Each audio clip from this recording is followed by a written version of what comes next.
Buddy, I'm Michael from Destro Designs. We are live from Viper Den Studios. Joining us this week is a special guest. This is Chris from Sys 3D Arsenal. Been a long time wanting to get our brother on here to talk about his amazing stuff and catch up with him. It is it is the first like kind of anything outside of Hasbro made stuff that I bought. It was and I talk about it all the time. It is when I saw, is this the one? When I saw this, which is the scrap iron mission crate, I saw it on eBay, and it was right. I think I first found you on eBay, and I was very new to all of this. So when I saw it, I was just like, oh my God. And I was so taken by it that I ordered it immediately. And it wasn't until like, I think the next day I was like, because I was just so like, oh my God, look how cool it is. My mind was blown. I literally like didn't even think, oh wait, does he have more stuff? And that's when I looked, the stuff you had listed on eBay, there was a group of things, and it was the other one was the Firefly mission crate. And so I think I ordered that too. And maybe it was 2 days later, because I think you had already shipped the Firefly at that point. But yeah, so it was I remember, the same feeling when I found that breaker in Target, the first classified I saw in the wild. It was very similar feeling when I got this. It reminded me of collecting as a kid, because I just thought it was the coolest thing. I didn't know people were making stuff like this, and just the idea of taking, what I think is one of the coolest classifieds that they made is the scrap iron with the update to the drone, how he looks, everything. But then having something like this that brings it way over the top. I went out and immediately bought a whole other scrap iron so I could have a second drone. And I was like, oh, because I'm going to want to have one in, one in a drone, and then with these guns, and one with missiles, because it's just the absolute coolest thing. So I was I was bowled over and taken from the very first second that I saw this stuff. So welcome in, Chris. I really can't tell you how much I appreciate taking the time to come on in here. Well, thank you for having me. I'm sorry about the background back here. I wish I had some figures that in my office here. So I am building like a little studio area or whatever for my printers and figures and stuff like that. So hopefully do a little bit more of this stuff. Nice. Make it more presentable. There you go. I mean, and I know what you're saying too, because anytime like especially them boys over at Figure Fight Club, like every one of those guys has like this masterpiece, kind of, it's what's the shelving, and then the lighting they have. It's just crazy. Like me, I have to adjust my phone enough so you can't see the rafters from the top here, but no, listen, we all start somewhere, and all I have, dude, is just a crazy mishmash of stuff right here that I just kind of set up some boxes, put up a few things for just like, here, look at how many snake armors I have. One thing that is this is actually going to be changing too, because just as Chris and I were talking about off camera, I have been dropping the ball on not being able to bring up the production value of the whole thing. We're still in vertical mode. As you all have heard me 1,000 times talk about, my IT guy, my cousin, who's like my little brother, moved fucking damn near 2 hours away into the middle of nowhere. And I really actually wanted to have all of that done this week for, having such a special guest. But then Mother Nature came through and was like, oh, no, we're going to cause chaos for everybody. And the weather has just been absolutely insane up here. So anyway, unfortunately, we're still rolling like that. But one of the reasons that this all has to change is not because of the upcoming production stuff, but I just got this motherfucker. And so now I have to rearrange everything, because I now have to display that. That's not going to stay in the box. That's got to find a spot. So I haven't even opened mine yet. Mine's still in the box. Oh, no shit. I don't have anywhere to put it. It's huge, bro.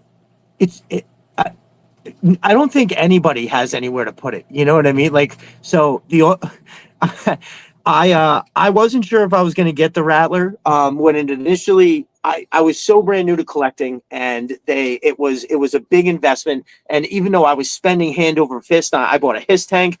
I just, for whatever reason, when the Rattler was up, again, it was 3 months into collecting or whatever, and I just was like, I don't know, maybe I'll get it later. Being naive that, the price immediately like doubles as soon as it goes to the aftermarket. You're paying $500 plus 50, 60, 70 to ship it. Actually, somebody was telling me it cost them $90 to ship it 3/4 of the way across the country. This right here cost me $70, and this came from Florida. My brother Dan Salsato, homeboy who's got that new channel, Collector Dan Curates. It's pretty cool. So check this out, Chris. This guy is, I met him through the community. He's like, he has gotten me deals on figures, a lot. Like he goes to shows, sees, oh, hey, I got a 5-figure Python Patrol lot for like $50 or something cheap. Or he got some from a friend, just cheap stuff like that. Anyway, this guy lived in New Jersey. He knew he was going to be moving, right? And so he never opened any of his figures. He's been collecting classifieds for like almost since the beginning. Like somewhere towards the end of the first year, he got into it, started collecting, kept everything in the box, just bought, put to the side. All kinds of secondary stuff from like who makes the Mobat and the Fans Hobby. They make a bunch of stuff. So like he's got all this stuff that he's just been taking, putting to the side for years. And just now, last week, he finally just started to open it, and he's doing it on camera. So it's actually kind of cool. You're watching him. This is years in the making of waiting to open these figures, and now it's like boom, and he gets to open them all. So it's pretty cool for sure. But anyway, my brother Dan had this. Now there's no figures in this. He basically he wanted to give it to me, and he's been so good. I was like, no, dude, I can afford to give you something, right? And it was like, what's a figureless Rattler going for on eBay? Right around $200. So I was like, dude, let's see how much the shipping is. Shipping was like 70, and I was like, yeah, dude, I'd rather give you $200 than somebody I don't know on eBay, right? And he was like, I don't care when you give me the money. He's like, I don't care if you don't give me the money. So I sent him some money, and I'll catch up with him in like a couple of weeks or something for the rest. But yeah, so fantastic, and I love Dan very much for getting that. But that was a long way of talking about how this is going to change. Do you have anything in mind, particular, how you want to arrange your stuff on your shelves? Well, my office is kind of laid out weird because I have this wall is French doors. This wall is windows, pretty much. So I pretty much only have really 2 full walls that I can put stuff on in my office. So Okay. like I have a big ass desk. I have a bunch of printers over here to that side, and then Yep. So I do have some shelves in here, and running across here, there's a bunch of figures and stuff across the top of my desk. But I do have a bookshelf already, and it's kind of like, so I'm probably going to do dioramas on it. Awesome. Awesome. I am working on some like tiered stands to stand them up, because like I don't like putting them on a flat shelf. Yes. It just looks jumbled, and so I'm trying to figure out a better way to display. And you can't see the people in the back. And agree. yes, so but I do like doing stuff so I'll probably have a combination of some tiered displays and some dioramas that I swap out figures on everything. Because I mean, you can't have the same figure standing there all the time. You gotta swap them out. Right. I think that's definitely part of the display fun, is that you can move it. I love that you said, the first thing you said was like dioramas, and that's how you wanted to kind of. I'm thinking something similar. My initial thought was like, so I'm right here. I'm in a corner, so the walls go this way, each way, right, going out like this. I thought about starting all the way over here on this end, so I have enough room to do like 7 foot, 7 foot, and 7 foot like that, and then so it'll be like a square horseshoe style. That this end I'm gonna have it as a table to work off of. I actually just ordered some like stuff to hold, like, when I'm messing with the dioramas and everything, it's going to be there. I'm really squeezing a lot into a very small space. And I have this idea of what I can do. And so I don't have to build anything crazy permanent or mount anything to the walls. You buy a set of sawhorses this is, again, mind you, I'm in a basement on a slab floor. So I have sawhorses that I'm able to just put two 2x4s on the sawhorses in those little grooves, run a piece of plywood over the top, and then I can build anything right off of that. That's sturdy enough to hold as many figures as I can put on the space. And the way that I'm looking at that is that's going to be my first way to get a display that looks reasonable and a better background for when we're finally horizontal on the podcast here. So it's a twofold thing, as I'm sure you're looking at it too. Like whenever you're on a podcast, you want to be able to boop and just, you can see it. So that was roughly my idea. But starting over on this end right here, I wanted to go it would be like on this side of the horseshoe would be Cobra, this side of the horseshoe would be GI Joe, and then in that middle part would be like a diorama style. Conflict. Yeah, yeah, yeah. It's a whole lot of different different ideas, but I really like the idea of like you're saying, to have it in a tiered section, just having them flat like that right there. Can't even see. There's like 50 Python Patrol figures, and if they were tiered, you'd be able to see it right there in that space. So now you say, is that something you're going to design to possibly print? Yeah, I actually made one already, but then it didn't turn out as the way I wanted it to. So I'm redesigning it. So, and I'm kind of modeling it after my wall, so it's going to have some surface detail on the front parts of it, and then I'm kind of copying. So Landspeeder Luke, I don't know if you're familiar with him since you don't really follow the Star Wars stuff, but he makes some great Star Wars dioramas and different things. And Okay. he made this hexagon stand, which is really great to look into if you're interested, because you can buy the model or subscribe to him and print as many of them as you want. Okay. He has hexagon stands that are multi-tiered, and I think there's like up to like 5 different levels that you can print out or get. No shit. And that's pretty deep. Of it, the hexagon stand, he has different stands, I guess, that you can put on top of them, like for footholds or helmet stands. So you can have like a foot socket to put a foot in, and then you can have a stand to put a helmet on or an alternate head. So there's a lot of different stuff. It's very modular. I'm not necessarily copying it directly, but like I did like the idea of having a stand on a stand to fit the type of figure that you're putting on there. So, and then like his stuff was actually copied. There's this whole, if you look into him, there's this whole thing that happened where somebody stole his stuff and started selling it and like retail and like on Amazon. And so like there was this whole internet fight about it. Well, which I honestly am surprised that doesn't happen maybe more often. You know, I mean, there's only so many cons that are big enough to notice, right? But I mean, if you can just purchase somebody's file, you could like just print the shit. I mean, you can. So, I mean, I'm sure there's plenty of people who do it. Like, you know, like say I got a printer here. If you know friends, so anybody could print anything for anybody, you know, and I'm sure it's happening. But people that sell it at those shows, man, that is wild stuff. What did you say the guy's name was? Because I was writing this shit down. Landspeeder Luke. Oh, okay. You know what? I'm sure I have seen something. Is he on Instagram? Probably, because it sounds familiar. He has a Patreon. He's on Cult. I think he's okay. Luke, one word, his stuff will come up. No doubt. I will definitely look into that because I do like that idea. Yeah, he actually makes this great Death Star modular thing too, kind of like the tiered thing. So he makes dioramas for the Death Star, and it's like different rooms and they're stackable, and it's really cool. That now, I've heard a couple different ideas for that in GI Joe in terms of like the Terradrome, which I think is, you know, like say you just get half a Terradrome, so you could put it up against the wall, right, and then you would have, you know, something. Because so now I don't know if you've actually seen it on Instagram. It made its rounds. I put it up on Twitter as well. The dude's name is Plastic Fantastic, and he made a fucking unbelievable. What's that? Is it the one that was like 5 feet tall? No, the silver one. I think that was just recently, right? That one was crazy. I know what you're talking about. This is more of a actual classified scale Terradrome, where if I was holding it, it would be like this. It was huge. I think the dudes, anyway, I know the dude who made that, turns out. So I grew up in a town, well, not a town, but the whole area, the whole Albany area, always had a incredible underground metal scene, right? We used to get bands from all over the place that would come to play here because it was just a great scene.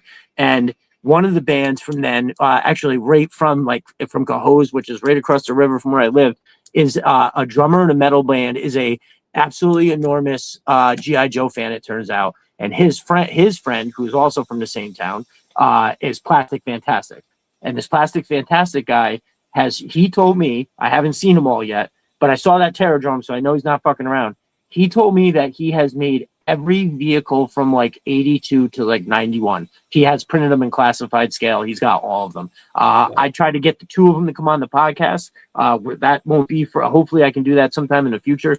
And I told him too. I was like, "Yo, we gotta link up. You're literally 15 minutes away. Let's. I'll do an in-person podcast if you want." So, yeah. But if you, I'll send that to you. Okay. Awfully. Yeah, I had an idea for the Terradrome because I kind of did the wall with the Terradrome holding cell, like that look. Right. Like, now I was kind of thinking, how would you do the Terradrome? And so what I thought of is making in like splitting it up like a pie and selling like or designing it in a pie. So if you only wanted half of one, you can make one. If you wanted it a quarter of one, whatever. Right. The only thing that makes it hard is the center part with the fire bat. Fire bat, yeah. Fire bat. So you might have to make that as another piece. That's its own piece. Because if you think about it, if you just had that and the fire bat came out of it, that'd just be awesome. A tube that the fire bat comes out, that would be great. Chris, I'm just going to take a second to run through and see who's in the comments here. Well, these guys are going to town. I had to scroll back pretty far. Paul Morales. Bag yeah, yeah, I know. That's the first thing I saw. So I was like, all right, I got to catch up here. Let's see. Paul Morales, first one in again this week. Daryl's in the house. What's up, my brother? Paul again this week in Hearthstone. Welcome in. Khalil, what's up, my brother? I'm glad you can make it. More Paul, more Khalil. Matt from ome.of is here. Thanks for coming, brother. Appreciate it. Roblox in the house. My dude.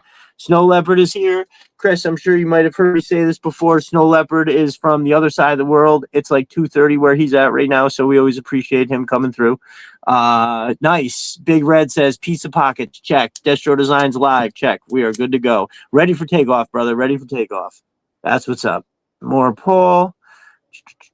Popco Frenzy, what's up, my dude? Dude, I just did a little math the other day. I definitely have gotten just slightly over a third of my collection through his figure counts. Because he's got all those deals and and I think that's it. Hopefully I didn't miss it. This week in Hearthstone. Welcome in, brother.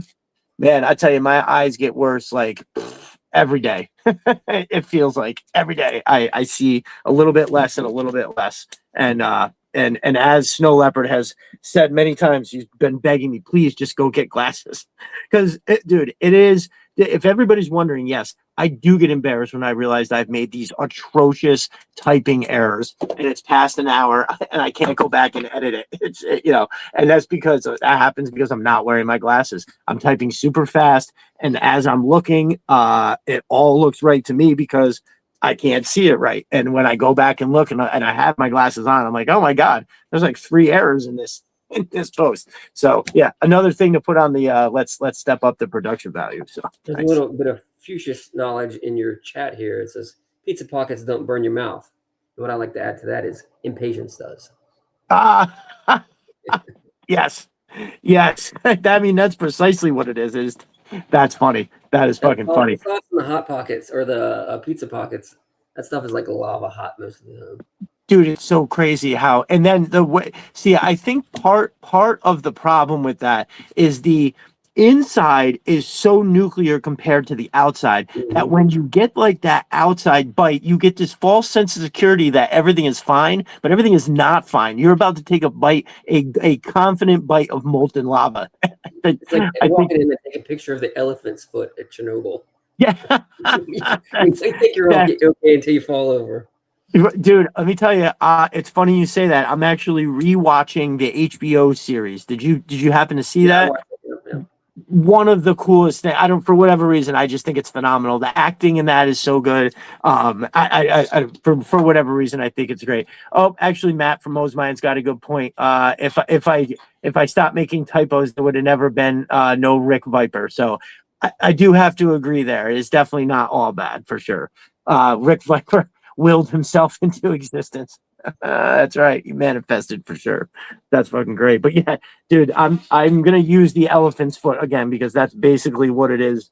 And you ever seen the actual pictures of it that they have? They show. Oh man, it's crazy looking. Could you imagine? And I think that's the stuff that they're referencing in the movie that was gonna burn through that concrete pad and then hit the water and it was gonna fucking explode. That's so crazy, so crazy.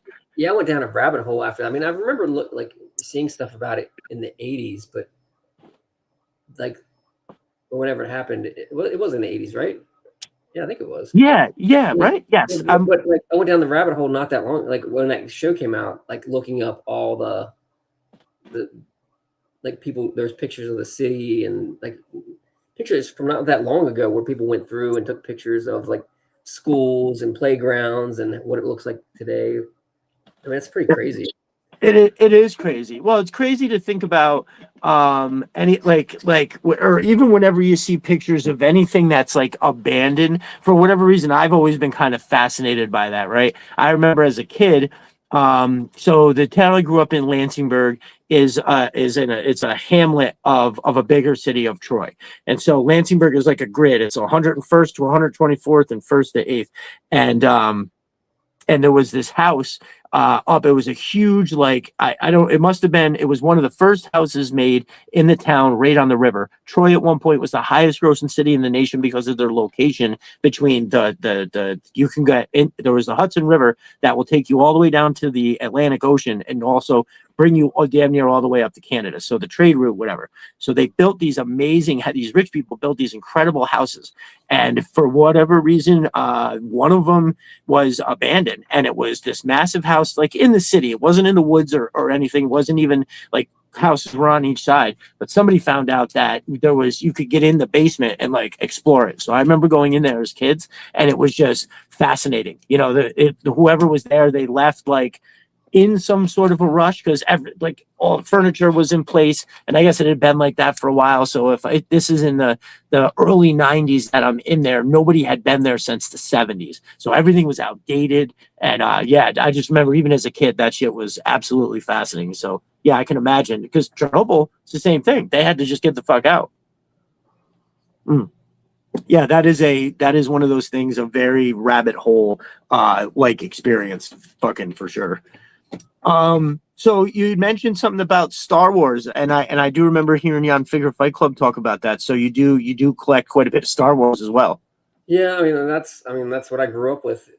I was probably in kindergarten when it came out, or right before kindergarten. So like that was a big part of my childhood was Star Wars. Wow. So, and like of course I collected all the Kenner figures and the vehicles, and you know how I even collected Power of the Force figures for a while in the 90s, and I kind of regret that because that was a weird line. I don't know if you remember that or not, but they were all muscled out. They look like He-Man figures for the most part. Yes, I do remember that. But hey, man, listen, you know, there's GI Joe had this period too where some of the stuff and people have a bunch of that. You know, yellow and blue major blood. That people have that. Yeah. I don't know about that Mohawk. Pink, was it pink Mohawk? Zartan? Ninja Force Zartan. Don't get me started. Don't get me started. I don't know about that. There's a rumor it's coming out this year, or it was announced that it's coming out this year. I believe I heard something to that effect as well.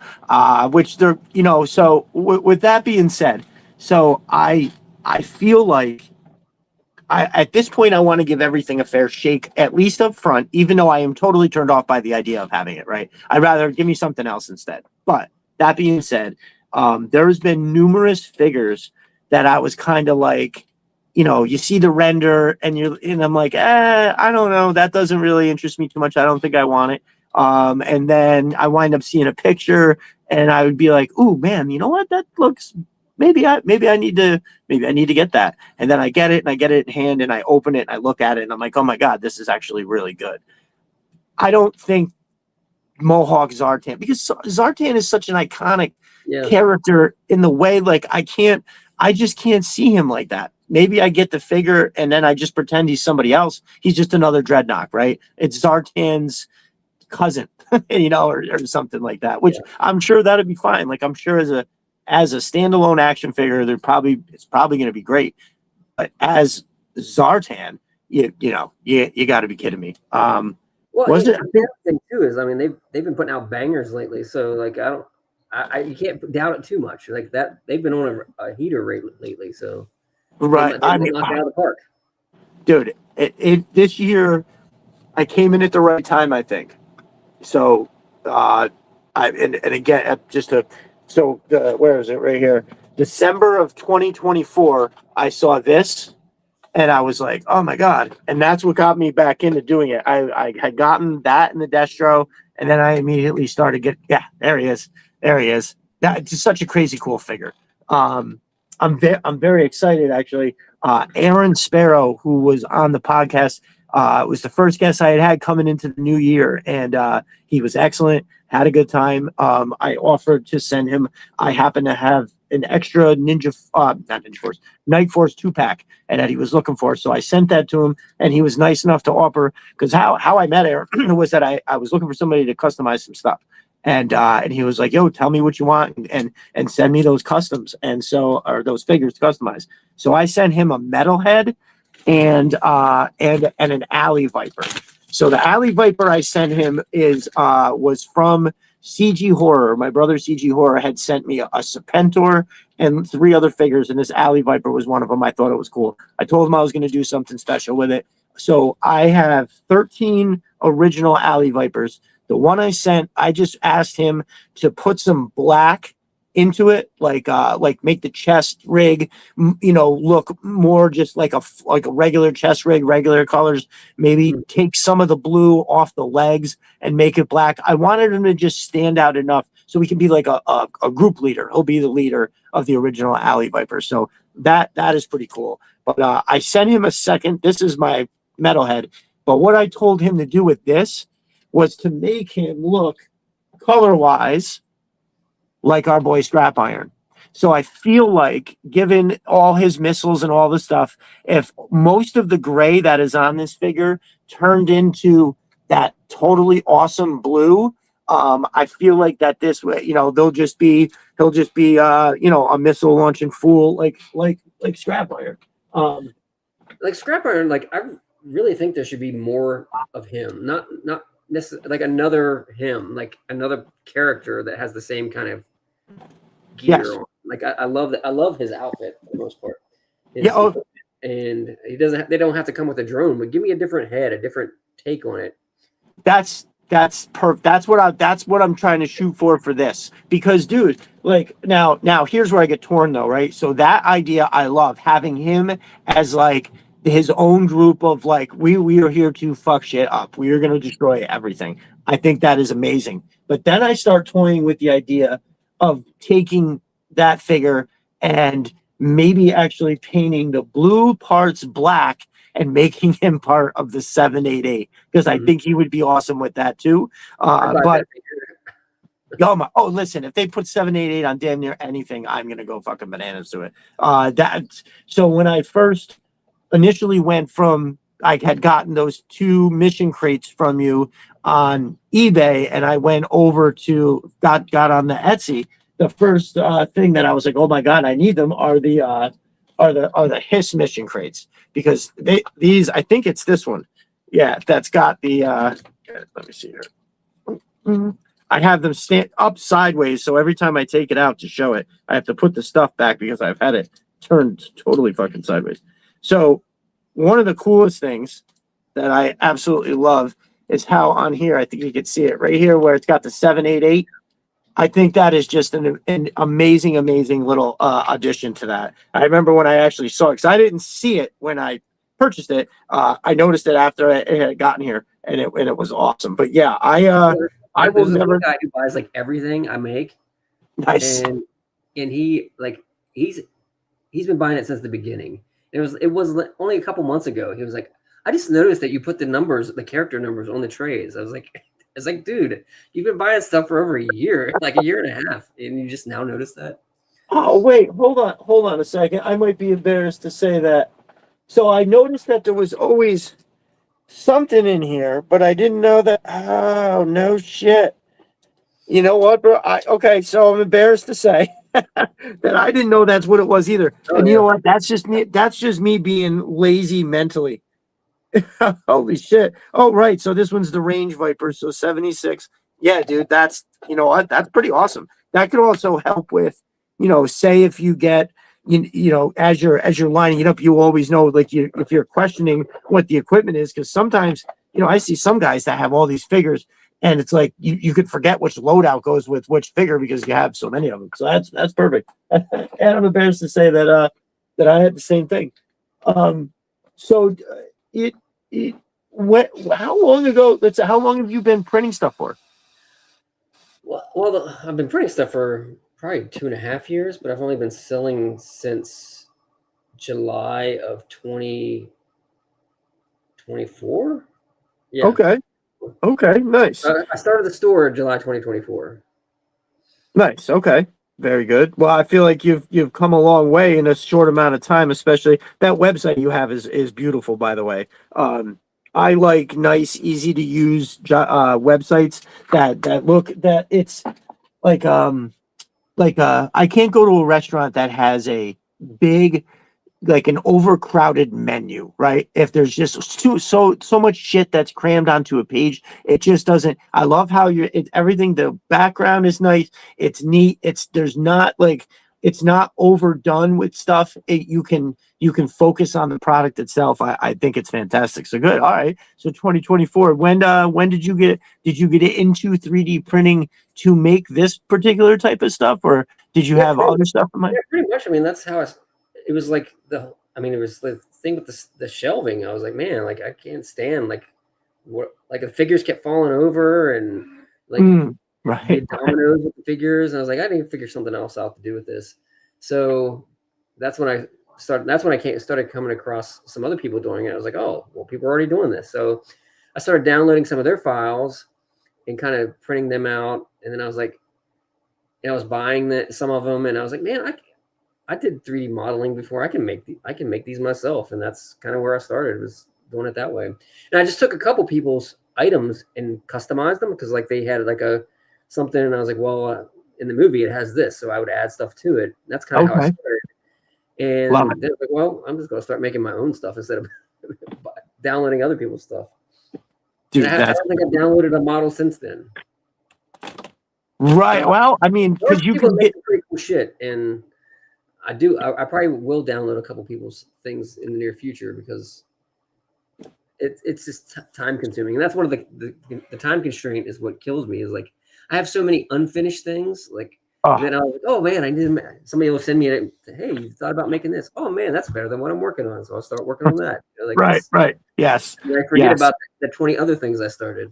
Oh, brother, my shop in the back has right now probably a good 8 different ideas with woodworking and epoxy. Like I just fuck around with shit. And G.I. Joe is taking over. So I don't, this is where I get creative, is down here now. But listen, if there's anybody who knows about them unfinished passion projects, it's definitely me. A couple things. I recently was out there looking, and there's some things that I had made previously that actually I think I'm going to be able to use for gifts for some people in the community. There's something that I came across, and I looked at it, and I was like, oh, okay. I don't know if I'll be able to send it with the heads that are coming, because I actually had got the help of a friend who has one of those big CNC machines, and so I'm having him do a little something on there for me, and he's just as busy as fucking everybody I know these days. So I'm waiting on that, but I'm not going to tell you what it is. That's going to be a surprise. That'll come eventually, but that's pretty dope. And another thing I was going to do,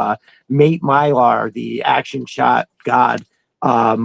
He made that. He did a beachhead shot for me on Instagram, which was real, or Instagram and Twitter, and it was really fucking sweet. And I was like, hey man, I appreciate you doing that. Maybe I could just build you like a simple frame, and I could print out the picture and send it to you. And he was like, yeah, dude, that'd be cool. He sent me the digital file. So what I was doing, classified and the 3 3/4, right? He does both. Yeah. But I think right, because some of the pictures were of both figures separately, of course, but similar shots. Yeah. Yes. God, what was that last one? It was early. I think it was in August. Because I think it was like, it's something, he does a lot of comic book recreations, and so I think it was one of them was like a classified shot, and then he did one in 3 3/4. He really makes the 3 3/4 figures look good. Those practical effects are just unreal. That he does with the explosions and shit. And listen, I tried to do one and it was not as easy as you might think when you're looking at, oh, you just get some cotton balls and kind of gel them together a little bit, and put a light in there. And he's fucking great. I love how he does those. He was one of the first people I saw that was doing like toy photography when I saw him on Twitter. And I was like, holy shit, is this like, I thought for sure there was some kind of AI in there. And then I saw the behind the scenes because he usually posts that right underneath it. And I was like, wait a minute, what is this? You do this in your house? I was like, holy shit. So that was definitely one of the things that was super inspiring. That and Stevie Z has a beachhead dio. That was ridiculous. He had it's this fencing. There was like a building in the back. They were pushing a cart that had a bunch of stuff, Cobra crates or something on there. It was very awesome. You do some pretty great shots yourself, brother. When you put stuff up, I think that stuff looks amazing. Well, thank you. That's one of the things that I kind of started getting more into the diorama stuff, was making like all the little bits and pieces. Because like, make a diorama for the shelf, you don't necessarily display your figures. You don't necessarily need all the crate, well, the shelving and chairs and all that stuff. They just take up space when you're trying to fill a shelf with figures. But when I started getting to the photography, I was like, man, I need to fill the foreground and the background and make it look like a livable space. And they look fantastic. And it really does, like because if you've got something where the floor, you can see the floor, if it will detract from all the rest of the shit that's in a picture. Of just like the floor looks like your dining room table, right? If you put the walls up, you've got a table and you've got everything. And I'm not knocking anybody that does dining room table shots. I'm just saying sometimes it can take away from, because dude, those walls look perfect. Plus, I think you're very good at like I don't know, I'm an amateur, so I don't know like the words, but I think it's composition in terms of like where the figures are. And it's also very inspiring. So I tried to do, when I did the lead up to the Cobra Claw launching facility, I did a shot where I had the lockers in the background and it was all the Techno Vipers, and the Techno Viper was wrenching on one of the purple chemical cylinders on the top there. And I tried to actually mimic a little bit how you do it, where there's like kind of there can be like a foreground, background, and it somehow they're both in focus, and then the product that you're showing is actually like right perfectly in between the two of them. And I always thought that looked super cool, because like, they scrap iron to be holding something, but there'd be somebody on the other side of the table that you almost look like you're kind of looking over their shoulder at the stuff. And I always thought that was pretty nifty. Yeah, like the thing I try to do is I don't try to think of them as taking pictures of figures. I try to think of it more as making a movie or a TV show, and like what camera angles would they choose there? And the camera is going to be at the same eye level as the figures are, or the actors are, and not above. So I try to do everything with the lighting. Like I try to think the lighting of the room that they're in. So is there ceiling lighting? Is there lighting coming up from the window? So I'll put it to the side or on the top. And so that's the kind of way I think of it. I also went to school for art and design, so like that's part of stuff as well that kind of comes into play with some of this stuff. Might come a little bit easier or more natural to me because I've worked with it in the past. Dude, that honestly makes a lot of sense, because now like this, when you could like, I like this because it's looks exactly what like a modern day crate would, right? Like I feel like that when I saw just the subtle touches of having these bars here, or having just the whatever you'd want to call that, just the texture of it. So it's really just the way it looks overall, and especially with how the handles can go flush, so you can stack them together to the side, right? So they're actually two crates.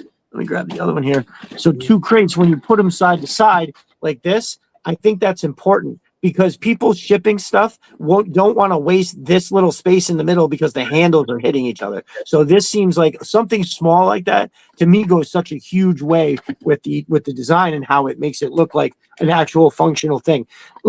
Tiniest little bit right there, just something that somebody would be able to grab. And dude, and the stuff is, so I mean, obviously like I when I do finished woodworking, it's either right or there's a hole. You know, those two Mhm. pieces are either right next to each other, how they're supposed to, or you can tell that it doesn't look right.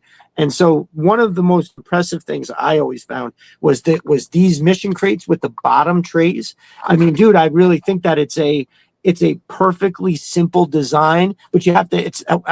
When I say simple, it don't sound like I'm trying to give it the props that it is, because the idea of having the little the tents, or not the tents, the what you Pillars. call it? I'm Pillars. sorry, what? The pillars.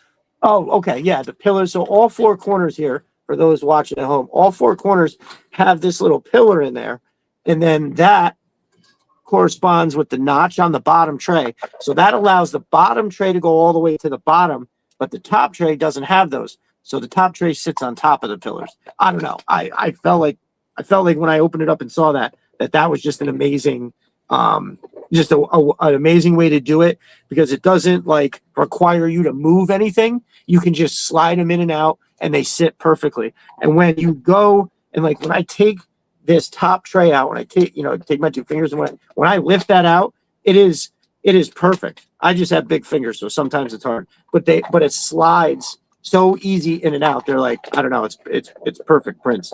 And again, I always look at it from, you know, woodworking something, obviously that would be very difficult to carve the inside of a box to make it look, but yeah, but still, I'm sure to design it on the computer from scratch. And so, when you said you did 3D modeling, you did 3D modeling before. What else have you designed that's not, you know, a mission crate or something that you're selling? Well, when I was in school, I took Mm. Mm. mechanical drawing classes, so that kind of goes into it because it was like with CAD and graph paper, and you like one of the things you had to do. They would put a engine in front of you, and they would say draw this engine in 3D, and then they wouldn't show you the back part of it, but they wanted you to draw the back part of it. You know, different things like that. Okay. But then, like at one point, I was designing game levels and boards for Unreal Tournament. So that was Oh, okay.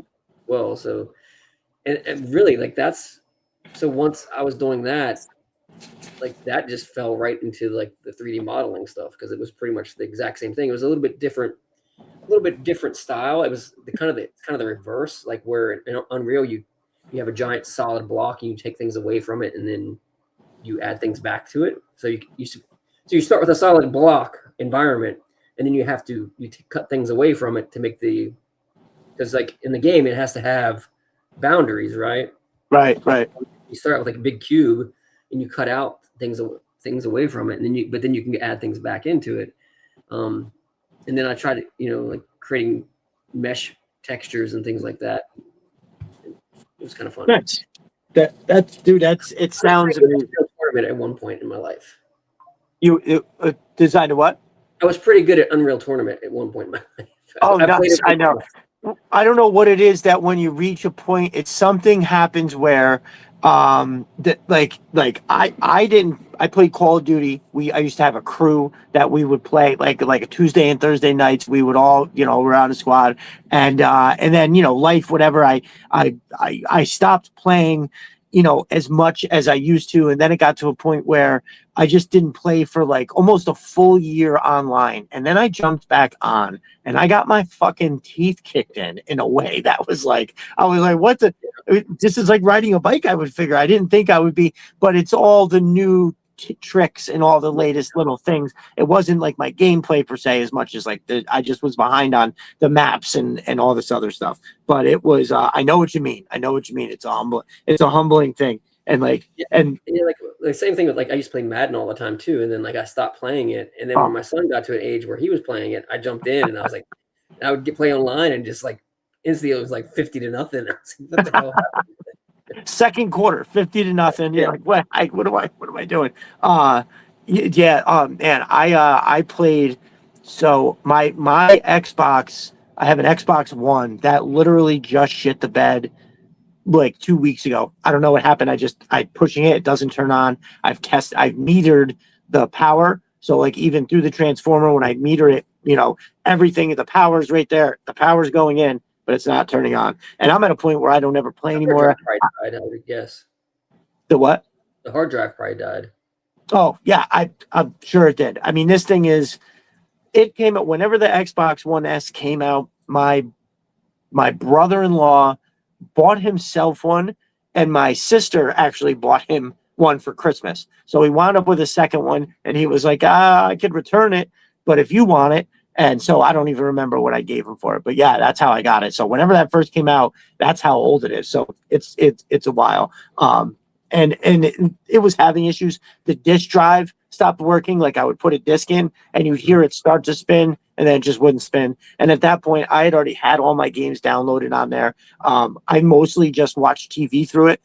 In the morning time when I was having coffee, I would put the local news on and then I would just sit there for a half hour before I got up. And then that's all I really used it for. So when it didn't turn back on, I wasn't heartbroken. But before that happened, I had the Game Pass and I jumped on to play a little bit of Madden. I didn't go online or anything like that, but even just playing the computer, I could tell I was like, oh my God, I'm very far off on this. Like I did, they were, and it also had, I felt like at least 4 times as many plays and options. Like the last time I played a Madden, it was not, they had every kind of offensive formation and it was all displayed in a way that I was just like, oh my God, can you give me the old Tecmo Bowl? Give me like 5 or 6 different plays that I can run and let me do that. Oh goodness.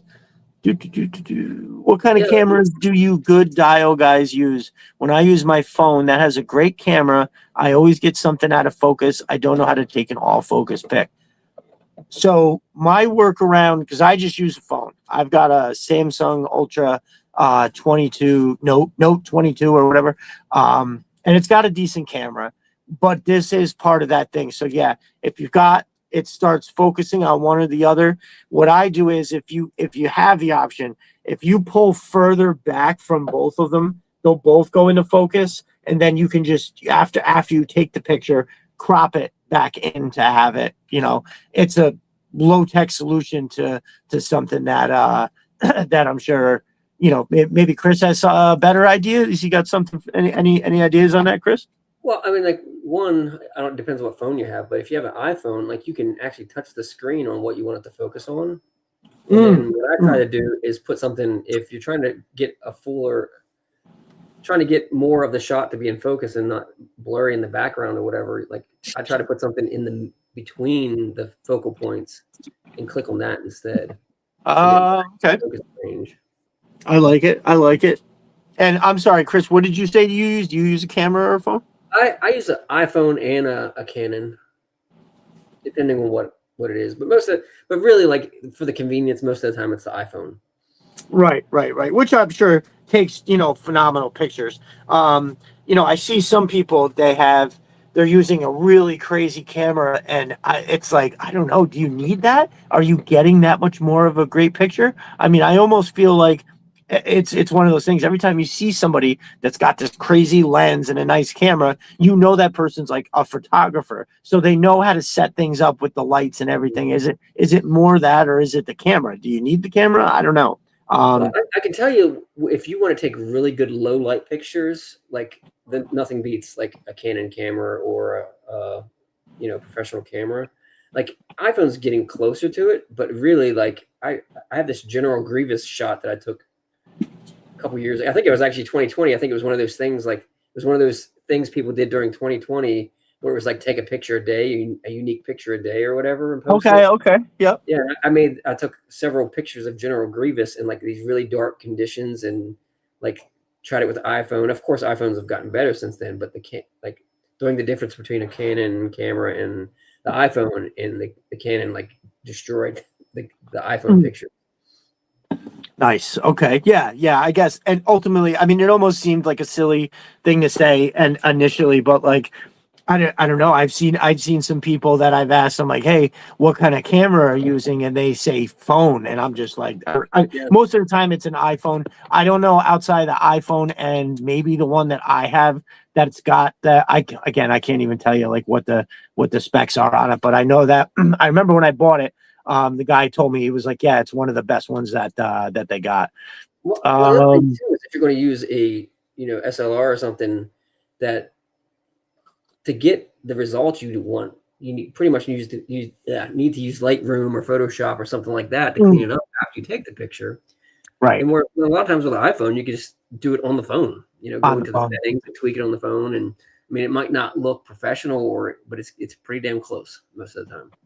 That's what's up, And I go in Matt. there. Every picture I take on my phone, I kind of go into the settings and like tweak the black point and the white balance and the shadows and all that stuff.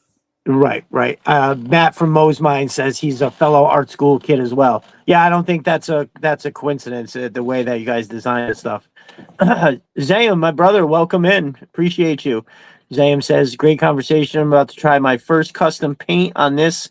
Images, learning a lot. Yeah, well, good luck, my dude. I hope I'm sure it's gonna be great. You showed me something last week and I thought it looked fantastic. So that's awesome. Matt also says my iPhone has a better camera than my old Canon. Yeah, I mean, dude, the technology does change so quick. Oh, so I think you're talking about the ceilings in that game, Chris. Oh But yeah. what did you? Well, no, So no. what? In that hallway shot, somebody said something about that hallway shot I did. Yeah, that's what I was gonna ask you about that. So is that something you're gonna sell at some point with the ceiling with lights or? Yeah. Well, it's not. Well, yes. I mean, I will. There's been a couple people ask me about it, so I probably will put it on there at some point. Okay. But the thing that was like the first version, so like it actually turned out pretty good.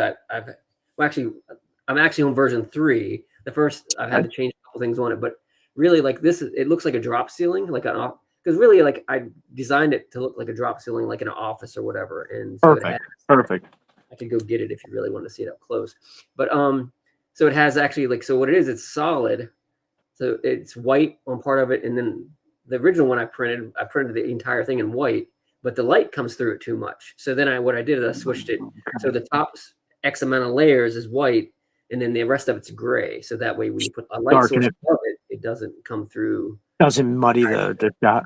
Yeah, if you want to grab it, bro, I'd be more than happy to take a look. Absolutely. And then so really like the other reason I designed it is because I've been wanting to do a Crimson Twins or Extensive Enterprises photo shoot with like my desk and some other stuff and the filing cabinets and all that stuff. And I want to do like I kind of have this idea where I'm going to use like a monitor or a TV that have like a skyline behind them in their penthouse office, in a building, and just deck it all out with a bunch of office equipment. But then you gotta have a ceiling too. So that's the other reason why I made it. So. Right. I mean, it really does add because again, for all the reasons we kind of just talked about, how your shots are so complete in that way. And I think that's what gives them that really like you're at the perfect eye level, looking the imagery from another classified figure's eye level and how, it's the full Monty. It's all of the, what are, diorama accessories that makes the scene, but it's the walls, it's the floor. And now when you add the ceiling, it is like I feel like it's a natural progression to what is, the whole dial. And what I think I had said this maybe a couple weeks ago, what I really like about that setup is that it's in the way that it's modular. So many people that don't have space to just leave, they want to build a room to take some pictures or even to just fucking play with their toys, but they can't leave, a thing like this out. They just don't have room. I mean, I've talked to guys where they show me pictures of their house and they have most of the stuff that they collect is in totes and in a closet because they have a significant other doesn't want you putting shit in the living room. You know what I mean? And so where do you put it? He's like, well, you have an office, but the office is half hers, so you put a couple figures on the desk. The one guy, he's got the over the top part of his desk, he's got a couple of the cubby holes on top, so he puts a few of them there, but he has to rotate because most of them just stay in the closet. And so I think being able to make it to a size that you can work with, but then also having that option to break it down into small enough pieces that you can put it into a little ass box. and then put it into, Well, the other part of it composite. too is like even with it being modular, like the way mine goes together is like with these pegs, Yep. and in like each panel you buy comes with 6 pegs. But like I actually did a YouTube video of going through like how it goes together and like design choices and things like that. And like even like with it being modular and just being held together by pegs, it still takes a while to put it together and take it apart. So I'm Sure. actually going to start experimenting with like magnets now to see how well that holds it together. And because if it's just you just got to yank it apart. I'm just hoping that it doesn't like you don't brush against it and everything just falls apart. Sure, sure. I mean, I don't know. On the Atlas, Matt's got some magnets that really seem to hold some stuff together. So I think there's a world where you could make that happen. Stevie Z also talks about he made me that computer stand. That's awesome. But what he wants to do is so on top of the computer stand. Oh, you know what? I think it's right here, and I can show you what he was thinking about doing. So here's the console part, which is awesome, but he wanted to do so say for this he wants to have these screens attached to the base in the back by magnets, so that way you can have options for screens, because these are just a sticker. Once you put the sticker on, this is what it looks like until whatever. So he was thinking about having it all be that kind of modular with something like that. So dude, I mean, I think that's the world of it, because you ain't lying, man. Everything does setting stuff up does take time. You don't think it does, but so I know that the amount of time it takes to just get, like, even the one that I posted today of the which we'll talk about these in a minute, the new rounds and the cases, like, dude, I mean, these things are awesome. And even just setting up that stuff where you got to put the floor down, you put the back up, you put all of the locker setups. Now that was easy because those were already set up. I just kind of had to move them. But even with that being said, you set it up and then you look in the camera and you're like, oh, okay. Then you've got to adjust everything, right? That first look that you see is not, you never nail it on the first time. You will go back, you start moving stuff around. Sometimes I take a picture, I stand there, I stare at it, and I go, nope, I've got to move this here.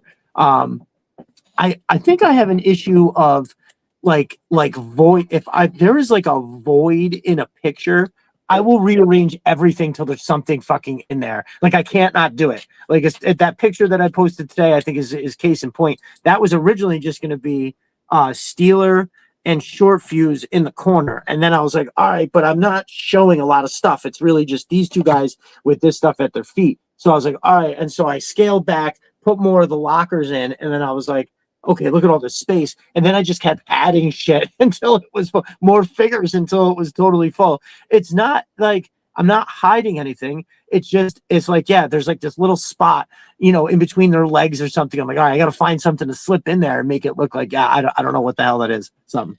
Yeah, in my pictures, you'll see in the background, there's almost always a shelf or a barrel, and that's what they're doing. They're in there. I don't want to see the wall. I don't want to see bare walls. I want to see Right, something in the right, wall. right, It's very rare, unless you're walking down a hallway, that you're going to see a bare wall in a base right, or a right. building or whatever. And that, at least in a hallway type shot, with the walls, you could just sit. That like would make sense, right? Visually, you look at it, you're like, oh, they're just walking down the hallway. But if you're in a room where you can see the wall to the floor, and there's just two guys standing there, you're like, well, what are they doing? Yeah. So anything that you put back there gives them some kind of purpose. Oh, speaking of barrels, so I also got this. I couldn't work this into the shot because it didn't work with the green. But dude, yeah, I mean, what came up? Do you have stuff like this on the website, or what was this color about? Were you inspired by the Arcticness that's going around? No, well, that's actually a different style. It's actually a plastic barrel instead of the metal barrels. Oh, okay. Oh, I mean, it's all a little right. bit different. But like, I actually started making, I don't know what Oh, they're called. I can't think of the name of them right now, but I actually started making those big transport water tanks that have a cage around them. yeah, I yeah, started yeah. making one of those, and like I was having trouble with the cage, so I kind of put it on the side, and I was like, you know what? I still want like a water barrel, so that I made that instead. Oh, But I'm still nice. going to make the big, you know what I'm talking about, like the big water tanks that Yes, this are on like the pallets. grit. a grate around it almost. So Yeah. it's that's so they can lift it and move it. They don't have to yank on the plastic. Dude, so I swear to God, when I first got this, the first thing I thought of actually wasn't an Arctic. It was, oh, this looks like one of the ones that they use. You put them underneath a dock, and it is. That's exactly what you're talking about. So my initial thought was right. And now that I see, I totally see what you're talking about. But I think it'll really look good as an Arctic one too. But that's just, yeah. So I think that that's fantastic. The major difference is that this is like the top is like a recessed on this one. They all come in that style now. So like that. Got it. Nice. Yeah, so I mean, I love it. I love the white tops too. That looks freaking awesome. So the other colors come in with silver, but like you can still get the classic one with the flat top, but now the recessed is the default.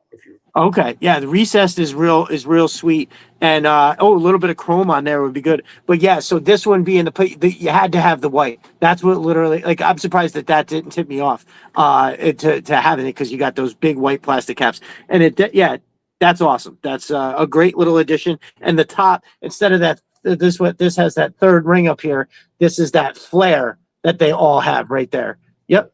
That's perfect. Well, another excellent job. Now, so I'll just shoot back to this real quick. So what I really like about this is on the bottom of this actual rack, there is a detent that each one of these sits into. So see how I can like move it around like this and they don't come flying off? It's because they're sitting, the bottom of it that has see that little teeny tiny lip that's on there?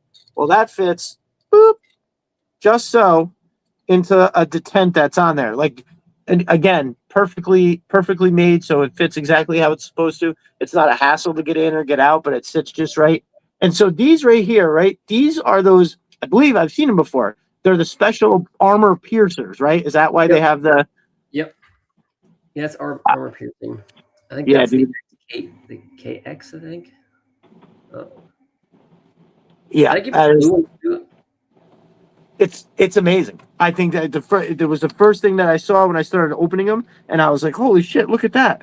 I love the yellow stripe on the Joes, because the Joes grenades are the same too, right? The Joes that have the yellow stripe.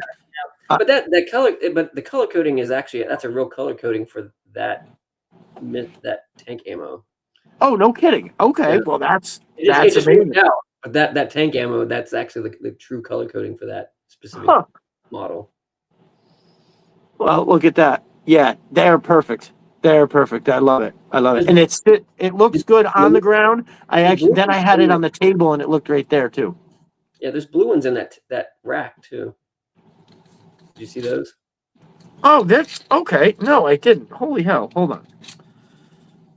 Man, there's always something that I'm not paying attention to. So I swear I thought I opened them all. Apparently I did not. All right, so on the top here, again, this stuff opens easy. It's my big goofy fingers. Ooh, look at that. Now that's what I'm talking about. That is nice. I like that color, Chris. That is sweet.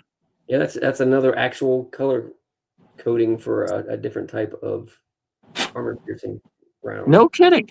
Yeah. Man, let me look at it. Oh yeah, so that reminds me of like bicycle pegs. When you were a kid, they used to get the that kind of color. Anodized. Yeah, dude, it's kind of like anodized.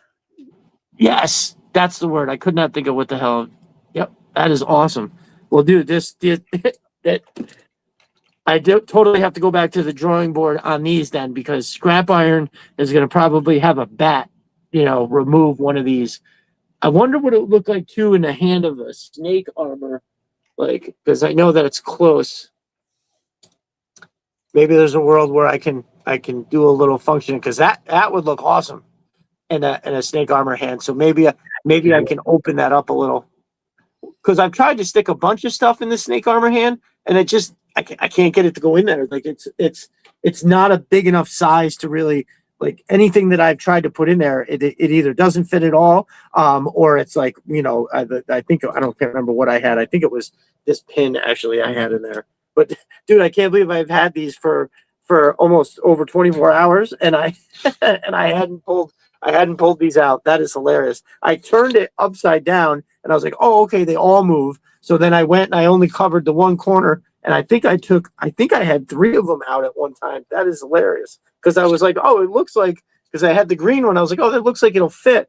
And then, man, so silly. But what I like is that I can put stuff in like the other side. I think that's Yes, just, oh, okay. Yeah. the tubes don't go all the way down on all of them. To reduce the print time and materials and stuff, I reduce.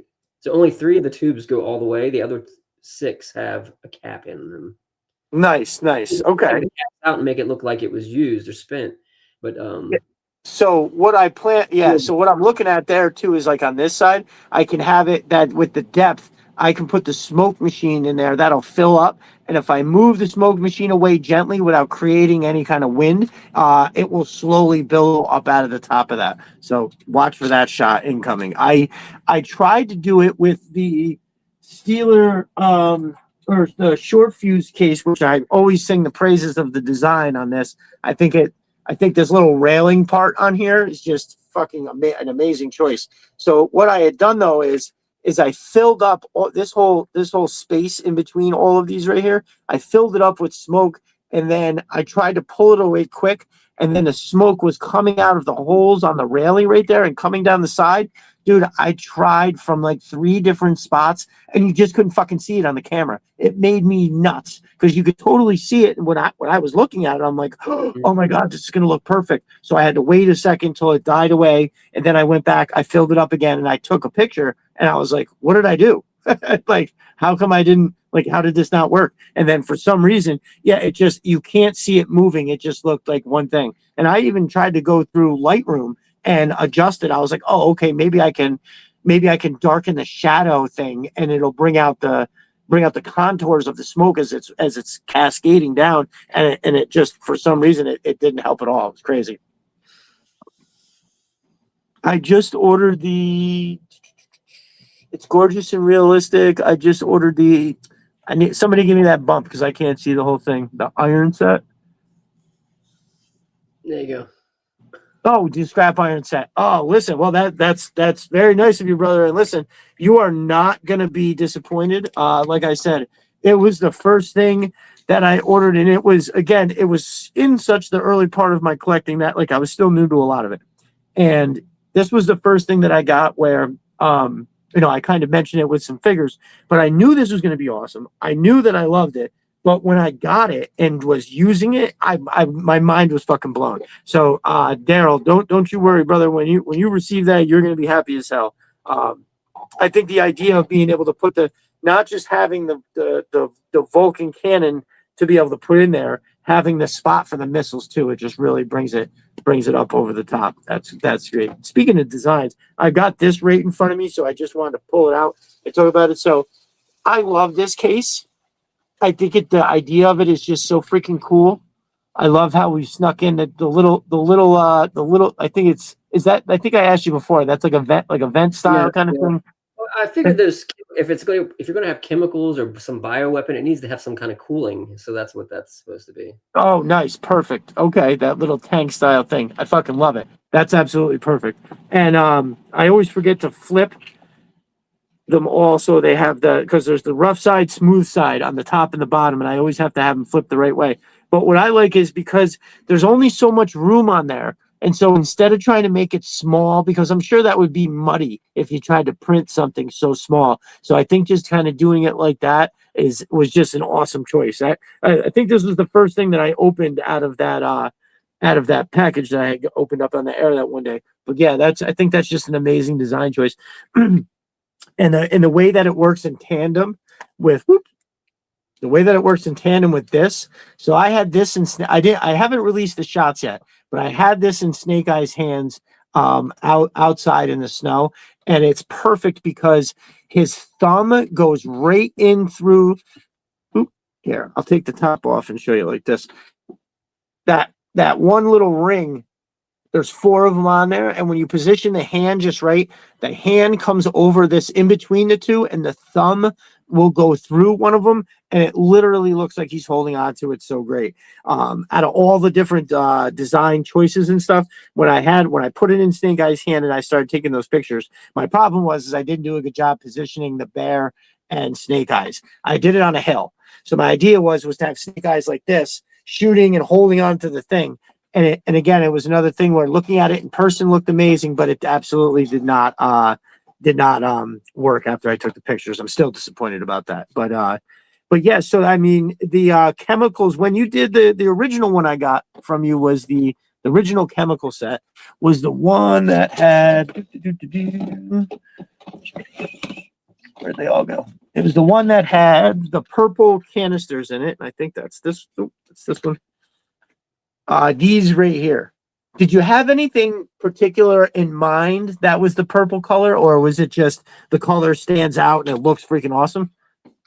Well, when I made that, the idea was that they were going to deliver something to Mindbender, and the purple was Mindbender's purple, so it just Perfect. because like the picture started out where Destro was showing it to the Dreadnoks, and then the Dreadnoks, he said like I think I put in the caption, it was like take this to him, no detours or whatever, and then the next series of pictures they're like messing around with it and shit, like on a table and so like I don't know, but really so it worked out really well.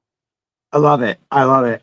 Yes, the only thing that Dr. Mindbender is known more for than the purple is his cod piece. That David Bowie labyrinth style cod piece that he wears.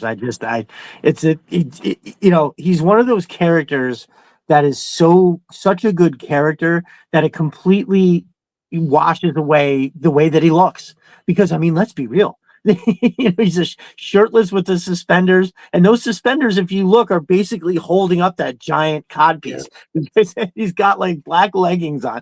Anyway, he's a great character. I think there's another character that I feel I kind of feel like Gung Ho is almost that way, right? Yeah.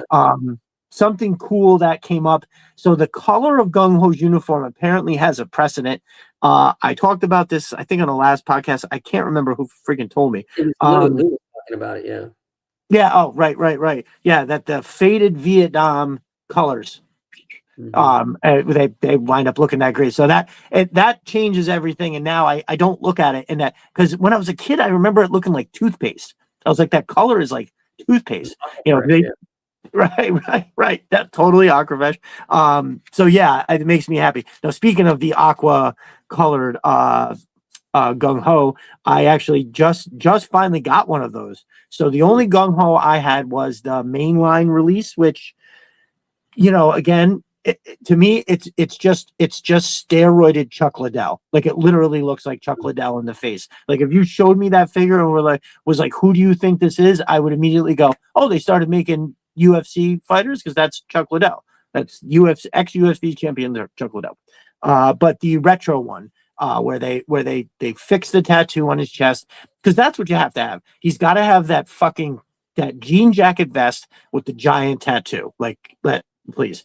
I actually just read somewhere on the timeline earlier, I think it was Just Another Jerk and Cal were talking about it, in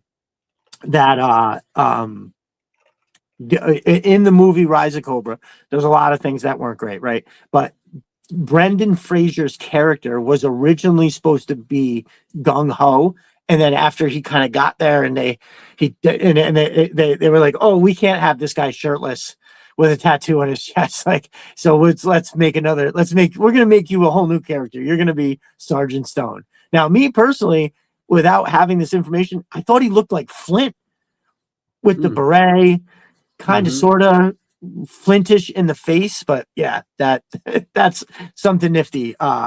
Something like a little bit of information, which is, I'll tell you, man, one of the biggest disappointments of my life is that Rise of Cobra, because I went to go see it in the movies. This is before my wife. I was dating this girl, and she was like, oh, you love G.I. Joe, aren't we going to go see the G.I. Joe movie? And I was like, well, if you don't mind, I would love to go see it. And we got there, and that opening scene played, dude, and I thought we were getting a banger of all bangers. Now, I had seen previews and was kind of skeptical, but when I saw that first scene with that, where they put the glowing red hot mask on Destro's face, I was like, holy fuck, we're getting it. We're getting the movie I want to see. And then I was duped, because that was not the movie I wanted to see. And no disrespect to everybody. Like I think the guy playing Heavy Duty, did the best he could.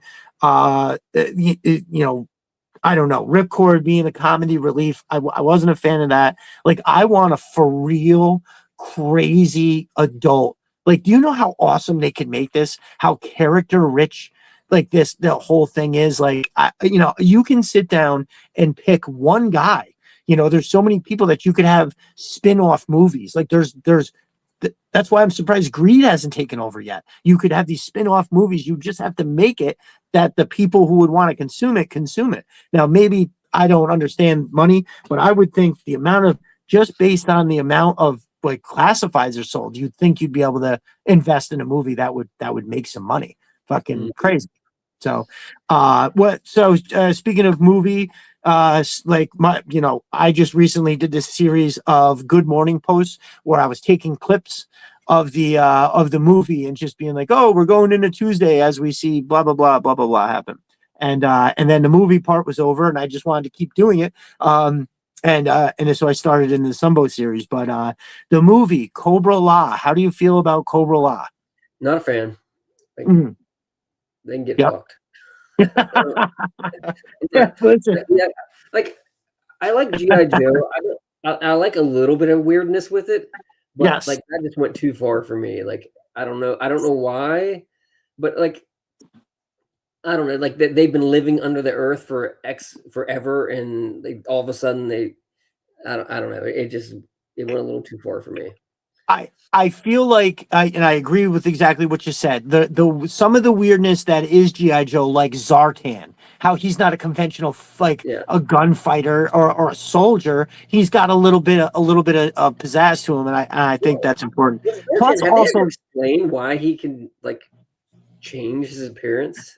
As far as I know, no. And listen, I don't know if you've heard me say it on the podcast before, but I used to be like fucking scared of Zartan, because to me, like, he had that pattern over his eyes. He had like the thing, whatever it was, and to me, it almost looked like the diamond shape that clowns paint on their face. If you ever seen, like, they have that thing over their eyes. So that reminded me of that. He had that effect on his voice. And for whatever reason, I don't know, I was always fucking like scared of that dude. But it's an amazing character. Like I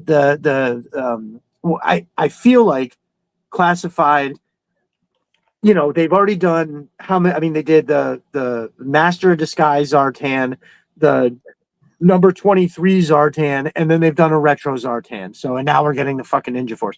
But the other, like, I feel like they should have done the Zartan that we had as kids with the swamp thing, and how you could put it into pieces, and instead of it being Zartan, it was an old man. I think one of those figures, it might be the retro one, does come with that same old man face that you used to put on. But dude, where's the broken down swamp skier? Like, I feel like you could do that, and it's just another one of those things that I don't know why we would spend the money if they made it. So one of the things too about Cobra La is that they made it such a huge fucking part of it. It's where Cobra Commander came from. You know what I mean? Like, I think that it was a little too far. Like, they could have had, as like a off-putting part of the story where they're like, oh, we heard that Cobra Commander may be from this ancient civilization or something, but making it such a huge part of the movie, I thought, and like having like not Galabius, Nemesis Enforcer, who only grunts, he's this unstoppable bat. It just like, it was very weird. With that being said, well, Pythona kind of showed up early in the movie too, and like I wasn't too thrilled about that. Like, she was okay, but I don't know, just something didn't hit with me.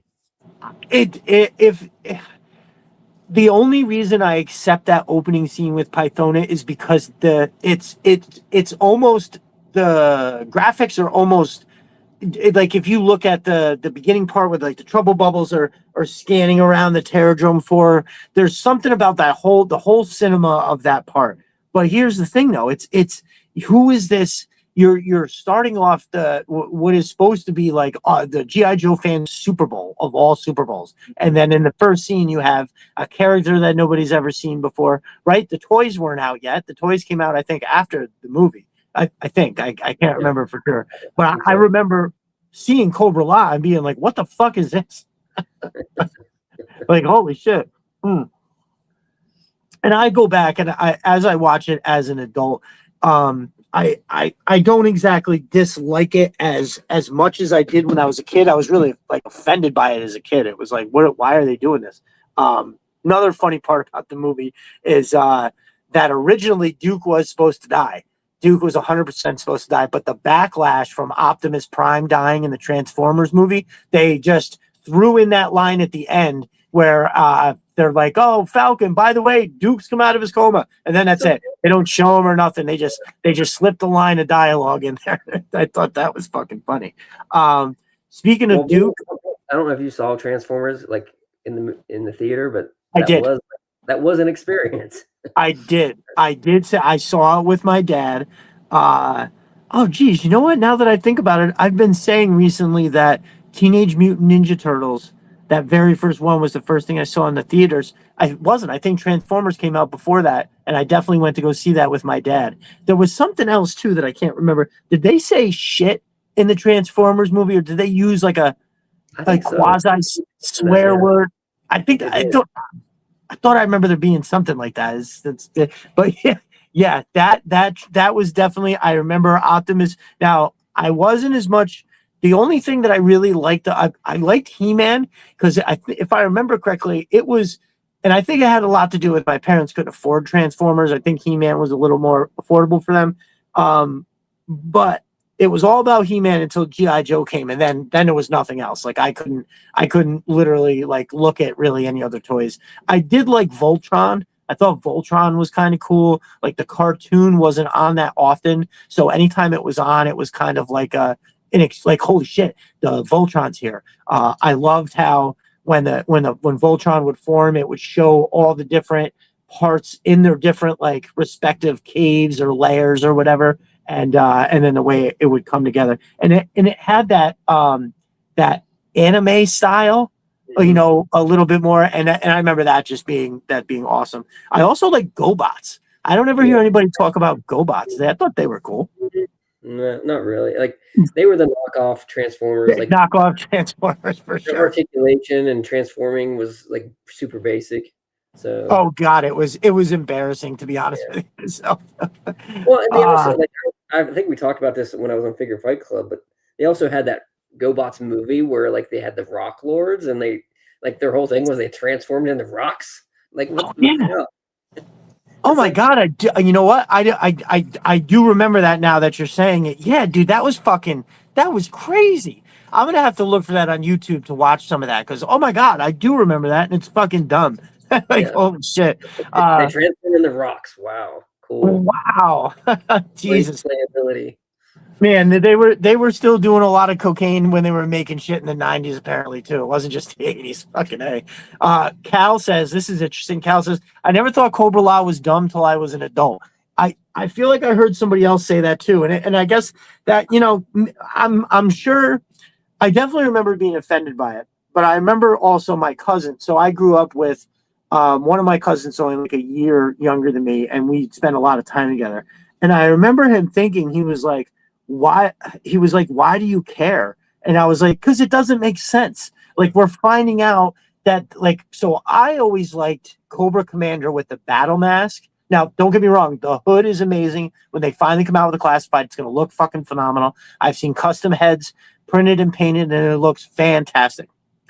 But I always liked the battle mask because you don't know what's happening under there, right? When they used to show the hood in the cartoon, his eyes were very human.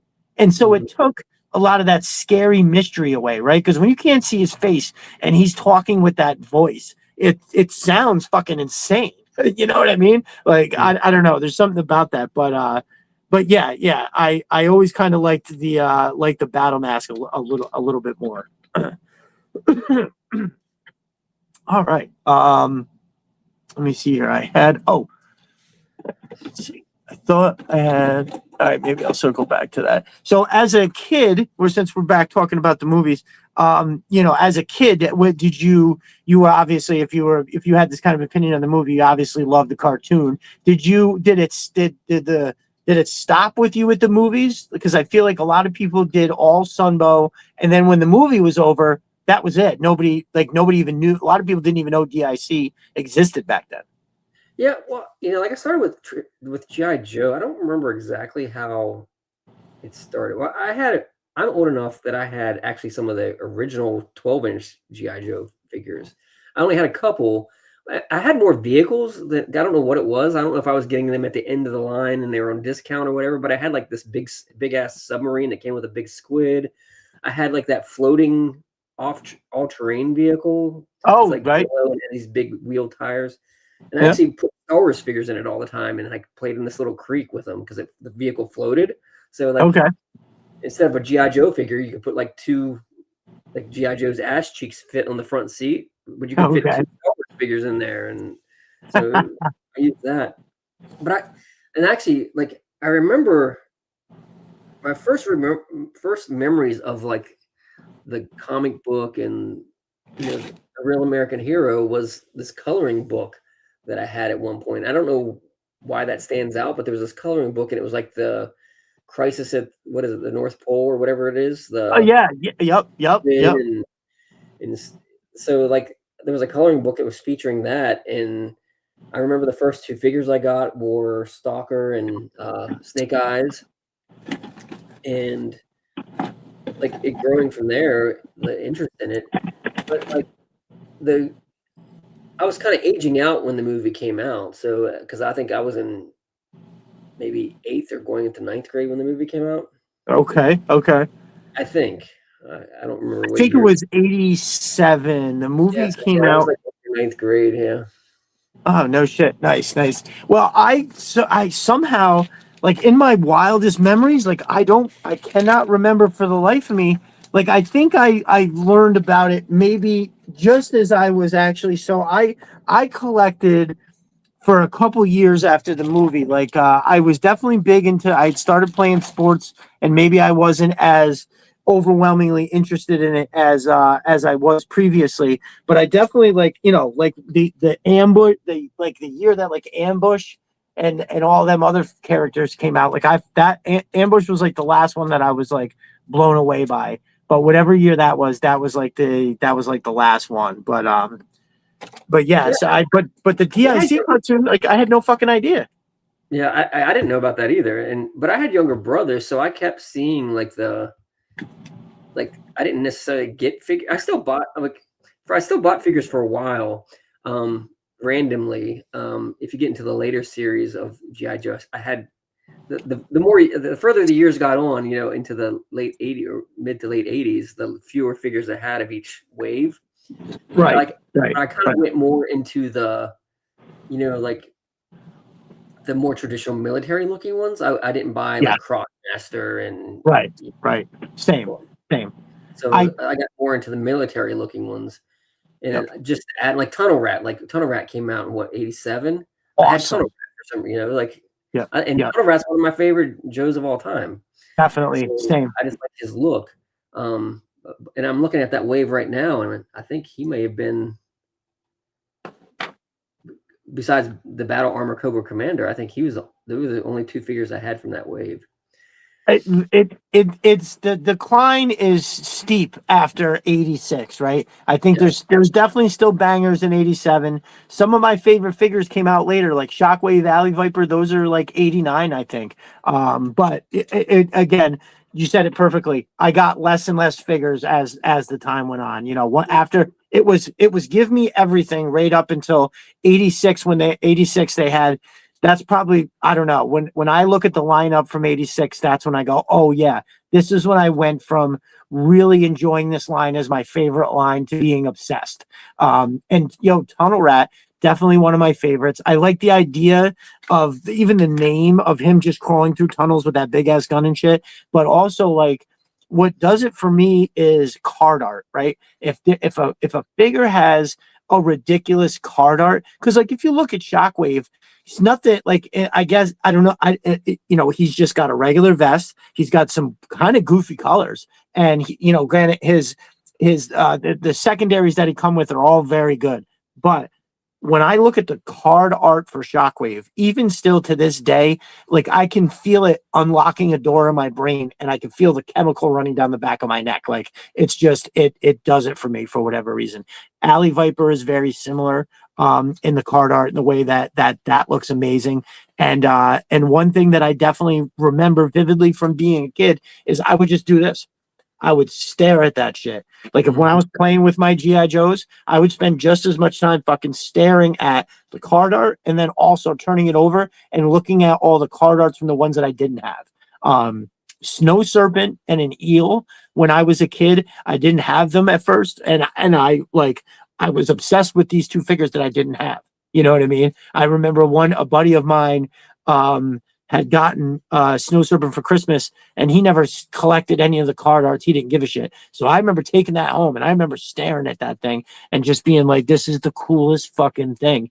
And it was a while of that. Like it was, I wouldn't know how to explain it. Where even as a kid, it's why I'm surprised that it's taken over my life in this portion of my life, I should say, in a way that it has, because this is how I was when I was a kid. Like if you went back to when I was 6, 7, 8, 9 years old, and you gave that kid a checkbook, this is exactly what he would do with it. And playing with the toys, going outside. Like Big Red was like the most recent snowshoot that I did. Big Red was like, it looked like you just carved a base into a mountain, and it was kind of what I did. I used my snowblower to blow all the snow. So I have two parts to my driveway. There's the long skinny part, and then it opens up as you get back to where my shop is, right? The entrance to the shop, and it opens up. And so I use my snowblower put all the snow from that back area into one corner, and then I just kind of waited overnight. It snowed a little more, the snow settled, it became a little stiffer, and I just did one pass with the snowblower right up the middle. And then I just kind of started shaping it, making it a little, like patting it down so it was a little more tight, and then I just started carving the little holes into it. And I brought everything out in two big totes and just started setting that shit up. It's fun. Those two snowshoots that I did were like my favorite, because when I'm doing some of the bigger ones, like I had actually the Cobra Call laundry facility was a lot of fun too, because once I got those walls set up, putting the figures everywhere, that's the fun part, right? Getting, doing all the posing and, choosing the weapons and shit like that. But yeah, dude. And thank you, by the way. That was an excellent collaboration. I felt like the Cobra Claw launching facility took what I was doing up a really big notch. And the large part of that is, your stuff being in there, like especially the locker room setup, dude. Like that is, I always looked at that and I was like, dude, this would just be amazing. And like it's one of those things where if you have something like that, you are immediately setting up an amazing shot, right? Because it being in sections and modular, you can like turn it so you can almost make two walls with a setup like that, right? You could have a couple on this side and a couple on this side in like a corner shape, and now you can put figures in front of that and look at what you have. That setup those things are amazing. I think when I first started getting stuff off of the Etsy, I remember trying to figure out if I could print those on my own thing, and they're all just a little bit too tall. And I did order some of the gun racks, but that locker room setup. And the thing is, when I print them, they don't look like when you do it. Your shit is ultra clean, so, and mine are not. But yeah, dude, like this one right here. I love all of them for different reasons, but I really like this one because it's got like almost a full, like a work surface for a figure, right? You have the pegs to put stuff on it there, and then nothing says totally awesome shot like having a figure bending over and grabbing something out of there. You know what I mean? Anything that's in their hand, just put a couple things in there, have the figure bending over. But yeah, so the depth of that is real super sweet. And when you put this one in between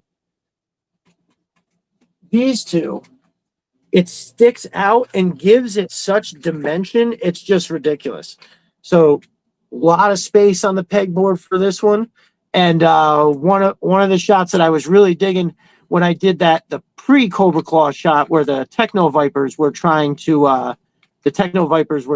get ready to bring the shit there, was I had one of the guys bending over, and he was, oh man, my fingers are the worst. This time of year, every single one of my fingers is like dry and cracked.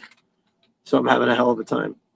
But yeah, he was bending over, pulling something out of one of these crates. He had the crate in his hand, and he was pulling a hose out of there.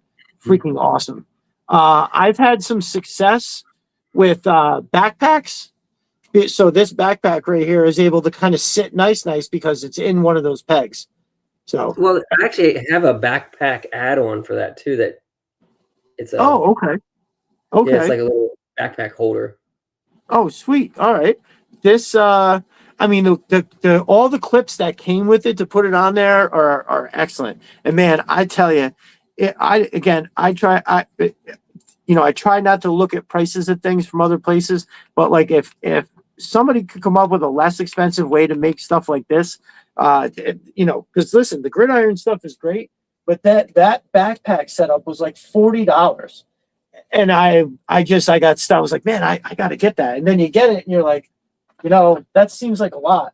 And that's one of the things too. Oh shit. That's one of the things too. Like I tell people all the time when they go to your website, there's something that's priced for everybody, right? Even if you're just trying to get something set up on your desk, there's a bunch of stuff you can grab. Even if it's a crate like this to have a figure holding it. I think this particular size is an incredible scale because when you look at it, it's very good size. But when you put it in a figure's hand, first of all, they can hold it and it doesn't make them tip, right? Because this is the one that's got the those gorgeous mortar rounds in there, absolutely gorgeous. When you put that in, I had it. There was a couple shots that I tried, and I don't know if I ultimately used any of them. No, I only did the video so far. But yeah, the Snow Serpent was holding this setup in it, and yeah, so it's perfectly made that it won't tip a figure that's standing there. I think that's fucking awesome. And so when I originally grabbed this, I pulled these over with it. So I might as well just talk about this now. So one of the newer things you have is the Legacy crate, and I have waxed poetic about these quite a bit. What did you just kind of one day were like, hey, I want to make like a more of an actual wooden crate looking deal?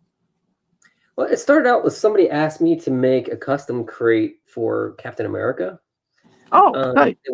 They were going to do a photo shoot for Captain America's shield, and I think it was a Mezco figure, and they wanted me to make a crate for the shield, like somebody was delivering him the shield or whatever. And Sounds so awesome. I was like, well, what era is the Captain America? And so is it like, so what I was thinking the era that it was, so I was like, well, I don't want to put it in a modern crate, so I made the wood crate to be more like a World War II Vietnam style crate where it's the bare wood, just planks of wood slammed together because they're going to throw it away, throw it in a ditch somewhere when they empty it out. Right. That's kind of how I kind of started it. And actually, it's actually sitting right here. So here, it's kind of big. Oh, dude, that's awesome! Holy hell! And like his shield fits in there. But there's actually an insert, but I don't have the insert out. But like, Sure, goes in there. Dude, hell yeah! So there's actually like an insert. It's like wood. It looks like wood that. Dude, in place. How awesome is that? That is fucking phenomenal. Yeah, well, and to me, that's you making something that's allowing somebody to play with their toys in a particular way. Like I mean, after having gotten some of this stuff and not just doing the photos, like when I'm setting stuff up, I mean, I don't exactly make the noises, right? I'm not like and doing that, but I move them around. You look at them real quick. The imagination's going. It's playing with them for sure. And I feel like this enhances it in a crazy way, if only sometimes for like with the how it can pique your mind. So these are the two legacy crates that I currently have. And what I did was I took the contents from other mission crates that I had got, and I put them in here because I have this crazy idea that Cobra is going to deliver this to the dreadnoughts. And what they need him to do is take these chemicals and disperse them through the city. So this is made to look a little more like a regular crate. It's being shipped somehow on like a regular, whatever. Cobra is still in hiding. And so how do you pay a dreadnought? You give them gold. And so I slapped those in there. And so, dude, that alone is just like the play ability of it is I just makes it phenomenal. And when you put a few of them together, it's, I don't know, for me at least, it, like I said, I think that's why I'm drawn to it, because like it makes me feel like I do when I'm looking at the figures, right? Like it's not like there's a lot of stuff out there that you can get, I don't know, like even when I look at like say like the RAM cycle, like when I look at that, it doesn't hit me. I'm just like, it's okay, and it doesn't remind me that much of. Is that what I might even have it on? It doesn't remind me that much of the original one, or what, for whatever reason. I'm just like, it doesn't do it. But like when I look at this thing and it's got the Cobra symbol on there, I love like the ID tag of what it is. Because yeah, the 23, I think that is the C is for Cobra, right? Because I'm pretty sure this one's got D for Dreadnought, the code on there. They just worked out that way, but like each one has a different letter on it. Because Okay. I think I don't know, remember what they all are. I actually have a bunch of them sitting somewhere, but it just worked out. I think Destro is actually like G, and then I made one for Action Force as well, and I think that's like H or J or something. Okay, no doubt. So, and I think GI Joe is like A, and then like the Eagle Shield is like B. So it just worked out that C and D was Cobra and Dreadnoughts, which works out. I mean, I like it, but right. It would just, I think it was just coincidence. And then once I saw it, I was like, oh, that's awesome. Happy accidents, if you will.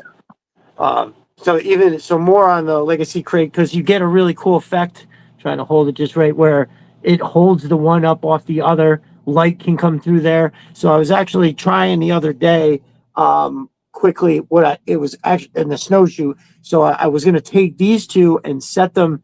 And there's that one little part I carved out that I had your door in the back, right? So there was like this plastic floor that I had your table set up, the Twilight Guard and the Range Viper were there. And in the background, I was going to put these two on top of this one. And in that little space back here, I was going to align it with a couple lights, but it wasn't shooting the light through here like I wanted it to. It was coming up out of the top a little bit and drawing your eye. So I tried to get it out of there. But I'm going to find a way to get that where I turn the light just right and you'll be able to see something come through there. I think that's going to be awesome. But then even on the sides, we still have the nice recessed handle, so you can still stack them this way in the way that you want to, but you get that nice little line right through there. And cool little detail in like the latch that's right on there as well. That's all, that little stuff is awesome. And like here, when you look on the sides with the little kind of like some kind of fastener or a rivet, same thing on the little pieces here and here. Fucking totally awesome. And even like, so I know that, most printed surfaces have some kind of like a texture to it. This, when I look at this, now granted, I don't have my glasses on, but when I look at this, it's just enough. It's just enough of some kind of a pattern that's back there. I mean, I think it's just the effect of the printing, but if you did anything in particular, or again, if that's just another happy accident, there's like just enough action deep in there that you get the idea that it's like a kind of a wood. So I think that's fantastic. And, everything being so modular in that, you can get it empty, or, if you buy, this, like I'm sure now, could somebody say, I know that this insert and then these things, the vials here, they normally come in one of the older style mission crates. So I believe that came in this one here, which is gorgeous, by the way. I love these. Would somebody be able to order this in here? They could probably just say, hey, yeah, you can order it that way. But I'm actually probably going to switch to where like more of a crate builder. So like you buy your crate and then you can buy separately the things you want to put in it. Because like Perfect. making these listings is getting a little out of hand. I have 120 listings now, and so I'm trying to figure out a way to make it, and then also like some people don't want, like I don't have every combination listed because I have to, for every time I list something, I have to pay 20 cents pretty much. And like Oh, if you buy, like say you buy one of something, they charge me 20 cents again to restock it, even though it's not a real thing. But if you buy right, right, five, right. it's 20 cents to restock the five for some reason. I don't, the Etsy just nickel and dimes you constantly. So, but anyway, so I'm just trying to figure out a better way to make it to where I don't have to have 500 listings and give people what they want. So, and also like the other thing, Etsy has limitations on like the way you can do the options and the pictures and things like that, where the website that I have is a lot more flexible. So I haven't fleshed everything out, but most of it, like if you pick blue, you're going to, when I get the picture and you get your order, it's going to show blue in the picture, where on Etsy, if you pick blue, it doesn't always show blue in your cart or whatever. Right, right, right, right, right. They Okay. limit of 10 pictures. They've upped that recently, but so now you can have more pictures. Oh, that's cool. Very good. And do you still get a lot of traffic through the Etsy, or is the Oh, website yeah, kind of taking? traffic's still going through Etsy. Yeah, people Oh, nice. I bought mean, in the website. I mean, well, they're just used to it, and some people. I think I mean, if you want to buy through Etsy, because I think at one point you had that Etsy Premium or something like that. oh yeah, the free shipping or something like that. Yeah, I think. and I'm not. It doesn't hurt my feelings if you want to order from Etsy instead of the website. I'm Oh just yeah, you know what? paying more fees for Etsy than the website. That's the only thing. Okay. Yeah. No. I honestly, I'd rather. I don't even know if I have that anymore because you were the only thing I was getting. Well, no, I still get it through Matt through Etsy too. So yeah, I guess maybe I'll have to. But I don't mind the website. The website's so nice and easy. I love it for sure. um. So when you actually made like these mission crates, which would be like the earlier style, and I even kind of talked about the bigger ones and the bumpers and everything like that, was there any particular inspiration, or did it just kind of you just started fucking around on the design thing and this is what you came up with? Well, actually, those come in the bumper style too. I just don't really list them that often.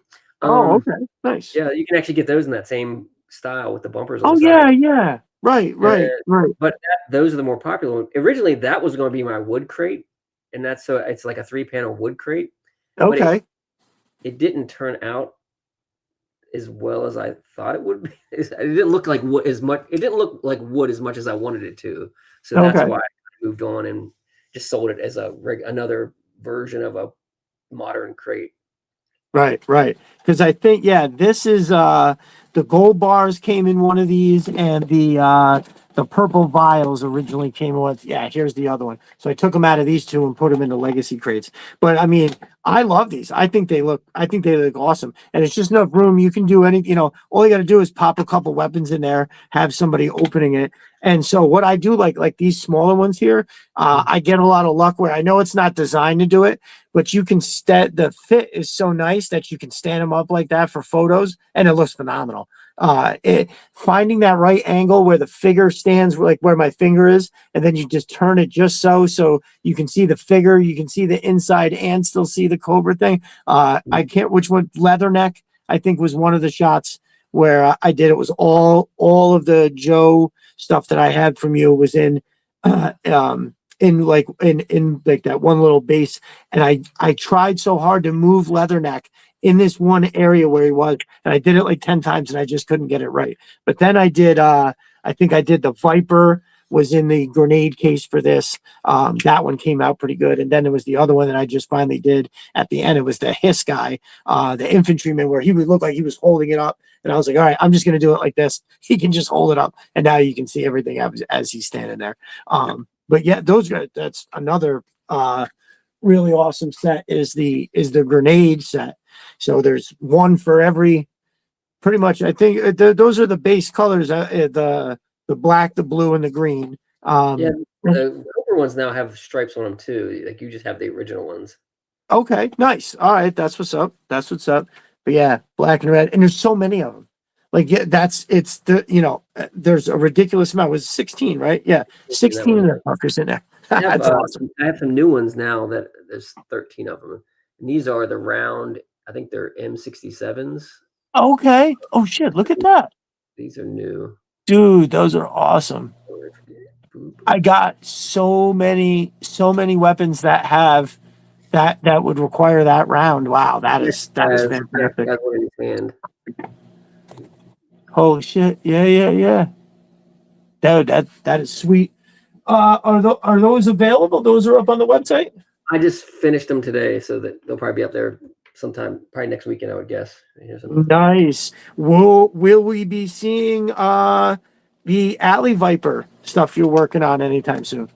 That, like, I've been having trouble with, so like like here's so this is the test fit for the rack. Okay. Yep. But I've been working on the configuration of how I want to do it. So one of the things I've been playing around with is because I want it to function and look good. So that's the hard part. Sure. So do I want them to be sideways? Do I want them to be stacked back to back? And I'm kind of leaning towards kind of like this zigzag where they're kind of like this. Staggered, sort of. Yeah, staggered, and they kind of at an angle. And if I can fit 3 of them inside my standard armory cabinets, well, not. I have to make it deeper, but that's kind of where I'm leaning towards. It's just like I had so many orders between Thanksgiving and Christmas that I didn't have a lot of free time to design anything. Okay. Just well, that's good. Breaking out plastic and packing things up. Oh, dude, you package shit like nobody's business, man. I'm always so impressed by that neat packaging of every individual item. Yeah, dude, that shit is very impressive. Well, I'm super glad to hear that you were busy that much in between Thanksgiving and Christmas. A good time to be busy. Yep. I mean, it's a good problem to have, but that's the one thing that, the time it takes to do all that, I don't have as much free time to design new things. So that's why it's been a little bit slower releasing new things. Absolutely. Again, like you said, good problem to have.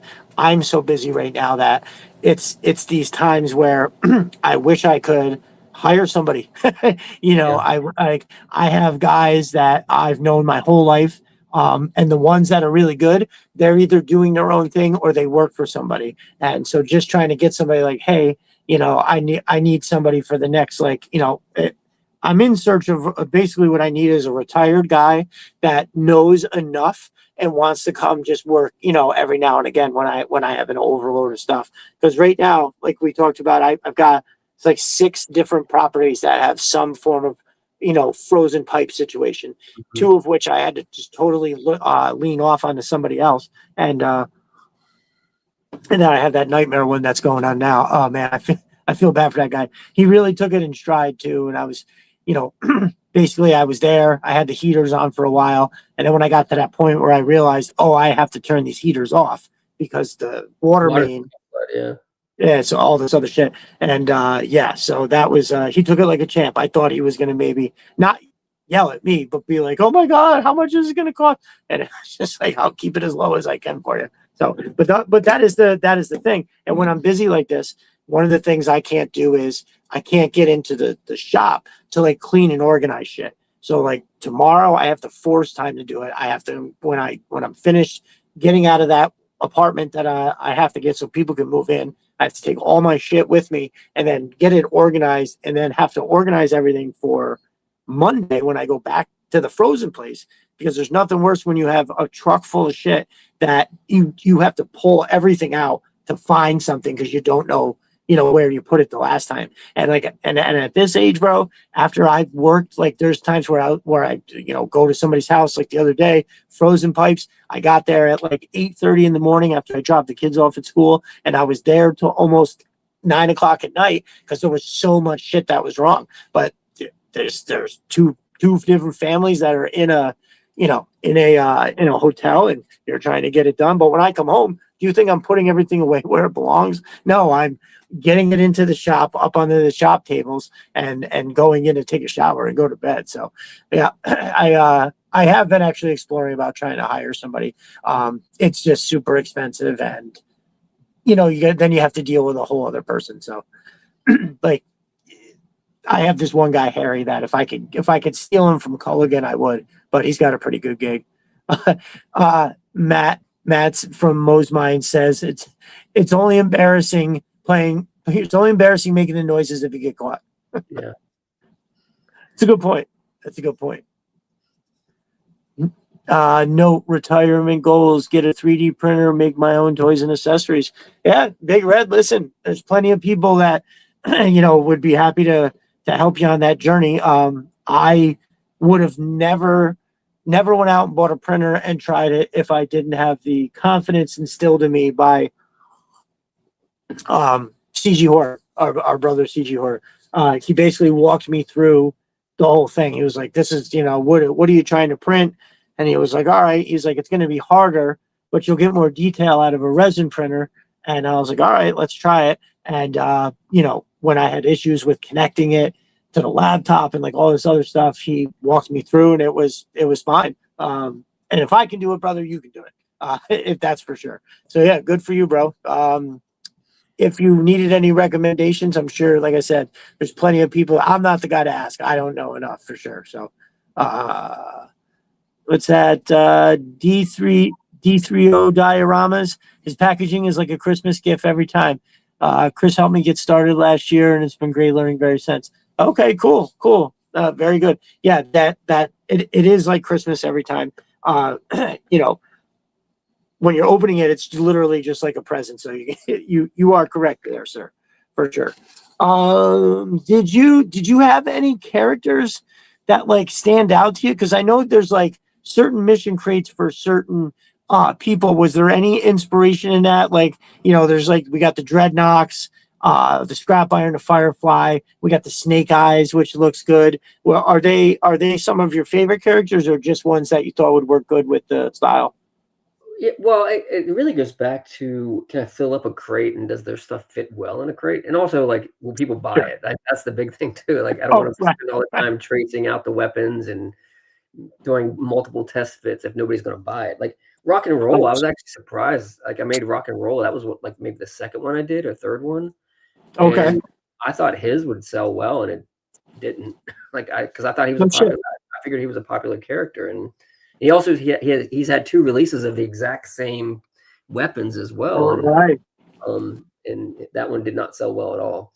Huh. And That's also Airborne as well. Like his crate turned out really well, but his didn't sell well either. It's really the Cobra ones sell, of course. Like the GI Joe one's not so much. okay. Really, Snake Eyes, I think, is the Joe one that sold the most of. But the Cobra one, I go through sprints or like nobody will buy them for a month, and then all of a sudden, like, I'll sell 20 of them. It's nice. Nice. I would like to know how that happens. Like, does somebody post it and then other people buy it, or like it's weird. It's weird. Like things come in cycles where I won't sell something for a while, and I think about like maybe taking it down, and all of a sudden I sell 5 or 6 of them. Huh. That is strange. I mean, it seems like something to chalk up to algorithm.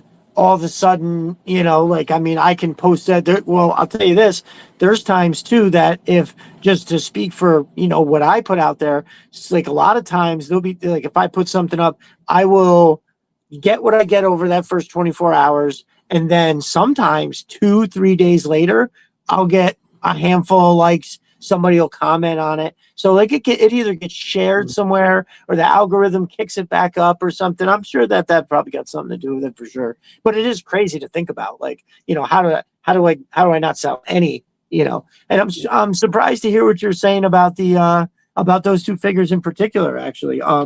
I had the Airborne crate in my sights, and then I wound up sending my Airborne figure to our brother Vagon. Shout out to Vagon if he happens to be listening. We all love you, brother. Yeah, I thought that was a great crate, and the Rock and Roll, like you said, that really hits the notes of what you would think would be a seller. There was a big, so they already had the one release, and like you said, it's the same as, but there was like a lot of buzz around that around the retro when it was coming out. People seem to really like. I have to admit, I'm a little shocked on that one. I'm sure there's maybe some figure that you could say maybe didn't do well or something, but I'd be like, okay. But that just seems like one is that that would be a hit for sure. I mean, he was like, people were going bananas when that retro came out. Am I right about that? Yeah.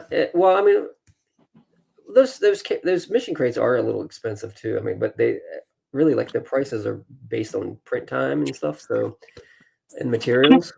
So I mean, I to can me, you for the I think because I think they're like $30, 30 to 35, depending on which one you get.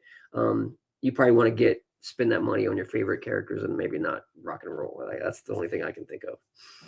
for sure. I don't know, but like I don't know if rock and roll is anybody's favorite character. Jeremy, my brother Jeremy, the guy who has the great Facebook group, the Pit. At it, but that would be it. He's there's every character is somebody's favorite. Like my brother Cletus a Cobra, his favorite figure of all time is the Stinger Driver, which is in essence just I love that figure too. me too. Really good. Here he is. Boom. I like this guy. It's I don't know. I think it's pretty dope. I actually just opened my third Stinger, and I'm gonna decide. I think I'm gonna take. It's very possible that I might try and spray paint it. There's so much shit that I have a stack of figures over here that I wanna fuck with. But I almost never have the time. But I got that Stinger. I think it was like $40 on Big Bad Toy Store. I was like, how do you not say yes to that? A lot of people picking up Stingers right now for $37.50, which is 50% off at Walmart. They're on the shelf for $75. A lot of people grabbing those Talib from Figure Fight Club. I think he got 2 or 3 of them. Now I've been watching my Walmart like a hawk. Ain't a motherfucking thing been on discount yet. I got heavy duty because somebody put a wrong sticker on it. When I went up to the counter, it's still rung up as $35 or whatever he was. And I was like, well, somebody put this sticker on here, so don't you have to give it to me for that? And the lady was like, oh yeah, sure. Boop, boop, boop. And that was it. But yeah, I paid like $17 or it was either $12 or $17. I can't fucking remember. But yeah, well, you got to watch like the Target. I assume that was a Target, right? Because Target. No, that was Walmart. Oh, was it? Because like the weird thing about Target is like not every store discounts them the same way. And what can happen sometimes if you buy, say I was in Myrtle Beach and I bought a figure at Myrtle Beach, that Target might have a certain figure on clearance for $19.99 or $14.99 or whatever. But in Charlotte, they might not have the same discount. Okay. I don't know why that is or whatever, but somebody could buy at Myrtle Beach and then return it to the Charlotte Target, but in there it might still have that clearance sticker on it or whatever, but on the shelf in their inventory system it's still full price, and it has that clearance sticker on it or whatever from Myrtle Beach. I've ran into the people who did that, or I've tried to get it at Target and it has a sticker on it and it's not what's in their inventory system. And they're like, no, sorry. Dude, it's crazy sometimes when I go in. So there is this one Target that is up that's maybe 10 minutes from me, and the guy who is like the toy manager or just whoever runs in that department, every time I just stopped going there. I don't ask him questions anymore. So when Breaker was coming out, I had one that came via mail order, right, from Target.com, and they actually sent it. So I know a lot of people had trouble. So I actually got it, but everybody was clamoring over that figure I was like, oh, I got to get another one of these, right? So I'm looking at it. That's when I wound up finding it at this Target. But I remember going in and then like hearing a guy say, I was like, well, do you have this figure in the back? And he was like, oh yeah, we definitely have it in the back. And I was like, well, can you go get it for me? And they're like, well, it could be in one of these 7 pallets, that are right there. And I'm like, oh, all right. I mean, I guess you can't pull 7 pallets apart. I was like, can you just go do a once around to see if it's on the outside of the pallet? And he's like, I can't just take it off the thing. I was like, well then don't tell people that it's here. Right? Just be like, yeah, it's gonna be here, but it's not here right now. But yeah, finding that Breaker, that was what really kicked the collecting into a high gear. Like I had really been enjoying it for sure, but like the hunt for that figure, getting it out of a couple stores, not getting it, and then finally just because I happen to be so close to it, I was like, you know what? let me just go in here real quick and see if I can see it. Turning the corner and seeing it hanging on the peg. I didn't even care that the corner was dented. I was snatched that fucking thing up so fast. And yeah, that was when, in that moment, I walked away like literally glowing. And I, afterwards, looking back, I was like, oh, I do remember what that feeling is. That's what it felt like when I was a kid. When I first turned the corner at that store in Myrtle Beach and saw the gold Destro and the spoiler and not knowing that it existed, just turning the corner and there that fucking thing was. Like that, your mind explodes. And that's what it was like seeing that breaker there. I was like, holy shit, it's actually here. I've done a lot of trades this year, and I think breaker, crystal ball, and dial tone for sure are the most requested figures. Like even still, even though they're largely, I think maybe crystal ball. I mean, you can get them. I don't know what his price has been like lately, but like dial tone has been on Amazon for $20. So it's just that weird distribution thing where for a short period of time, a figure's it's like hard to get, and people just get in a panic and they'll get it for anything. Some people are very nice in trades, like my brother Chuckin' and Truckin'. He's traded me quite a few figures for like really good value. So originally when dial tone was really hard to find, he couldn't get them anywhere. And after like a week, he was like, hey, I got a snow job. I'll give you a snow job for a dial tone. And I was like, yeah, okay. I was like, can I give you something else? And he was like, no, I don't. He's like, I don't really want to make any money on it. So, every time he ordered, I always slip something a little extra in there. He actually, he's the reason I have a vamp too, because once I finally realized, I was like, oh shit, I'm probably going to really want that. And then I'm on eBay, and at the time it was like 250. And over the course of a week, I watched it lurch right to 300. Literally, I was like, oh my God, all these were like, I either have to bite the bullet and spend the money now. Like, what happens if it keeps going up? I don't want to spend more. And I think I put a post out about it, and he hit me up. He was like, yo, he's like, let's come up with a price. And I was like, well, it started out at 100. You paid 100 plus shipping, whatever. Now it's 300. Can we like find somewhere in the middle that's good for everybody? And so he was very nice. I mean, in essence, he just took money off the table to give it to me at a reasonable price. So very thankful for that all the time. I have an unopened vamp that's like, it's over there in the corner. It's like this gold nugget sitting there. It's like, what exactly do I do? What it is. It's exactly what it is. Open and I have one that's in the box. Do I open that one or do I sell it or what? Nice. So wait, you already have one that's open? Yeah.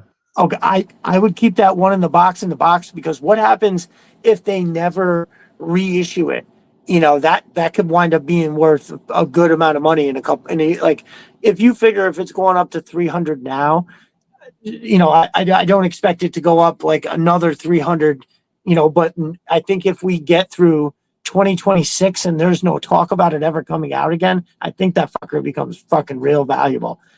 Yeah, I got lucky with the Big Bad Toy Store. For some reason had a re-release of them or whatever. I don't know how they got them, but I ended up getting lucky and getting one from there. Nice. I totally fucked up.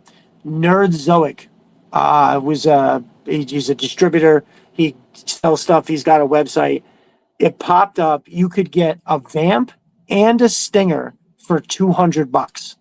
And I literally was like looking, I'm like, and I remember in that moment, I was hemorrhaging money on I had just spent a bunch of money on the remodel upstairs. I had to order windows and sheetrock and like a bunch of shit. And then I was like, oh my God, I was spinning, and I was like, oh, I can't spend $200 on this right now. And like 4 hours later, after I had sat down, I was thinking about some other stuff, and I was like, wait a minute. I have to. Those things are selling for 300. Why am I not going to go buy this and get a stinger for 200? And I went back to buy it, and they were already sold out. And I've been literally like punching myself in the balls ever since, because I think that was a massive fight. Dude, I could have even sold the stinger to somebody at just here, $50, $50 shipped. Here's a stinger, and now I've only spent $150 on a fucking vamp. So now. My biggest thing now is I have to, when I start to see deals like that, I have to go, all right, wait. You don't have to jump on every deal that you see because you didn't get that vamp, right? You can't use that to justify buying anything. That's it's a couple dollars off. You don't need to buy fucking 10 of those figures or whatever. But unless it's the Alley Viper from Walmart, if that pops up at $20, you always got to get a couple of those. Well, I have this bad habit, and we were talking about this the other day on Figure Fight Club. Like I have 4 cover girls now by accident. Oh yeah. And it's because I have this habit where I make multiple orders for every figure that comes out. So like on Hasbro, I order one of every. I place an order for one of every figure, but then I place another order for 2 of every figure because like what I do is my philosophy is if I buy one of every figure and the figure sells out, then I have the other order of 2 of every figure, and I can get that. Because what if I want to, like for instance, like Breaker was one of those too that I got. I had ended up with like 5 or 6 Breakers. You're right. Because of that same philosophy, and I do it on Amazon as well. And like Breaker was one of those figures, like green shirt. Like maybe I'll do some customs with him, put some different heads on him. So I knew I wanted multiples of him, and it kind of goes. It worked out for Breaker, but then other figures like Flint, for some reason, I have like 4 Flints as well. I forget to cancel those other. Like there's no reason they didn't sell out. They're going to go on clearance at some point, and I forgot to cancel them. So then they all shipped, and you can't return them to Hasbro. So I have 4 Flints. It's like, what the hell am I going to do with all the Flints? Same thing happened with CoverGirl. I thought I canceled them, forgot about it, and they all these boxes. It's like, what the hell are all these boxes? And CoverGirl. Fucking CoverGirl. Fuck. Right, mystery box. What is it? She has 2 heads. You can make 2 different figures out of it. But right, that's true. Yeah, the look that my wife gives me when I say, she's like, what'd you get? And I'll be like, I don't know what's in there. It's like, how do you not know how much shit are you ordering? You don't know what's in there. Truth be told, that's how I wound up with so many police officers. So I had 5 on order from Entertainment Earth. They was the first play. I don't remember what it was like early. I had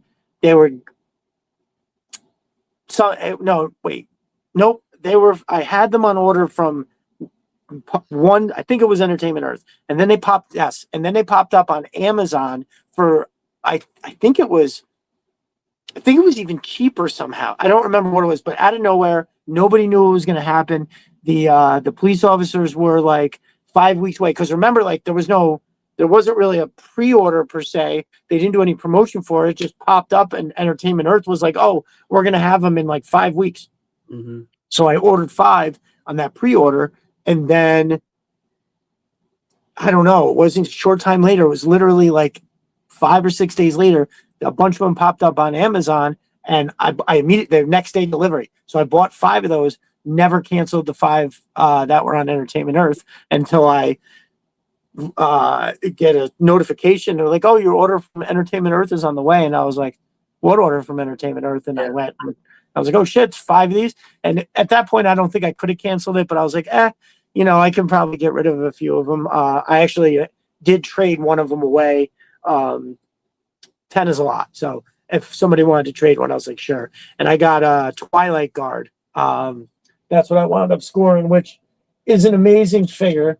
I'm very jealous to everybody out there that's getting these guys at Ross for $12.99. They're getting the whole 2-pack, and so I didn't have one. And then, just like so many other figures, I saw a picture and I was like, fuck. It's Burlington. They're getting them in Burlington. Oh yes, I'm sorry. You're right. I said Ross. Totally on Burlington, because we have the Burlington here, and I went into. There's 3 different ones that are close. I did 7 individual trips, 2, 2, and 3. And not only did they not have Joe's, dude, the poverty level look of these aisles, there was nothing in these aisles. Like, I mean, so I was like, do I even go back? Like, are they going to have, I mean, dude, if you had seen it, it was like, I was like, are we in communist Russia right now? Like, I can tell you, like that happened to me with Ross around Christmas time. I kept going like twice a week to Ross to try to find figures. Nothing. The only thing I could find was the 60th anniversary sniper girl woman. Okay. Yeah. I Yeah. had a ton of those, but for some reason I'm not into that figure. I think I have an aversion to face paint. I think that's why I didn't get that figure. Okay. Yeah. Yeah. Yeah. And I don't want my people sitting around in my bunker with covered in face paint. Right. Right. Right. It looks weird. Yeah. And so, but I kept going back, and I was like, well, I'm not going to go back anymore. And I was over there. I think it was because there's a PetSmart right beside it. So whenever they get dog food or something, and I was like, oh, I'll just pop in there real quick. And there they were, snow serpents. I was like, hell yeah. Nice. Nice. One of those things, when you stop trying, it works out. Right, right. It's like trying to remember where your keys are. If you stop trying to think about it for a minute, they'll pop up. Well, dude, that's awesome. I'm glad that you scored. I'm happy for everybody who got snow serpents. I've been saying on the podcast for months, like, hey, when the snowcat comes around, there's whispers of at the time it wasn't confirmed. It was whispers of an Arctic hiss. I was like, eventually all these $20 snow serpents on Amazon are going to dry up because people are going to want to start troop building with these that they spent with that retro that they haven't had. My brother Dan Salsato said to me in a voice message today, he said something about them releasing a second version of an Arctic bat. And I haven't gotten clarification on that yet, but that is definitely what he said. So I don't know. The lucky people I have 5 of the Arctic. Oh, nice. And nice. I don't even know. Like I ordered them, they came, and then they disappeared. Like from the face of the earth for everybody else apparently. So to tell everybody now, you can go to Entertainment Earth. You can put a pre-order in. I guess they say they're going to have some in May. I don't know. That has been up since like Thanksgiving. I remember somebody put a link up. I think Jeremy put a link up, or Pop Cult Frenzy might have put that up. I don't remember who it was, but 100%. I was like, well, I mean, what can it hurt to just put the pre-order in? If it doesn't happen, it doesn't happen. So yeah, I put a pre-order in for 5, and yeah, dude. Well, congratulations. I'm glad you got those. I was lucky enough to get one of the deluxe snow serpent and one of the deluxe snow serpent and one of the Arctic bat from that guy. I don't know if you ever heard me tell the story on the podcast about the guy locally who overpurchased. And yeah, I got one of each from him. And, that was one figure that he gave me great deals on everything, but I paid $60 for the deluxe snow serpent, and I paid I think $40 for the Arctic bat, and I thought that was relatively fair considering what they were selling for anyway. Big Red, thank you so much, brother. We always appreciate your support. Enjoy that night, my dude. We'll see you on those Twitter streets. Popco Frenzy says that pre-order has been up forever, and they keep pushing the date back. Oh, has the date moved back? I thought it's always been May. I mean, I don't know. Who knows what the hell they're talking about? I'm still waiting on a pre-order for a Rex figure from Big Bad Toy Store from like 2021. Something like oh my God! I don't think it's ever going to come. What now? What, a Rex? Did you say? It's a Star Wars figure. Oh, okay. Nice. They've already released another version of it since then, and for some reason that's still in my pre-order bucket on Big Bad Toy Store. Nice. Is speaking of Star Wars, at this point, it's just to see if it ever happens. I'm just leaving it in there to see if it ever comes through. Right. No harm in it being there. If it comes, it comes. What are you gonna do? Do you have a favorite Star Wars figure? Anything stick out to you in that line? Star Wars? I mean, my favorite figure of all time is probably, of course, Boba Fett. Everybody loves Boba Fett. Sure. But the Biker Scouts, I love the Biker Scouts. That's my favorite. Oh yeah. Okay, I'm with that. I feel like I saw somebody they did a series of photos on Instagram, and he had said this is my favorite of all time, and it's that helmet is amazing. Even as a kid, their particular helmet I thought was really cool, and I think it's the little that flies, and they're like yeah, that's it, yeah, definitely. those are pretty awesome too. I could totally see how you were saying this on Figure Fight Club about, troop building with like stormtroopers and those guys. And yeah, I think they look fucking awesome in the same way that like a snow serpent sort of does. It's that super clean look. Even as a kid, I definitely love Star Wars, and I don't know why I didn't have any Star Wars. I know the stuff was around because my cousin had the Millennium Falcon. He had a couple TIE fighters. Like they were awesome fucking things. The Millennium Falcon was amazing. That would have been the mid 80s or something like that. It was huge. But yeah, I could totally see getting lost on a bunch of those. And what is like how so right now, what is the thing to collect from Star Wars? I keep hearing like the Black Series, stuff about the Black Series. Yeah, the Black Series is pretty much the classified line of Star Wars. But the thing is, I buy I still buy the small ones too. Haven't opened up a single one of them, but I've been buying those for the last 8 years or whatever. And it's kind of they constantly re-release better versions of the figures, just like they did with the Black Series. So they've changed the box style 3 times for the Black Series already. Okay. And it seems like each time they do that, they start recycling through the figures again. They improve them over with each release, but you're still waiting for the perfect figure. That's what we were talking about last week. It's like right. Buying them, waiting for the perfect figure, and it hasn't happened yet. Transformers fans seem to be going through that for sure. That like Talib had mentioned a few times about how like you'll get so many different like third party companies that are making things that there'll be 7 different versions of a figure and then 7 different versions of each of those 7 because there's all these different companies making every one. And when he had kind of said that, I was like, oh, the exponential math on that, like, holy shit, like that's fucking awful. I can't imagine. I mean, I know it's like trying to collect one line, and yeah, I couldn't imagine trying to collect all those things. Although, like, I guess it's kind of easy in the sense that, like, what Abby was showing, he's like, there's stuff that he's, trying to get rid of a few of his figures now. He's like, stuff that I haven't opened, I've never looked at it in like a year. I might as well get rid of it. And it's just like, oh, so you just buy everything. So every time you see something that comes out, it's a new release and it looks reasonable, you buy that motherfucker. It's like, holy shit.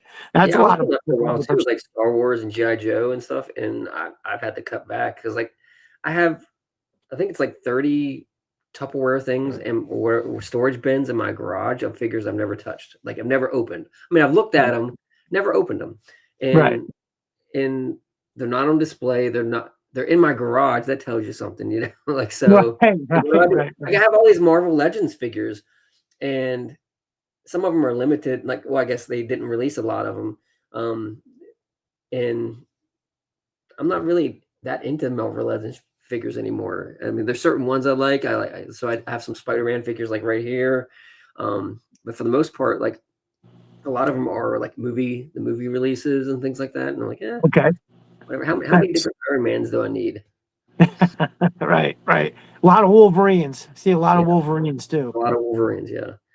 And some of them you buy them in hopes that maybe they'll resell for more later or whatever.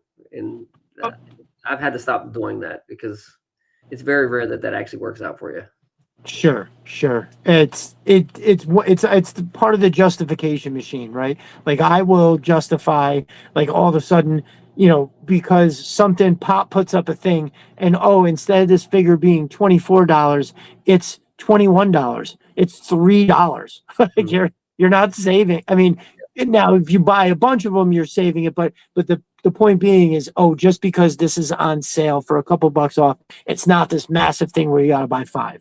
Like I said, the Crimson Alley Viper, when it goes from $37 to $20, then that's when you purchase a few because you're getting that deal. The rule is you're not supposed to do that unless you're going to make double your money, because unless you're going to have a ton of them to sell to make, because it's really not worth your time and the fees that you're going to pay and the shipping you're going to pay. And for sure. Oh, that's if you're selling. I just wanted them to have. Yeah, for sure. But no, if you're trying to flip them, then that's you gotta find a better deal than that for sure. I have a friend. He flips Legos all the time, and he Okay. doesn't. That's it. That's all he does. Like he flips Wow. Legos, and he That's started getting into Marvel Legends and Star Wars figures, and he started losing his ass because like they just don't hold value, don't resell very well, right. and but like Legos, like he buys them because Legos they run them for so long and then they take them off the shelf. So he buys Okay. them, holds on to them, and then once they retire them, he lists them on Amazon for like twice or three times the value. Okay. Yeah, I can see how that works because Legos are so fucking expensive when they first went off the shelf. Yeah. So if you can find when it winds up becoming like rare, which is crazy. I don't know. I mean, well, I mean, I guess you never really understand why sometimes things are the way that they are. Like especially Legos, you would think they're for kids, but no, there's adults that are out there sitting at home fucking doing these things, and that's why they can pay the price. Like I saw one the other day, it was a Range Rover or something Mm. like that, the old school Range Rover, and I was like, yeah, that does look awesome. But it was like, I can't remember what the price was, but I remember going, not at that cost. It's not. Yeah, You yeah. know what I mean? They're Well, like HasLabs, every fucking one of them. yeah, well, a big market for that, like part of that is like YouTube and Instagram and TikTok. Like it's people buying unique Lego sets, putting a video out there of them putting it together, and Right, that's right. that's Yeah, there's a that's market for that's that. true. That creates quite a bit of hype too. Yeah, now I just say that the next thing you know, it becomes a fucking fad. Huh. Well, it's Yeah. also like if you look at conventions, like if you start looking at convention calendars, 90% of the conventions are Lego conventions. What? Holy There's like a shit. Lego convention like every week. Wow. That seems crazy. I wouldn't have Yep. thought of that either. I didn't So either. I started looking at it. So yeah, right, right. Holy fuck. So, man, I wonder like so if they're rare, but yet there's enough of them out there to have all these shows, I wonder how many like are common vendors, right? I wonder how many people go from each one to each one to each one. But at that rate, there's just got to be a lot of vendors, dude. That's fucking crazy. Holy shit. Who would have known?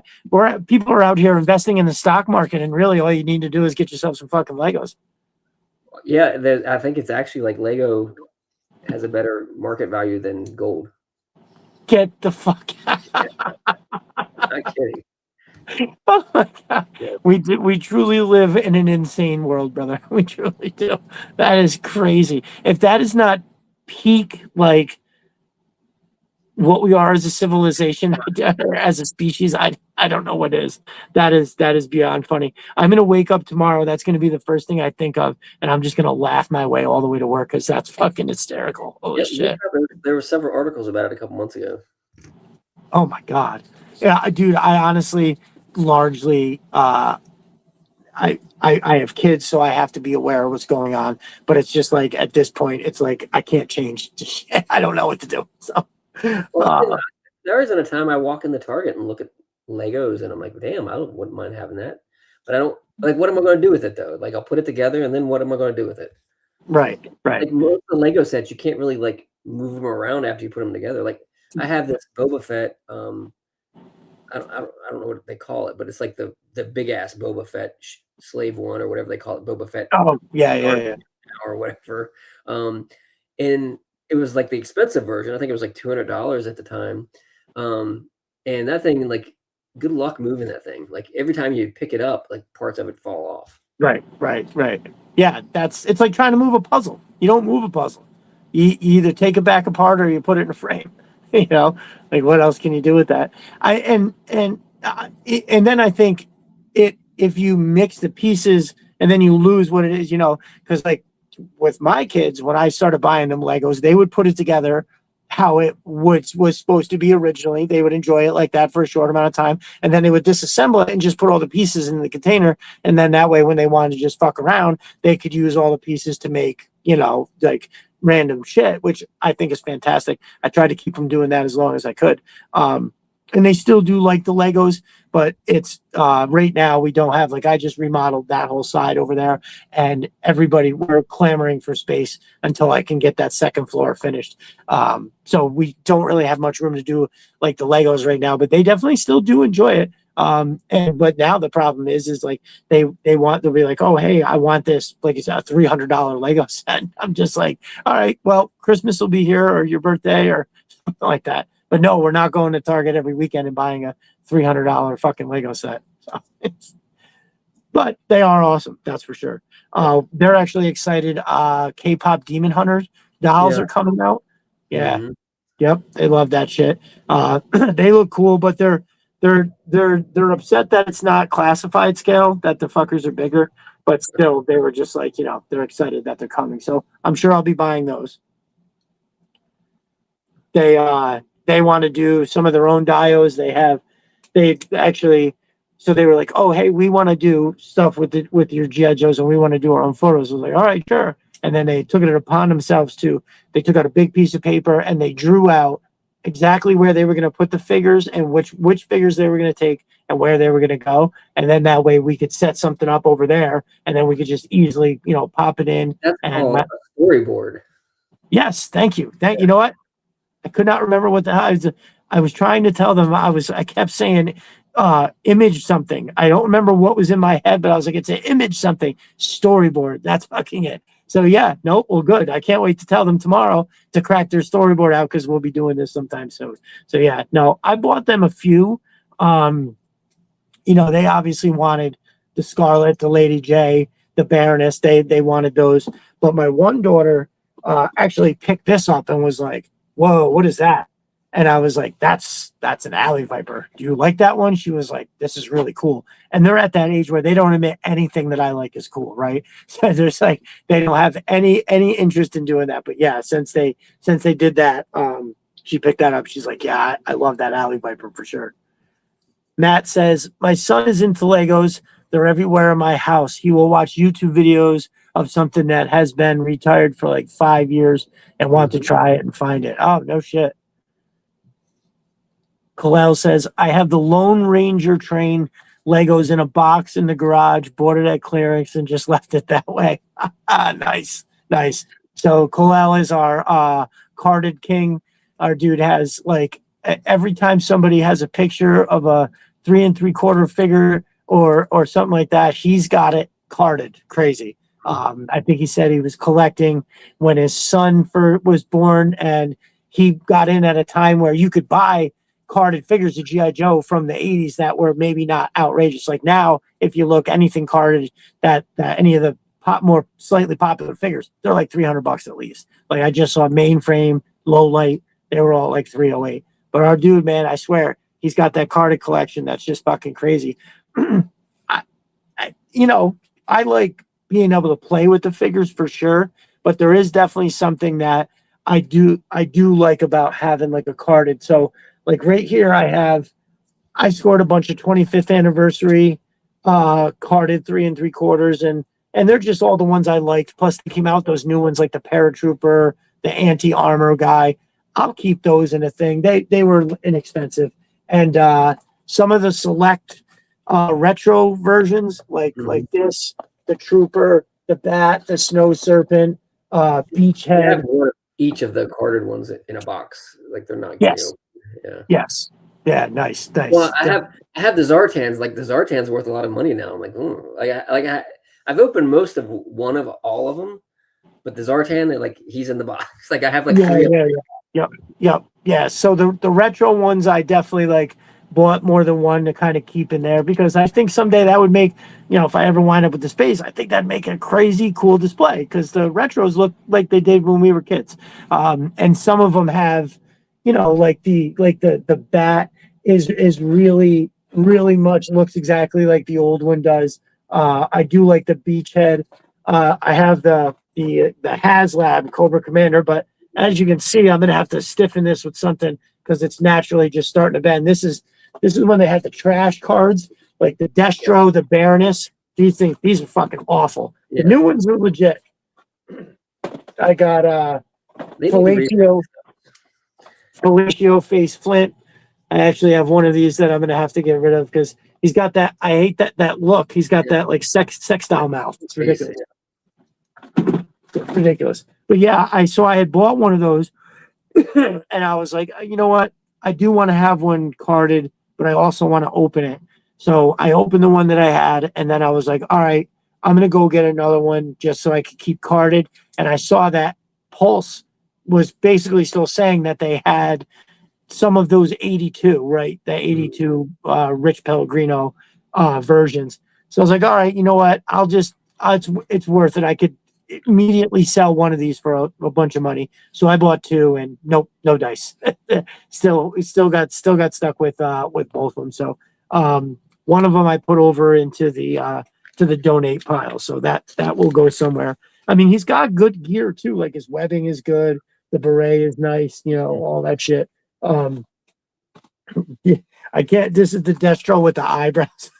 Somebody had pointed it out. Like I didn't open this one. I opened up the O2, and just was like, I didn't notice it. Somebody brought it. Conrad brought it up on the stream the other day, and fucking yeah, that he has eyebrows.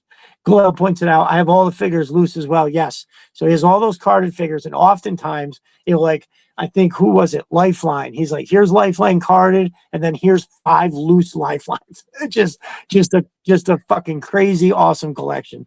Matt says he keeps a lot in the box, so if he forgets about them, I can pay for college. Yeah, that's right. Just if he forgets about it, just take it and put it away. So like, my kids are so spoiled, not just from like me and their mother, but each of their grandparents go fucking bananas. And only grandkids on both sides, so they totally get spoiled. And when we moved into this house, it was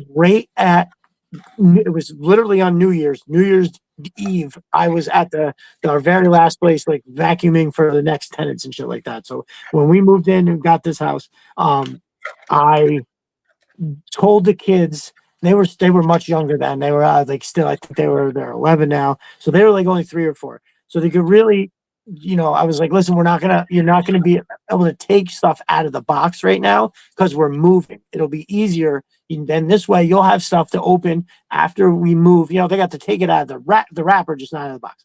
Anyway, when we moved, that stuff that was in those boxes got put into a closet, and everybody forgot about it.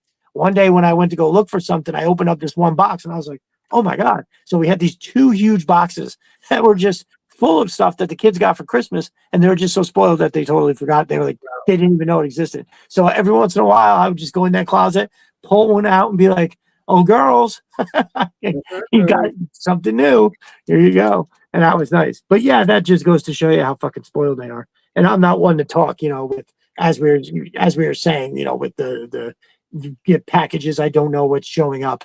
That happens way more times than I care to admit. And like I said, it was the only time my wife ever says anything about anything is when it's that. And she's like, "How do you not know what you ordered?" Like, holy shit. I can't say that I'd like. Yeah, at one point, like I started keeping a spreadsheet of all my pre-orders, and at Oh, nice. Okay. This was like, I think it was like September maybe of last year, and I think I had 125 figures on pre-order, and I was like, and I looked at it, I was like, man, I gotta scale back. I gotta scale back because, like I said, like some of the stuff I order 5 of, most of everything I order a minimum of 3 of everything. Actually, technically, I think it's 5 or 6 because I order 2 and 1 at Hasbro and 2 and 1 at Amazon. Because I do that. Because pretty much what I do is if it sells out, if it sells out, I'll cancel the 1 and keep the 2. Okay. If it doesn't sell out, I'll cancel the 2 and keep the 1. But I often forget to cancel any of them. Yes. So, because like their dates, they change the date because they have a date on them, and I have them in a spreadsheet of the original date. Right. They move the dates up, and they used to send the email that says your shipment's about to ship, your order's about to ship. Right. That's not no more.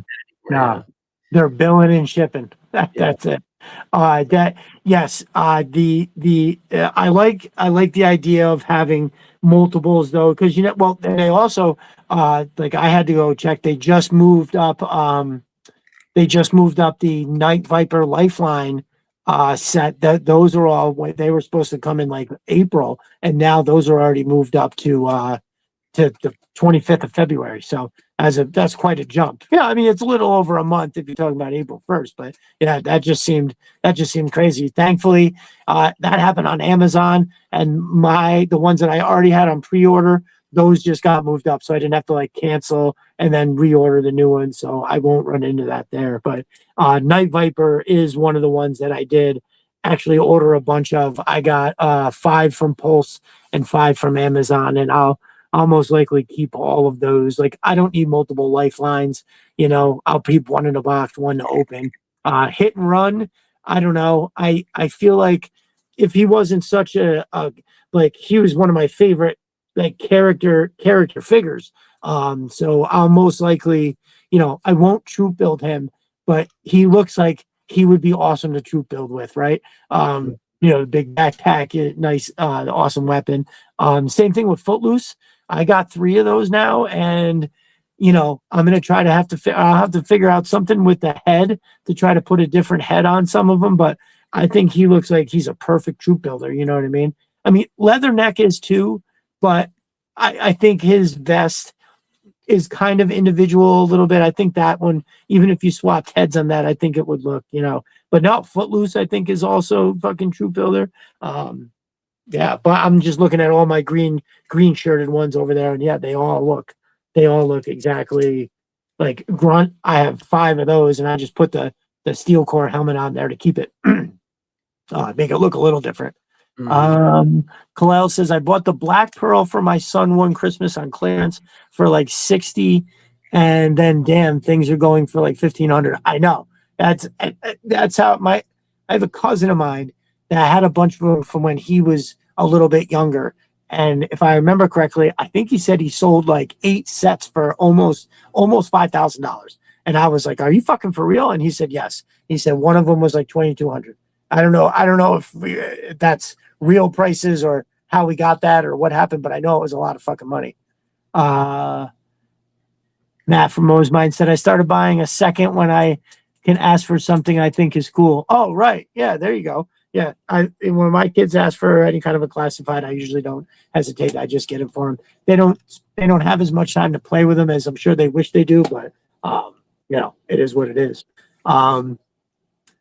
Is there, looking at towards the future, is there anything that you want to see come out in 2026? Do you have any preferences for something new? Well, I wanted them to finish the original figures. I mean, like that's Right. I mean, like, come on, give us Flash, give us Grand Slam. I was never really a Grand Slam fan though. Him and Grunt, like they both looked like they had a little bit of mental challenges. The original figure. Yes. Yeah, but I think Flash that's what. My favorites. Yeah, for sure. Flash is awesome. I mean, Grand Slam. I always liked his I liked his chest piece and the whole thing. I thought it was cool. And I mean, why wouldn't they give us a jump? Let's do the whole thing, right? Just give us the jump. Give us the orange. Do not give us the silver. We want the orange. Yeah, for sure. That would be dope. And I'm surprised. I mean, I can understand spreading out some of the other figures. Like, okay, we're just getting Lifeline. We're just getting Hit and Run. You would think that they would have got done sooner, but here we are. But yeah, that OG-13, you would think that them fuckers would have been out like a while ago. And it's not like there's just a small fraction of us that are asking for it. It's everybody. Everybody is like, come on, just give us the whole thing. Can you please? For real. I have to think they're doing it intentionally so that way, like the people that are waiting for that don't just close up the shop and stop collecting. Which I mean, if you've been waiting this long for them, I think you're in it. For sure. And also I can't imagine that people don't they don't like the figures being released strictly because they're waiting for Grand Slam. They bought these other figures because they like them and they want them. I guess I can understand maybe, that somebody might turn an eye away from it, but that's not going to be the deciding factor in whether they buy different shit or not. You know what I mean? Yeah, definitely. I really hope that we get a Iron Grenadier Destro. Yeah, that's another one too. Like they've already started giving us some of the Grenadiers in his troops. So like, what's the holdup? Help us out, brother. Got to give us the thing here, and it's got to come with a spoiler. Yeah, your story about him, it kind of like reminds me of. So I read the comic a lot. So like, like my collecting of the figures kind of started to fade out, but I still read the comic. Okay. But when Destro, that storyline where Destro split off and started the Iron Grenadiers, and then I saw the figure, I was like, hot damn, I'm going to buy Yeah. Iron Grenadiers, I'm going to buy Destro. I bought them Nice. all. And like that, I don't know. I always liked Destro, but then when that comic book storyline, I don't know if you've ever read that, but that was a really good storyline. Yes, I do. That's actually where some that's where I believe that's like the one time I was actively collecting. So the comic book store that was by my house growing up for inexplicably didn't have GI Joes. I don't I as much as the guy was a good guy. I think there was something there. It was, I think if I learned later in life that he looked at it as like a military comic that was like warmongering, right? And for whatever reason, didn't carry it. Carried literally everything else that you can imagine, including graphic novels and shit like that you wouldn't even want kids reading. But anyway, so I never had like a steady source for GI Joe comics. Like I would get a few comics every year when I would go with my grandfather to Pennsylvania. He had extended family there, and I would get coloring books, I would get comics, and he would buy me figures. And then where I got a comic from between those times was few and far between. But one of the as a kid, one of the coolest things was I had two of the 3 3/4 Iron Grenadiers. So when that comic came out, I was able to recreate Iron Grenadier on each side and the gold Destro kind of standing there. And Comic so Con, that was yeah. yeah, that was my heyday of reading the comics. Now that being said, your boy has come back around to it because a few things. I don't know if you saw. I put it out. I bought. If I can get it off there. I bought both compendiums. So I'm gonna get caught up. I feel like my picture taking in general, I think will get a bump from having all this imagery and all this story in my head. 100%. Now, it's obviously all still gets filtered through my own head canon, but at least I have the original source material. So I have, like I said, I think I have well, now I have Conrad got me in #1, but I have a bunch of the early issues and shit, but it's not anywhere near nothing close to a complete works that gives me the whole picture. Now, also because, and I'm glad you brought up the comics and that you're watching. So, Conrad has been trying to get me into the comics again. You know, Stevie Z sent me a hard drive. Like, there's Chuckin' and Truckin' sent me like a file through the internet that had a bunch of shit on it, and that's great. It's just it came down to I can't do it on my phone at night. I can't, I'm not gonna get the laptop and plug that fucking, USB and read it. So I got the compendiums because they could sit right there on the nightstand. I can read a few pages and then I just turn something on the TV and I fall asleep. You could So do it on your phone though. There's a book called Comic something. I don't know the name. I have it on my computer, but you can download it and you can actually upload comics you have locally. So if you have the CBR, is it CBR files? You can actually something like upload that. Comics Plus is what it's called. Well, it's more about me not wanting to do screen time, at night when I'm laying. Because, dude, I spend so much time on my phone, with work, whether I'm texting or on a phone call with somebody or I'm looking something up. It's so much. So I try to cut that cord at some point, at the end of the day. Because yeah, no, Stevie Z had sent me. No, I'm sorry, Chuckin' and Truckin' had sent me a link to something. He was like, "Yo, here's the first 40 episodes, and then when you're done, I'll take it down and put up the whatever it was." And again, I love all the guys for doing it. I just couldn't do it. So in terms of getting caught up on like the Larry Hama run, the 100, I got the first 100. I'm ecstatic about that. Now, are you fucking around with this IDW Energon universe? Yeah, I mean, well, started reading the individual releases of Cobra Commander, Destro, Duke, and I was reading them up until the Transformers got involved, and like I don't know, like I'm just not into mixing the universe together. But I am kind of curious about the cartoon, like what are they going to do with it? Like I was reading them and kind of skipping over the Transformers part, like kind of like Okay, okay. well, also wasn't into the Cobra Law either, so they had that in there a little bit with the. Oh, okay. Yeah, so I wasn't really into that either. But I mean, I am kind of following along with it, and like I really like some of the character designs that they have and some of the new characters they've created. I hope we get Okay, figures with those. But who knows? I think it'd for be really sure. cool to get them. I, I'm, What's the they have I'm that new his name, but he's pretty cool. Um, the the the director guy. Is that who you're talking about? yeah, yeah, Oh, so no, I don't know his name, but he is one of the reasons that I am hopeful.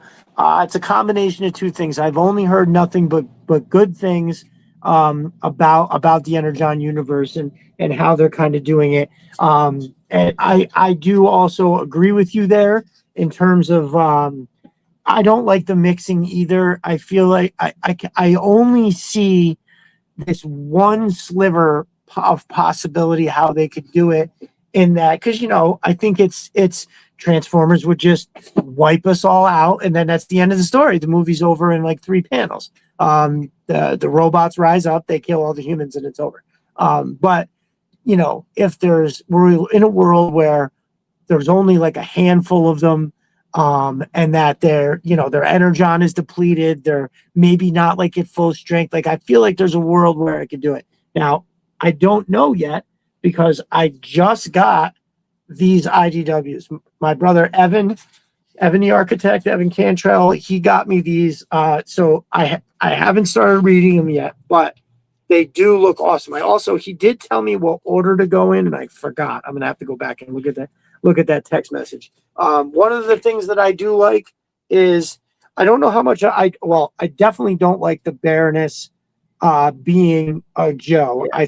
That's a That's little very weird. hard to get on. I don't Hmm. give a fuck about Mercer. Mercer can do whatever he wants, but I the love that Baroness. Mercer. Though. I didn't buy the Mercer figure, the Mercer in the release they had because I want that Mercer. Like, Right, right. Yes, I didn't buy that 2 pack either. What I do like about this though is Scrap Iron is on the cover getting his due, right? Like I feel like he's such a fucking awesome character, and the whole thing about him, like they could do so much with him. I also feel the same way with Firefly. And I also like the idea of those two working together, right? Being upper echelon Cobra guys who are still out there in the fields getting their hands dirty. And there's it's not talked about enough either that like Scrap Iron is Destro's main weapons tester, like one of the big developers at Mars Industries, and that like while he basically wears the Cobra Blue, he is an employee of Destro. So just kind of flipping through it does the imagery is great. I'm excited for it to get into it. That cover is also great. They made Duke look like a super badass on there. That's pretty cool. I like that one. Obviously, I love this one. I think mhm. that's fantastic. I heard that comic in particular is very good. But also, this really catches my attention too. I love Beachhead, and then in here, I opened this up the other day, and I saw that basically Flint was asking Beachhead to join Night Force. It's Flint and Lady J, and Beachhead is like, "Yeah, I don't want to be in any of your silly group or whatever." And he was like, Flint's like starts opening this crate, and Beachhead's like, "No, I was specifically told not to open that crate." And Flint was like, "Yeah, our team don't give a fuck." And he pops the thing open, and I was like, "Okay." This seems like something I can fuck with for sure. But so combined with it, like the source material seeming good, the director being somebody who made something really fucking wild and invincible, right? That's a graphic ass fucking crazy cartoon. I don't know. I said I got hope there. Oh, and one more comic I want to show real quick. Evan also sent this, but this just arrived today. I actually meant to send him a text and tell him it got here. So I know nothing about this. This is, I think, a brand new number silent mission, new shit. Very unfamiliar. So it's Silent Missions Volume 1. We've got Jinx, Spirit, Roadblock, Beachhead, Duke, Snake Eyes on the cover. I don't know what it's about. It is old school paper. Hmm. Like the smell of that is, I like it. I don't know what it is. Oh, okay. You know what? Maybe. Oh wow. Okay, so this is the one. I don't know if you saw any panels of this where Beachhead, I think, is left behind, and he has to fight his way out of somewhere. And our boy looks fucked up. But yeah, you know what? Now that I'm opening this, I did see parts of this. Somebody had put it in a podcast. Oh, and it looks like okay. So sorry, nobody sees, but it looks like it starts off with an homage to the number 21. Here it is, and then it's all these pages right here are that whole comic. So it starts off with an homage to that, and then it goes right into what is this? Beachhead. So this is dope. I'm not gonna lie, even though I'm gonna want to go right to bed when we're done. I think I'm gonna start this because this looks off the fucking hook. That's a done deal. Again, Evan, that was incredibly generous of you. I honestly cannot thank you enough. You set me off again. And please, whenever I got these compendiums, and I feel obligated to say it every time how thankful I am for everybody that sent me some way to try and get to read the comics. It just didn't work out for whatever reason. It's not you, it's me. It's not you, it was me. I got the compendium, but thank you so much for everybody. And Conrad had sent me a bunch of these. So he sent me the number one edition or number one issue of G.I. Joe, but he also sent just a handful of random ones, and they were all like crazy awesome comics. Way, way later in the line. One of them is it's got like zombie alley vipers and zombie troopers or something in there, and that wouldn't normally be my thing, but it was just a cool fucking like a one-off comic. I thought it was pretty dope. So oh, is Stevie Z in the house? What's up, brother? Sorry, spoiler, but it'll happen like a year ago. Oh, they killed off rock and roll. Screw that universe. All right. You know what? I think I remember hearing that for sure. That yeah. Sorry, brother. Limited series. My opinion was all boring as shit. Really? Okay. Well, I'll have to give it a shot. It looks pretty decent. But no, I hear it. I mean, well, comics themselves, especially a silent mission where nobody says an actual word. The funny thing is I thought this was the silent mission. It's not. It's that one that he sent. That's crazy. Just saying it, talking about it by the cover, having seen it on, podcasts where people were talking about it or posts where people were talking about it for sure. But yeah, so comics. So were you into comics as a kid as well as an adult, or as one or the other? Yeah, I read a lot of comics. Well, I also drew a lot, so like comics were kind of like learning posing and body form and stuff like that. So I drew a lot of comic stuff based on that. Oh, nice. Okay. And like try to create some of my own comics and things. So but like there were a lot of storylines, and like I did like there was this Iron Man comic storyline when I was a kid. I liked Iron Man a lot, and X-Men. Awesome. I like Man, that too.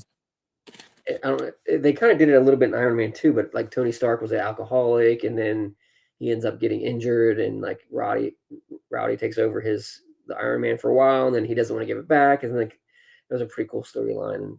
It went into a lot of like themes that like kids don't normally like deal with, like alcoholism and things like that. So it was a little bit different of a take on some things that I was used to. Like the G.I. Joe comics, they kind of went through laws, and sometimes it was good, sometimes it was bad. It was like they had some pretty basic storylines for a while as well.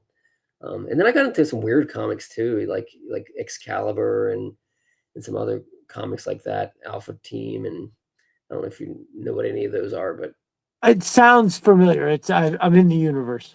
Yeah. Thanks. Yeah, but then like things happen, you kind of stop buying comics and kind of grow out of it, and then you kind of like then you see some art or whatever, and then get back into it. Like Spider-Man, I kind of hit and miss. Like Craven the Hunter is like one of my favorite all-time comic book characters. Okay. I don't know if you know about him or not. They did what? Who did you say? Hunter? Craven the Hunter. He's a Spider-Man. Oh yeah, yes. Yep. I am familiar. My favorite. I have to say, when I was collecting comic books, My favorite was Wolverine, the Punisher, and Spider-Man. Spider-Man was dope. I got in right around the time that I think it was Todd. Was it Todd McFarlane? It was Yep. just Spider-Man. He did those, and like, yeah. And Craven was I've one of seen the, kind of like yeah, start yeah, them. Yeah. yeah. Very good character. Very good character. I love it. Fuck yeah. Um, yeah, I also like X-Men. I have I liked X-Men. I had X-Force. I like that you liked coming up with your own comic book stuff, which I did too, but I found that I clearly had to type like basically everybody that I drew was like a combination of Deadpool and Snake Eyes, which is practically the same thing, and then added like Wolverine's healing ability, and then the armory of the Punisher. That was Yeah. every character that I tried to come up with. That's basically what it was. Something that I actually saw the other day when I was looking through that I forgot I had was this series of the Punisher armory. I think there's like 6 of them, where it's literally just page after page after page of all the different guns, all the different equipment, like all kinds of shit that he used in all the different comics. And yeah, it was super cool. I actually busted it open. I read the first 2 just standing here, like literally in the shop. I was like, hold on, let me look at this. And I went into the first one and I was like, yo, this is crazy. He's got stuff. And and again, it's the comic books never made me want guns any more than I already did. But I just thought it was crazy that as a kid's comic, here's just 6 issues of nothing but weapons. It's kind of wild. Yeah, this there was this series of Marvel comics too. They had I think it was called Marvel Universe, where it was like an encyclopedia of all the different characters. But then they had this one I really liked. It was called the Book of the Dead, and Mm, it just had like these profiles on all these different characters from the comics, and most of them were dead, of course. And it was just really cool, like seeing like a detailed drawing of a character and their backstory. It's kind of like reading the file cards on the back of the GI Joe figures. It right, was really right, cool. right. Yes. Part of the what I call the trinity of what is, what we love about GI Joe. It's the figure, the card art, and the file card. And when you put those 3 together, it's what makes that whole experience. I agree. Dude, they went hard on so many different file cards. The Copperhead one is a crazy one with that quote from Gung Ho at the end. I can't recite the whole thing because it's like 2 full sentences, and it's really fucking cool.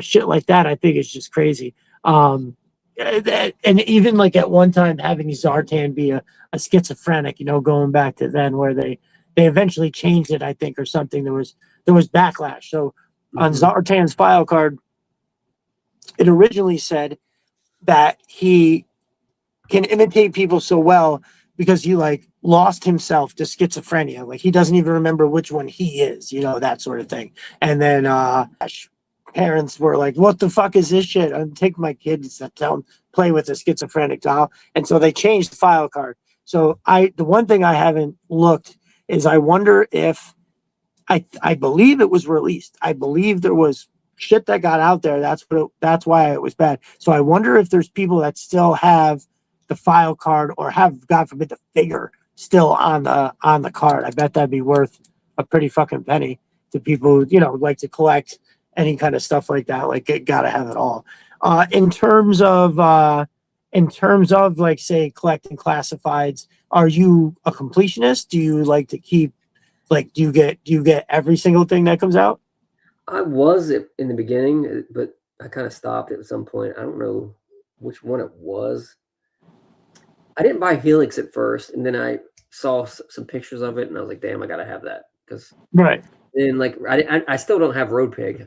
Like Road Pig's still available, and I'm waiting for that price to come down on Road Pig. I don't really like his head sculpts, Same. Same. and but yeah, I haven't bought every figure. Like what's another figure I haven't bought? I'm trying to think of. I have most of them though. I would say I probably have 95% of them. Fair. Fair. Right. Yeah. I was thinking the other Oh, day. I don't have Crystal Ball. No Didn't really, shit. yeah, Uh. didn't really want him. Well, if you want one, I might have one for you. I have to No, look. I bought Can. him. I just Oh, you resold did. him.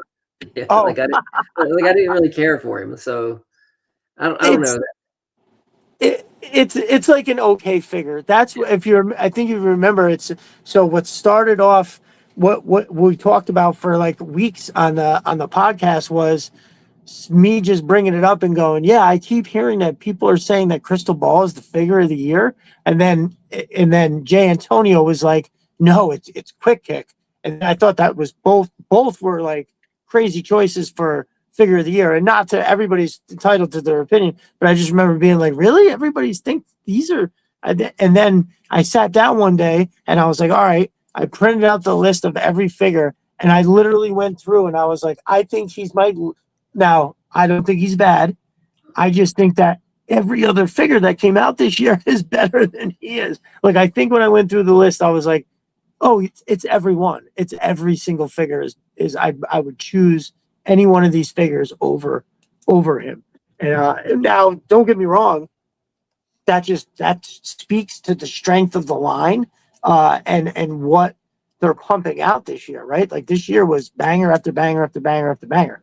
I don't know if I remember correctly. I believe I went through the list and I was like, nah, there isn't anybody on here. You know what I mean? Yeah. Yeah, I can tell you, I didn't buy Raptor. Is that his name? Raptor. I didn't buy him. Yep. I didn't buy Metalhead. I liked this. I liked his head sculpt, but the whole leg rocket thing, I was like, no, I'm out. Now, Target did have him on clearance at one point, and I would have bought him if I could have found him on clearance, but Right. I didn't want to pay $35 for him. No, for sure, And for sure. and the fact that the leg pegs don't come off, that kind of killed it for me too. Yeah, definitely. Yeah, that it's very similar in that there's just ones that I'm just kind of not interested in. Blue Ninjas, I just kind of joked about that where I was like, I don't think I'm gonna buy the fucking Blue Ninjas. What do I want that for? And then, I've never nice. opened any of them. I have blue and red ninjas, a bunch of them. Nice. Well, so I did. Here's what happened. I changed my tune to a degree because I was like, I'm not a completionist, but I definitely was like at first. I mean, one day, sure, over time, you can eventually find every figure at a fair enough cost, right? So, but then initially I was like, all right, I'll just have the first five, right? Here's the first wave that came out. I thought that'd be cool to have, right? Because the Duke, I'm like, I have the retro Duke. That's what my Duke looks like. But I was like, all right, I'll get these five. And then I had already had like the Cobra Commander, and then I had whatever it was. I had the Beachhead, and I was like, all right, well, I could like get the first 10. And so I got a Gung Ho, and I was like, I got to get a Red Ninja. I found a Red Ninja for $18 on eBay. I didn't read the fine print. His foot is broken, but fuck it, he's in the box. I have it over there. And then I was like, all right, anything that I can find at a good enough price, eventually I'm sure I'll probably wind up buying. But it's not like a goal or anything like that. The one thing I know is I try to remember that every time I think I might not want something, when I eventually do get it and I look at it, I'm like, oh, okay, this is good. But Road Pig is one I have not purchased either. I just, I'm kind of like, I don't know. It doesn't fit with anything that I do really. And the face sculpts just aren't there. Pretty bad. Yeah, but I've seen people remove the tattoos, and I kind of like it. But the head sculpt's kind of rough. Yes, I think Marky Potter did that. Mark definitely did that. Yeah, no, I think he removed the tattoos, and I agree, it did look better. Because it's hard to make a tattoo look not fake on the figure, right? You can't make it blend at all. Well, it just looks. I don't mind the arm tattoos, but the stomach tattoo was just, and it says Dreadnoks. That's just kind of lame. Terrible.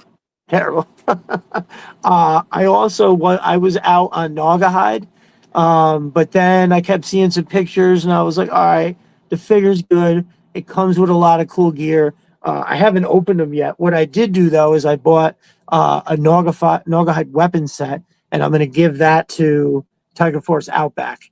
I've had this one shoot in my mind that I want to do. I say easy. It'll probably take me 2 days to get it set up, or when I say 2 days, like a couple hours one day, a couple hours the next day. I have these rocks, and I have this idea of setting up what'll be like a small, not like a huge cascading waterfall, but more like a creek running down in between these two boulders, and I want to do this shoot with Tiger Force Outback, Tiger Force Recondo, and then the Spirit Low Light 2-pack, the Mad Marauders 2-pack. I want to have all four of them working together in a jungle shot. I originally was going to have them doing that when I first got the Spirit 2-pack. I was like, oh, I can put all these together, and then I just didn't have time to put that, and it didn't fit with the couple of the stories I was doing at that moment. But yeah, that I can't wait to do. I can't wait to do that because I think those figures. Do you have any preference in like? Do you not like Night Force or do you not like Tiger Force or any of the sub teams? You fuck with all of it. I'm not a big fan of Tiger Force. I mean, it's okay, just a little over the top for me, like as far as the color scheming and all that. Right. Same. Yeah, just not really digging it. For sure, for sure. Tiger Force, I really, was very similar thoughts. Marauders too was a little ridiculous too, like with the stripes. Yes, but they did yes, tone it down on the classified figures.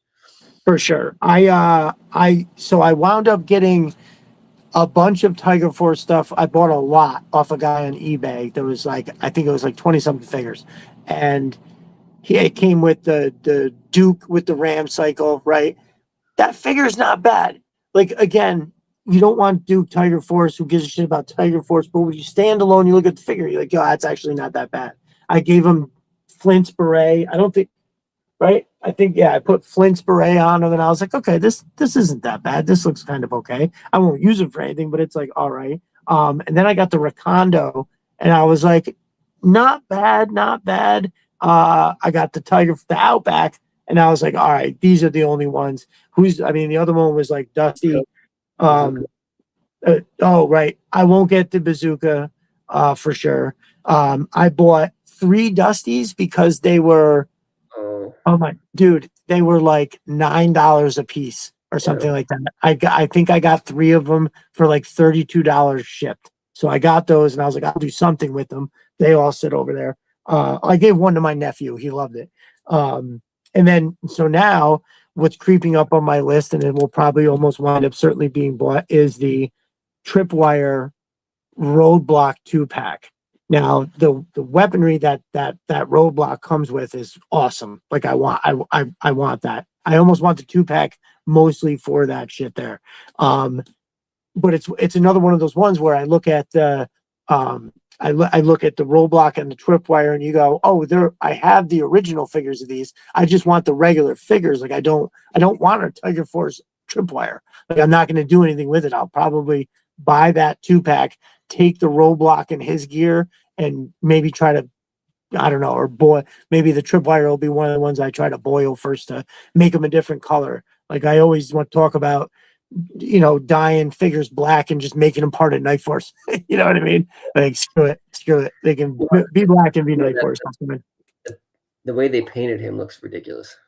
It's very ridiculous. Like that's one that I won't come around on for sure. But with that being said, I mean I definitely won't come around on it. But that's what happened with the Spirit Low Light 2-pack. Was I originally was like, no way. Their original outfits and uniforms are too perfect. There's no way I want this silly blue, this silly green. I don't want it. And then I saw somebody had a couple pictures of them outside the package on Twitter, and I was like, damn it, now I have to get these because they look really good. And I'm not gonna lie, I still am not a fan of the blue and the green, but dude, like that Spirit looks so good. It's such an amazing sculpt, and somehow he makes those colors work.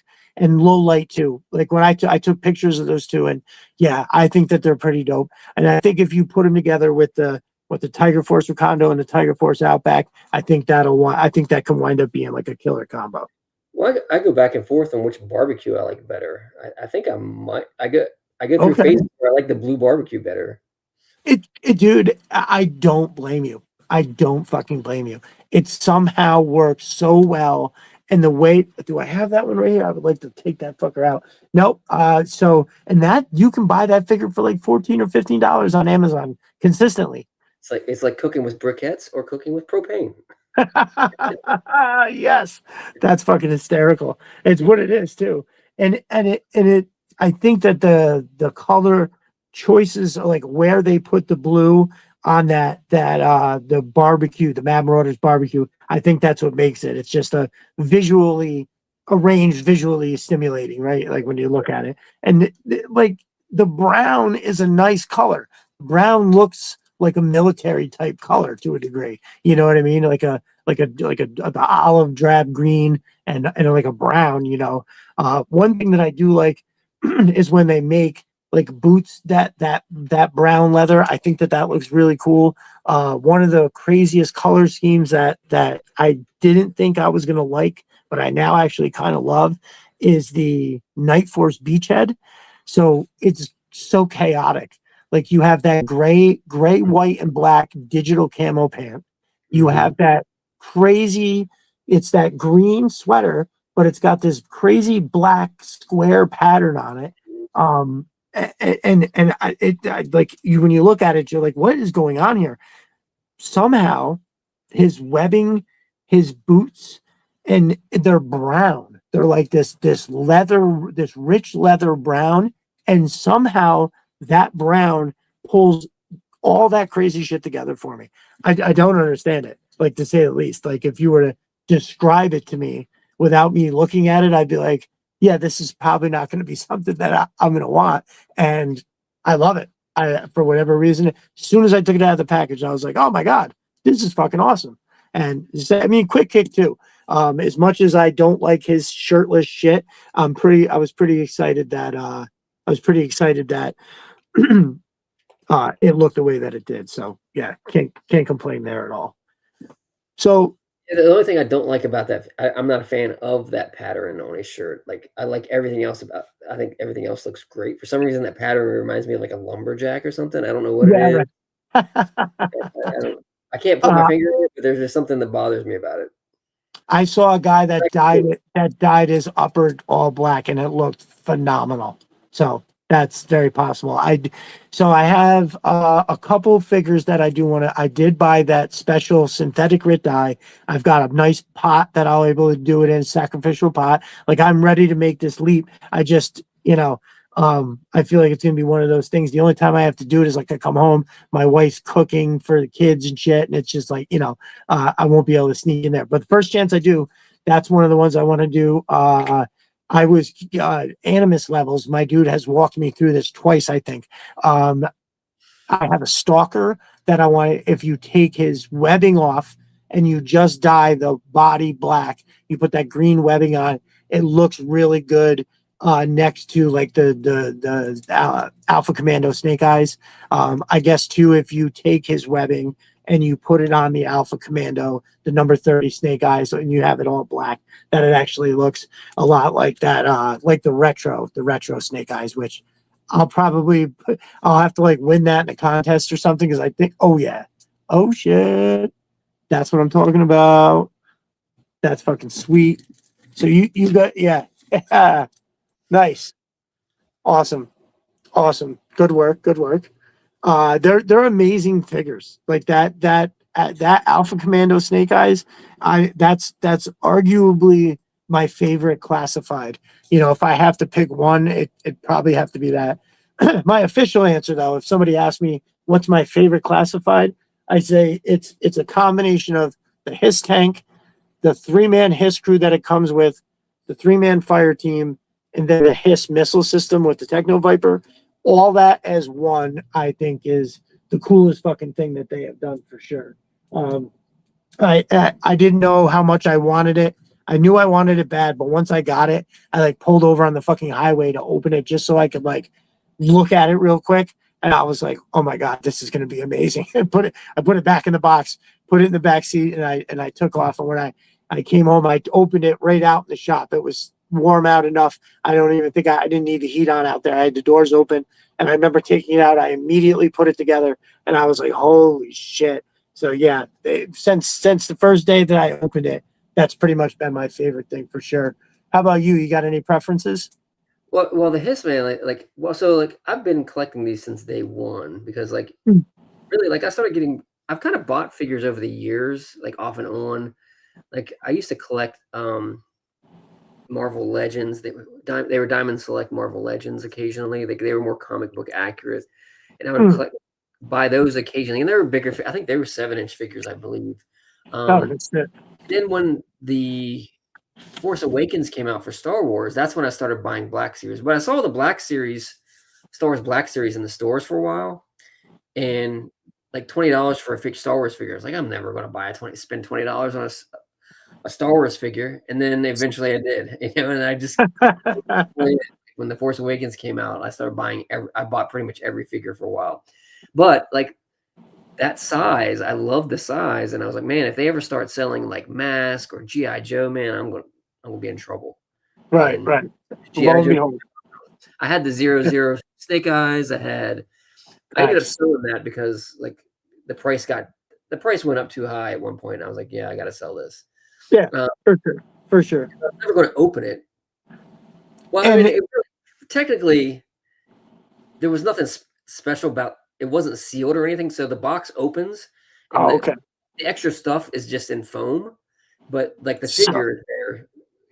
So I never opened the figure, but I did look at the box. But I ended up selling it to somebody, and they can appreciate it more than I was going to while it sat in my closet or whatever. right, But right. yeah, like I would love for them to come out with like Mask and some other stuff, because Mask is technically part of GI Joe, and they're going to be in the comic series. Yeah. I think they're in the current issue. But anyway, yeah. So like, I would say my favorite figures. I would say like, I gotta stick with Snake Eyes, of course, and I do love that Commando Snake Eyes. Um, like, of course, Mr. Scrap Iron. He is one of my Yes. favorite guys. Yeah. Um, Fucking my love that. Every So time my good. friends who aren't into figure collecting or GI Joe, they see my pictures of him. They're like, is that supposed to be you? You know, no, I just say it. There is definitely a similarity there. That's funny. No shit. That's Then cool. I love the Snow Serpents. Of course, Yes. I love the Snow Serpents when I was younger too. Like, there's Yep. just something about the colors, the mask, the goggles, just Perfect. everything about it. Love it. Agree. Very much agree. Totally awesome. Of course, Alley Vipers. I like the Alley Vipers. There's some stuff I don't like about the Alley Vipers, so they're not necessarily one of my favorites. But I really like this figure for some reason too. I don't know why. Short Fuse. I'm not sure Yeah, why I like it, but dude, both him just, and Steeler are awesome. I think there's Yep. beauty and simplicity. I think that's what it is. Yes. Yes. But you have to I completely agree. And him and Steeler, I think, are this in the same thing. So Steeler's uniform is a little bit darker, but that green with the black strapping looks so fucking good. His helmet, I think they nailed it. I love the Steel. I think that two pack is probably in retrospect we'll get down the road and we'll look back and be like, oh, this was all very underrated. Like this, like people didn't go too crazy over it. Dude, the short fuse stuff that he comes with is phenomenal, right? It all fits on the backpack real nice with the shovel. And it doesn't slide around like a lot of the other ones do too. Like a lot of these, like this, they slide up or they slide down. This one fits really Right. well. It's right there. It's right there. Yep. And also the glasses look phenomenal on him. I wish if I struggle to get the glasses on with the helmet, like I've tried a couple different things. I had like a tool holding the helmet up and then another little thing pushing it, and that's how inevitably I got it. But then I have to wait for the shit to like go back. Anyway, no, I love both those figures. I think that they're great. Did you like Short Fuse as a kid? Is there anything there, or is it just more? Yeah, I like that him as a kid too. He was one of my favorites. Nice. I think him and Flash. I think my favorites from the original line from the original wave were Snake Eyes, Stalker, Short Fuse, and Flash. I think those were my favorites out of that line. Nice. Yeah, that's awesome. That's And awesome. probably it's these guys because they were my first ones. I would assume. So Of course. That's definitely something. Yeah, like Destro and Snake Eyes were my first two.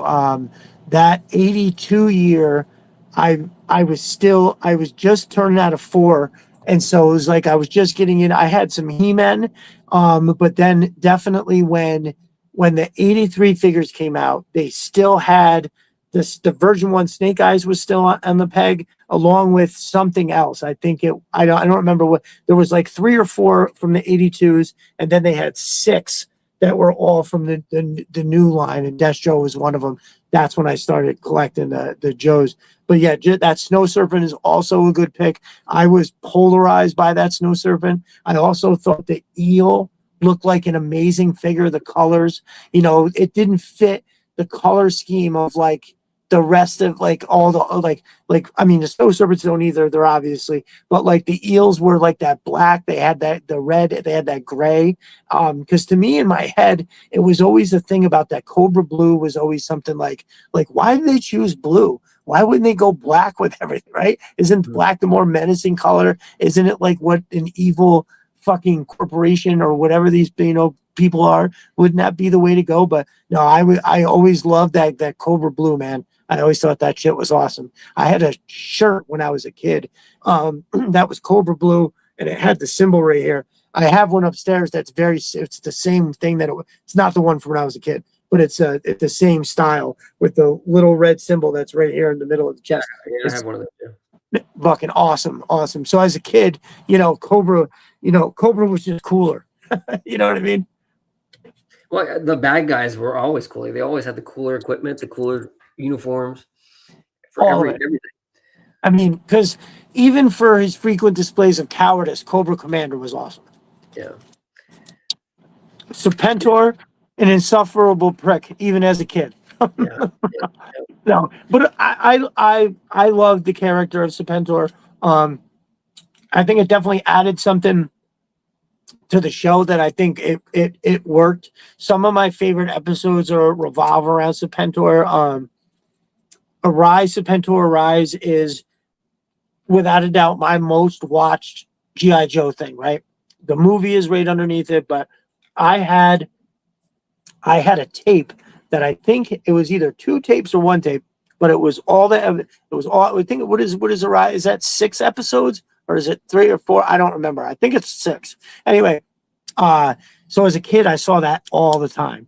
So G.I. Joe wasn't on it wasn't on during, I think it was on one day during the week, like Tuesday, and then you didn't see it again until Saturday morning, something like that. It was on every day, kid.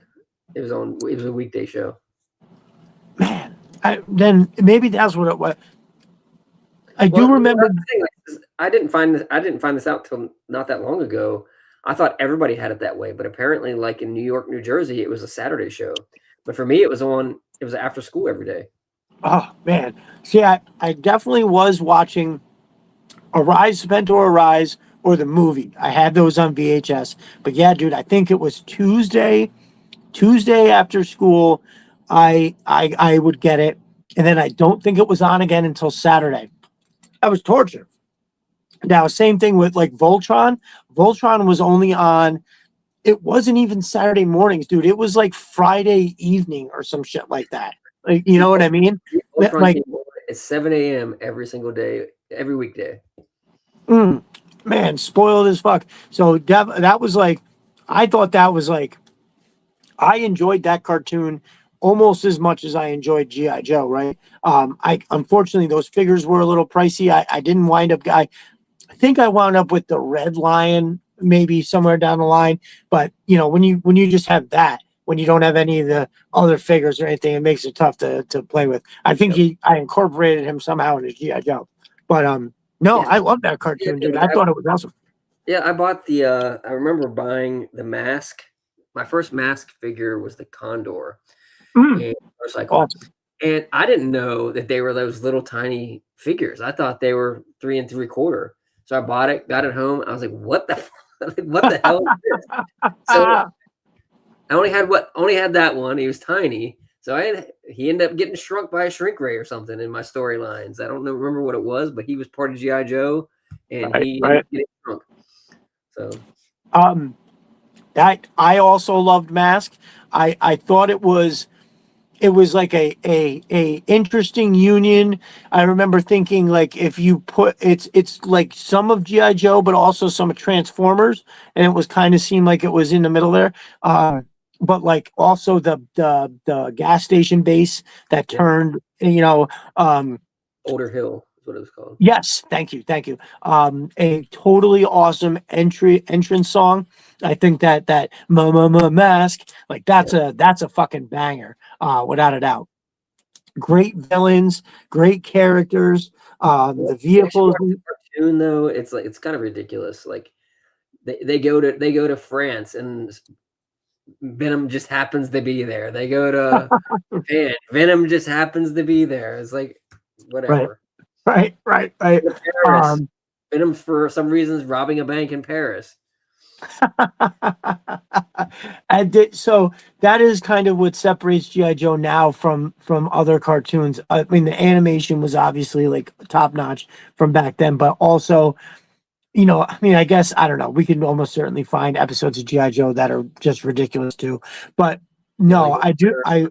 they dress up in the costume and dance and break dance on stage. Oh yeah. No, even as a kid, I was like, "What the hell is this?" That is crazy. Dressed up like a Jamaican or something. Yes, it's insane. Um, the Worlds Without End. I remember as a kid where Steelers all like, "What's the point of it, man?" Like, what? It's one of my favorite exchanges where Steeler for the first couple minutes he kind of has a couple lines where he's like, "What's the point of all this?" Like, wow, Cobra. Like we hit Cobra, they hit us, we go back and forth. Like it just, I don't know. We keep doing this all the time. Like when does it end? And Barbecue was like, yeah, I understand what you mean. And sometimes it's a lot to handle. And then Steeler comes back and he's like, yeah, it almost makes me wonder why I'm even doing any of this. And then Barbecue is like, oh, hey now fella, that's not what I said. It's just like Steeler is just going off the rails, and Yeah. Barbecue's trying to just help him out a little bit, and he's like losing his shit. That was that. I thought that even as a kid, I just remember thinking like, "Yo, this dude is like totally off his rocker." Mm. Um, Mass Device. So the first series there, I may have had that on VHS too, but it was also the first thing I saw. Like I think I watched. I think I saw it when GI Joe premiered. It was in '83 later in the year. I'm pretty sure I remember I started watching it when it like came on, and Mass Device was just totally off the hook. I could watch that just about every time. It's crazy how good. No, you say I say good. I'm obviously we're in the nostalgia hole here, but Mhm. it's like right off the rip when Scarlet flies that Sky Striker low and Duke is like, I'm gonna kick the mustard out of that crazy hot dog. Like that's the first line that you hear. It's fucking crazy. And then Scarlet gets out and she's just like, oh hey boys. And then immediately Major Blood is attacking. They blow up some Sky Strikers, and then the next thing you know, they're in with Juanita Hooper, who turns out to be the Baroness. And like, it's badass shit, dude. That's fucking awesome. Well, I like in the first, like in that series, in that storyline, like they would jump in the Sky Strikers and they didn't have helmets on. Like, I think they end up like in the later episodes of the series, they end up starting wearing helmets when they're in the planes. But like the beginning of the show, they didn't wear helmets in the planes. Right. Yeah, Crazy. that's funny. That's hilarious. Yeah, I've recently watched quite a bit of episodes. What I've been doing is at work. I always have like a headset in, like if I'm alone. If I've got guys on site, I can't do it as often. But even sometimes, we're doing our own shit. So I'll have like my headset in. I'll just leave the Sunbow cartoon playing, on my phone while, I just plug it in. I don't stand there and watch it, obviously, but like, I can hear it enough to when you hear those crazy lines like Destro and Cobra Commander fighting like a married couple. I think Mhm. that's hilarious and calling each other's names and shit like that. Yeah, I think it's great. And that's something that's right off the bat too is, um, those two arguing and going at it. I I I wish that they had kept the song, like the entry song. You hear, um, it's GI Joe against Cobra and Destro fighting to save. Like they changed it, and now it just turned into Cobra the enemy, which also sounds great. But why would they do my dude dirty like that? Mhm. Amazing. Yeah. So I definitely loved that shit as a kid. 100%. And I think that you talked about liking Mask and how they are part of this like Energon universe now, and I almost feel like it's an inevitability that we see a mat tracker or something pop up. You know what I mean? Like it seems like something that would make money. They'll do it. Yeah, I mean, I would buy. I want the figures. I don't care about the vehicles. Like, I would buy Mhm. the figures. I mean, like, I don't need a bunch of vehicles. Like, like, Right. but Right. I would buy a HasLab Rhino. Like, you make a HasLab Rhino, I'm in. That would probably be unreal, and I feel like you wouldn't be surprised because I think they know it would sell. The one mask that I had, I don't remember what's the motorcycle that turned into a helicopter. That's the Condor. Condor. Yep, I had that. I would consider that just because I had it as a kid. I mean, I think that they're all pretty cool. The Camaro is pretty dope. Is that Matt Tracker? The Yeah. Camaro? I think that one's pretty cool. And then what was it? The Rhino. And then what was the other good guy? Was there another good guy? Well, you had the Gator, which was the Jeep that shot the boat out the front of it. Oh, right. You Yeah. had I don't remember what the name of it was, but you had the '57 Chevy that turned into like a tank. Oh yeah. Hurricane, I think. Oh yeah. It had like Oh my God. Yeah, I think it went from 4 wheels to like 6 wheels. I think it was called the Hurricane. Oh my God. I haven't thought about that in a long time. Wow, that's hitting pretty hard there. Nice. Well, yeah. But then there was the bad guy vehicles. Like they had that motorcycle. I can't think what it was called. That had the sub or I think it had a sub. The sidecar turned into a sub. Yes. Yeah. No. Oh my God. I didn't get that originally or whole, but I think I wound up trading for it. The vehicle, maybe if there was a figure that came with it, I don't think I got the figure. Holy shit. Yeah, that sidecar that turned into a sub, that was pretty fucking cool. I remember liking the shit out of that. Rex came with that vehicle. Okay. Yeah, I did. Huh. Dude, I'm gonna have to go find images of that. You can watch the cartoon on Tubi. Can you really? Yeah. Mm-hmm. Wow, Tubi's really giving us some good shit. Because is G.I. Joe over there too? I think that the whole Sumbo series is on there. Huh. Well, you can only watch the first season, which nobody cares about the second season. So. Right. I don't know. The second, I got a lot of mileage out of that second season. Maybe not as much as I remembered. So maybe it was a couple months ago. One of the times I was on Destro as my spirit animal, I had to go back to watch stuff for whatever the topic was, and I remember going through a lot of that second season and being like, I don't remember this. A lot of it I did. Right, there was some episodes like the one that I really like is I think it's called All of My Favorite Things, where the Serpentor's axe, Leatherneck steals the axe, but Wetsuit gets hit with the dart, so they have to go get some of Serpentor's blood to save Wetsuit. That's a fucking crazy cool one, and that's somewhere in there. And there's definitely a few other ones that I thought were really awesome too, but I just for some reason there was a lot of them that I was like, man, I don't remember this episode at all. $1 million medic, I think, where that rich lady tries to basically give Lifeline a gold-plated helicopter. I think that's what it was, a gold-plated Tomahawk. Yeah, that's fucking awesome. Matt from Mo's Mind says, yeah, Tubi is awesome. Quantum Leap is on there. That's a show from when I was a kid. I didn't understand most of it, but I thought it was cool. TV, no cable, 3 channels, 2 were fuzzy. Oh yeah, dude, right? We had it crazy when I was a kid. Definitely remember how you changed the channel was the corded box where it had a bunch of buttons and then a clicker on the side, so you had 3 rows. That was the kids today don't know that was the pinnacle back then. That was fucking awesome. Cal, have a good night, brother. Yeah, my routine was Voltron. Robotech at 6:30, Voltron at 7, and then Galaxy Rangers at 7:30, and then I recorded Silverhawks after that. Oh yeah, Silverhawks were cool. Silverhawks were definitely cool. Dude, I think I had It was not ideal. My Saturday morning was not packed. I definitely had GI Joe.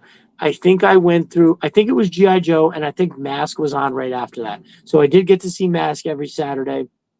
And to be honest with you, I think when GI Joe played on Tuesday, I think Mask was on right after that. So it was the same no, it wasn't the same episodes, but it was that was definitely the thing. But I don't think there was any consistency with literally any other cartoons, right? So Voltron, I cannot remember what fucking days they were on, but it was like almost never. I can remember always trying to look for it and never being able to find it, or always finding it when it was like halfway through an episode, which means you got 10 minutes. It was, I can remember. All you got was Form Voltron. That's at Yeah, the last yes, minute of yes. every episode. Right, Form right, Voltron. right, right. Or I'd see, or I feel like too, there was a lot of times it would be that last part at the end of the show where they're all standing outside of the Lions with their helmets off, like smiling and laughing. And you'd be like, fuck, I missed it. Not only did I not get to see the whole story, I didn't get to see anybody, I didn't get to see the robot form. I didn't get to see shit. Yeah, I thought that show was fucking awesome. I thought that the monster villains were cool. They were like kaiju monsters, sort of. I don't know. I just thought it was fucking really cool. And I have gone back. I think I tried to put an episode on. I try to throw them all by my kids. My kids are, they're 11, so it's like they're a little bit older than, cartoons are still okay. But if I try to show them something from my childhood, they're like, "What? I don't want to watch this. What the fuck is this?" I don't blame them, because it's now, if you watch animation from today, it's fucking insane. So yeah, dude. That's we have a lot of overlap there in it as kids, and what we liked. And yeah, that's good shit to look out for coming up too. And let's you want to talk about anything new coming up from Sister Arsenal? I know you got to show us that look into what you're doing for the Alley Viper there. I think that's fucking sweet. I'm very excited for that. Yeah, I've changed it a couple times and haven't been happy with it. Same with Major Blood. I've been working on that I haven't been working on it. I kind of put it on the side. Sure. Like, I have everything laid out. I just need to figure out how to fit it into a crate. So it's a little bit too big for the utility crate and not enough stuff for the big mission crate. So I'm Okay. trying to figure out, where am I going to make a sacrifice at, or what am I going to add to it if I put it in the bigger crate? So that's kind of like a lot of times when I'm designing the crates, that's what it comes down to, is how well does the stuff fit in there? Which one does it fit into? Do I have to add extra stuff to it?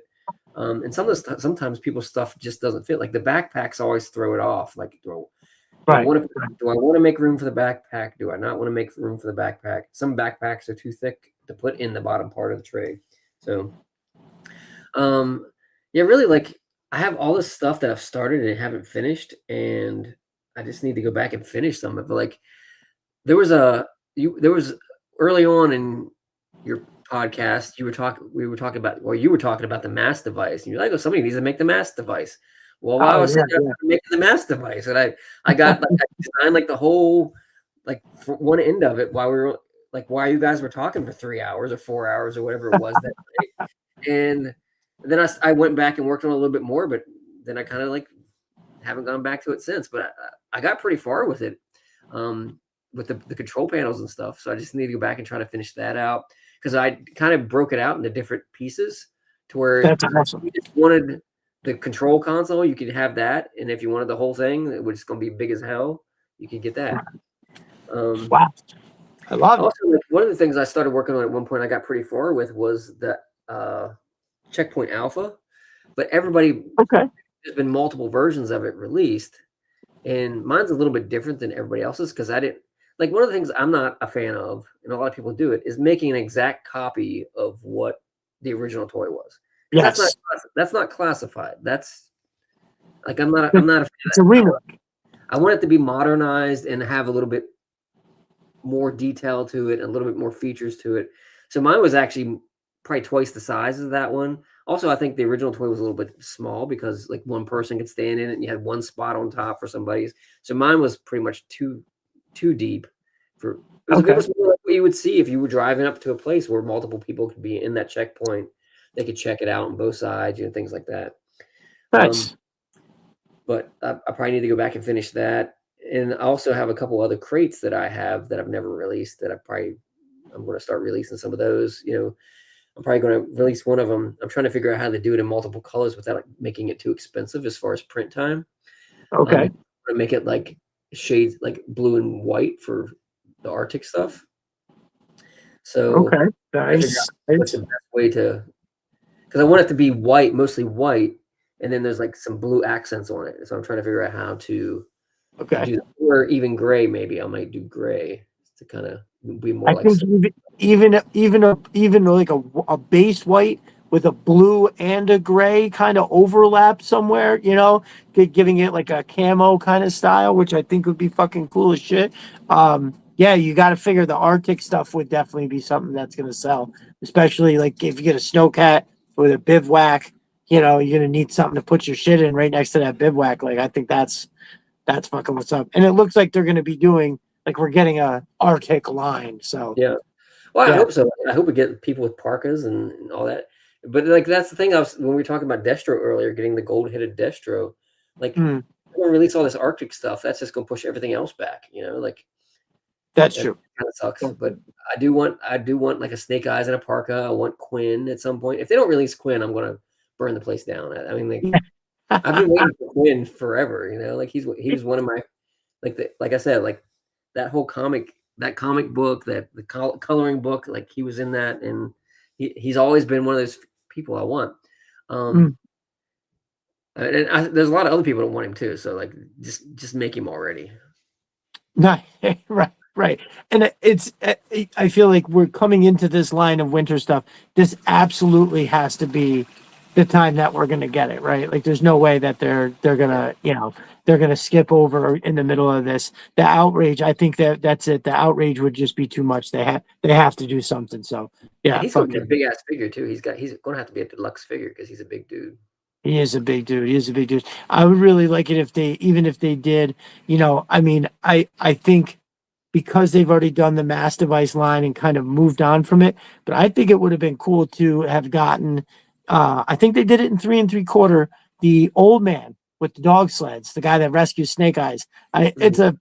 It's kind of a very offbeat, and they probably just decided that it wouldn't sell as much as they would need it to. But I feel like I feel like that would be pretty awesome, having that kind of guy. Because I saw the 3 3/4 thing, and I was like, "What? That's crazy!" And Yeah, it looks pretty I cool. saw some of the 25th anniversary 3 3/4 figures when I went to Joe Lanta. And they actually Mm. weren't bad priced there. They're a lot more expensive on eBay, but yeah, I thought about getting the Quinn and the Parka Snake Eyes who has the necklace on. Yep, yep. That's a pretty cool figure. It's I an want that amazing size figure. by size.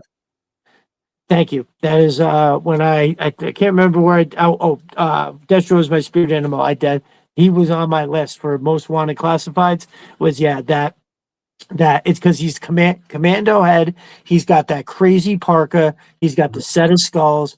Everything about it is fucking amazing. So yeah, that's fantastic. That's fantastic. It's a great call too. And I looks like a pretty amazing figure. And it's funny we're talking about that. My brother, the bearded sumo, just popped in real quick, and he actually made that exact. Wait, I can't remember if he's got the skulls or not, but he's definitely got Snake Eyes in a cool ass coat like that, and it looks fantastic. He's got like 5 or 6 customs that he did that are all everybody's got some kind of a parka on or something. And I mean, I think it would be cool if they just gave us the figures that they made and don't make us go buy fucking soft goods to put on ourselves. You know what I mean? Like, please don't do that. Please just give us these figures. Like, I think it's a good start when that 3 pack that we're getting. We're getting the Saw Viper with the deluxe wolf pelt. Mhm. That Drift Viper, I think, is a cool idea. Although a repaint of a figure that hasn't even been released yet is definitely some diabolical money making shit. I'll tell you that. Really making the most out of it. But I don't really care. It looks fucking fantastic. I think it'll be cool. Well, I think it would be cool if they did like a like kind of like Gridiron or I'm sorry, Valaverse, where release a Parka figure and have multiple heads, or sell a head pack where you can like Flint, Duke, Snake Right, Eye, right, Stalker, or right. Stalker you have different hands too. But Right. people would buy that up, figure like army build with it. Same thing with Cobra Troopers. Like release a Parkin figure, maybe with one head, and then release a head pack with multiple options, and And then you could do people it. buy Right. Right. 5 of the Parker characters or more and get the different heads. Right. The people that want to have a bunch of different bodies are going to buy it and buy as many as they were going to buy anyway. Give other people that option. Oh, did you speaking of crazy? Did you see the Valaverse is releasing a it looks like a weapon set and it's like I think it's $85, Yep. but yeah, dude, how cool did that look? Of, like webbing in it and stuff like that. Everything, all kinds of shit. You could literally gear up a whole platoon of fucking figures, dude. At I couldn't believe it. And even for the cost. And since I've gotten some of that Valiver stuff, like now they're all up over there. But those backpack kits that were just on Amazon, $12.99. You get 5 backpacks, and every one of them is like better than any of the GI Joe backpacks. You know what I mean? Well, to an extent, but yeah, dude, that is insane. Um, they messed up not standardizing the head peg. Oh, yes, if I you're think they're talking about moving that way though, because like they're starting to do that on the Marvel Legends line. So I think GI okay, Joe is going to start doing it too. oh, Like standardizing the neck. now, Marvel Legends now, some people don't like it, but I think it's kind of cool. So what they're starting to do is they're releasing like a like they released a Wolverine figure. So Okay, it comes with a head, but then it also comes with another neck. But what they're expecting you to do is buy another figure and like swap the parts or whatever. Like they're pretty much wanting you to do that now. So they're starting to standardize the pegs for the figures because they huh. figure you already have 10 other Wolverines. You might as well like make the ultimate one that you want. Right. You could put different parts on it. Yeah, that would be nice for sure. Definitely seen a lot of different Wolverines, man. But hey, he's a fucking cool ass character. One of the most recognizable, at least since they started releasing, X-Men movies and shit like that. Hugh Jackman made a killing fucking playing Wolverine. Yeah, very good, very good. One thing, I feel like I don't know if I've asked you this before. Ever think about? I mean, it's fucking around with any kind of Python Patrol colored stuff, Python Patrol logo, anything like that? I mean, it wouldn't be that hard to do, I don't think, except for the like adding tiger stripes to it. But I have been playing around with like Mm, making stencils or whatever. It's like one of the things I mm, want to make is I want to make a Storm Shadow Arctic camo pattern yep. and like spray it. Like I'm going to buy airbrush and I've made a stencil for it already. So I printed a stencil out. So it's the same shape as the crate. It fits on there perfectly. Now I just got to get something to spray that doesn't bleed through to make the camo. So Right. pretty cool. That sounds good. And Sounds good. but I might be able to do that with like the Tiger Force stuff too. Yeah, I do. I mean, I've just got so much Python Patrol shit that it was Yeah, like, Tiger Patrol. Yeah. yeah, I was like, man, I put a couple of these fuckers up here, which I'm gonna probably sometime soon. I've got to take them down because even despite all of them up there, I have this lot of like 11 or something like this that I recently got that I've got to work in there. And man, I really want to get the tiers like you were talking about. I thought of a couple different ways. I almost did it the other day. I was like, oh, I could cut just for now 2x4s and stack one more 2 by in the row. There's here. Let's start off with floor, then 1, then 2, then 3, then 4. They would all screw together real easy. But I have a feeling it would be a little bit wobbly once I get to that third row back. We got a bunch of them up there trying to lean on each other. These figures, and dude, I'll tell you, they're subject to table bump right there too. So if I bump into this fucking thing, I wind up. It's like 1, 2, 3, 4. All the bats are falling down. It's ridiculous. So I can't wait. I can't wait to finally get that all set. But now that the Rattler's here, I am being forced to do something back in the rear here to make it look. I think I'm gonna actually put the snake armors up here and have the Rattler hanging over here. The Hiss tank is gonna get moved into this view, and then this is all gonna stay right the way that it is. But yeah, I think I'm gonna have to rearrange all that. So Yeah, that so I it, can't grab that stand from Landspeeder Luke, but there's stuff in the way. Yeah, check yeah, that out. Yeah, I'm for sure. sure you can get pretty cheap or free somewhere, and you just have it takes a while to print them though because they I mean because it comes in sections. So like I think most of them are in three tier, like it's three octagons together, but they're three different levels. But Oh, then gotcha. you can get different ones and make your own to fit the width of your shelf. And there's Perfect. also like Perfect. single columns that you can put behind them or fill in gaps or whatever. But they do take a while to print them. Nice. I like it. I like it. Well, my brother, we are closing in on that 4 hour mark. Holy crap! I have an incredibly crazy next like 3 or 4, actually probably all the way through through the next week. It's gonna be busy. So I'm gonna try to go. I get if we get off now, I still won't fall asleep until like 2 o'clock. As tired as I am, if I go lay down, I'm just like the juices are just flowing. I can't fucking fall right to sleep, but I got to start sometime. So that's nice. But hey, you're part of the elusive 4 hour club. So Yeah. as far as I'm concerned, 353 is 4 hours for me. All So right. yeah, it's you, Evan, and Dan are the only ones to hit that 4 hour mark. So listen, I can't thank you enough for taking the time to come in and chat with us. And I always appreciate it when you're watching the show. Always bringing it in the chat.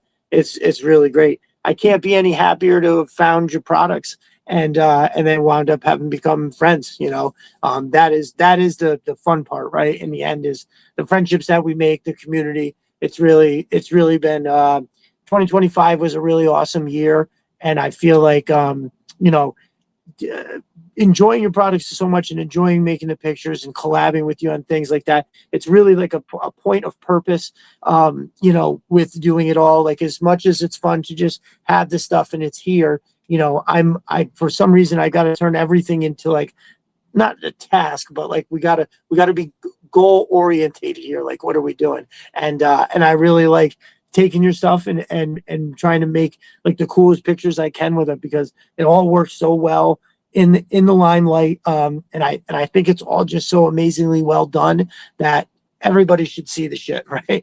And I it's just like passing along, like, oh, if I figured out a way to photograph something that I think everybody else would benefit from it, I would share that tip with them. And to me, it's the same thing. Anybody that at this point that hasn't seen it before, I want you to see this mission crate. I want you to see this new awesome mortar case. And I want other people to have that opportunity to get it too, and get their 10% off. It's funny when I'm on Figure Fight Club, it's hard for me not to be. I mean, not that would be a big deal, but like they've got the promo code, so I just try not to mention mine while I'm on that show. But it's like in the back of my head to always automatically mention it to people when I'm like making a post or something. So yeah, but I appreciate you taking that chance, letting me have that promo code. I feel like it offers a legitimacy to the brand as a whole. So I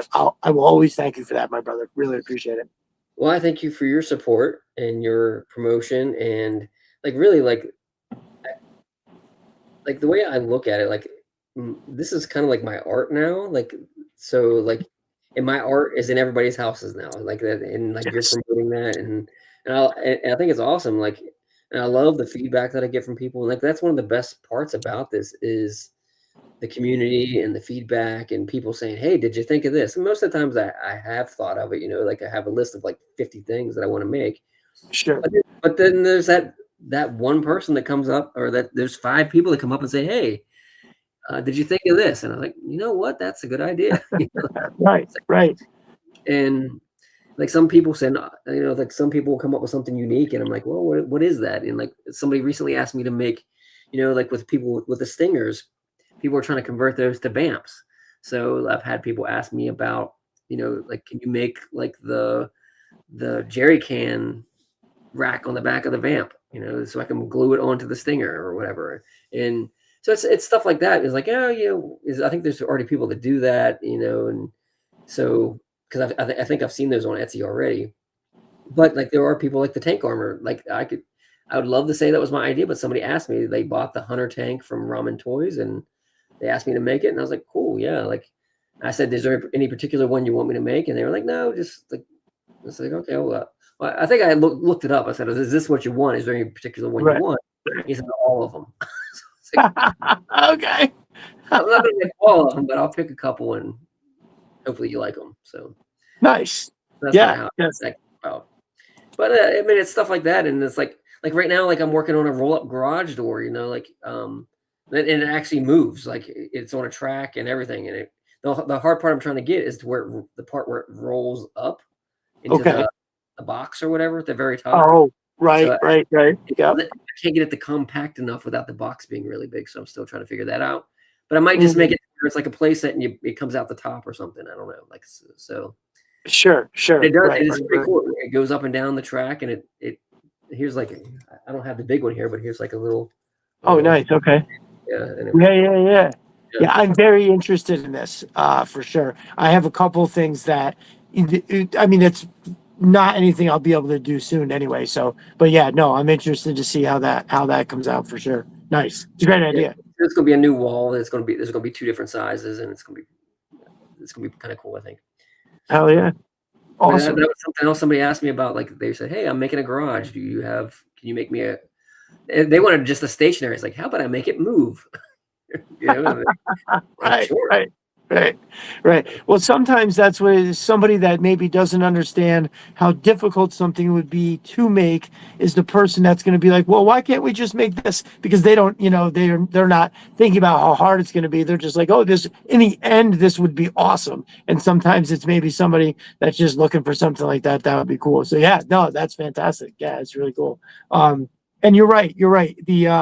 The community is amazing, and the sharing of the head canon. You can go into certain Facebook groups and you can't suggest anything without being fucking completely slaughtered by people.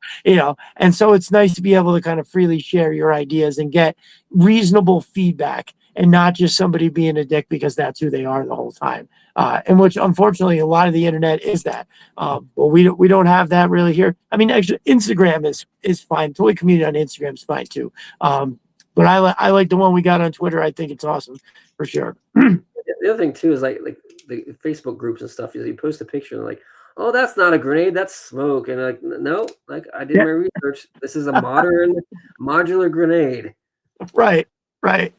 Yeah, that's what I mean. You're always dealing with somebody because there's two different kinds of people in the world. There's the solution oriented people, and then there's conflict driven people. And for whatever reason, these conflict driven people love to just be on the internet to tell somebody that they're wrong about something.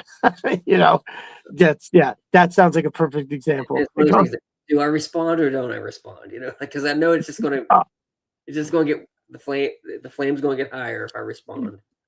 Well, that's the thing. It's anybody that is being, like that. There's nothing you're going to say that's going to make them be like, oh, you know what? You're right. You're never going to get that. So there's almost no winning. It's like fighting a terrorist. The terrorist doesn't care if he goes home. He wants to die in battle, Yeah, fighting you. If you want to go home, back to where you live, then no, that's not, you don't want to fight the terrorist. I usually just ignore it for the most part. But every once in a while, something will catch you the right way, and you're like, you know what? I've got 5 minutes for this today. I'm gonna respond to this. But that's funny. That's a perfect example. So I know you're going to Joe Lana. Can we find you at any other cons? well, I'm gonna be at a couple just there to pass out flyers and stuff because I can write it off my taxes. So why not? Nice. So, Yes. uh, I mean, I'm going to MegaCon in Orlando, and then there's another one I don't remember the name of it that I'm going to go to. That's pretty much it that I have planned right now. Nice. I think I do. I go to Heroes, the Heroes Convention in Charlotte too. Oh, nice. Okay. Heroes Convention in Charlotte. I keep seeing, I think it's Legion's Con. It's Yep. in somewhere in New Jersey. Yep. It keeps popping up where that's close enough, and it seems like a lot of people are going to be around. So that's pretty interesting. I might go to Toy Atlanta. I might just go Saturday. I'm not sure yet though. I don't want Okay. to drive. That's my problem. I hate driving to Atlanta, so I might fly. So that's what it's going to come down to. Traffic trying to get in the city. It's just a boring drive, and then it seems like every time I drive, I end up getting caught in some weird predicament. Like last time, I think I talked about this, whereas I got stuck behind them delivering like wind turbine propellers. Oh yeah, They right, blocked right. like you couldn't pass them, so like you just had to go the same speed they were going, which really Uh, sucked. which And obviously was it was not like an fast. hour or two behind them. Like I was stuck like an hour or two behind them. It sucked. Oh my Really God. sucked. Guys, brother Bearded Sumo giving everybody the kudos. You bet on yourself, and you and Mo's Mine are a solid product. Keep up the great work. Well, thank you, my brother. I appreciate it. Something, and I don't know if you've heard me promo any of that yet, Chris, probably somewhere, but sometime soon we'll be dropping episodes on Wednesdays. My Bearded Sumo and I we're gonna, and I know it sounds crazy to think about, but it's gonna be 1 hour.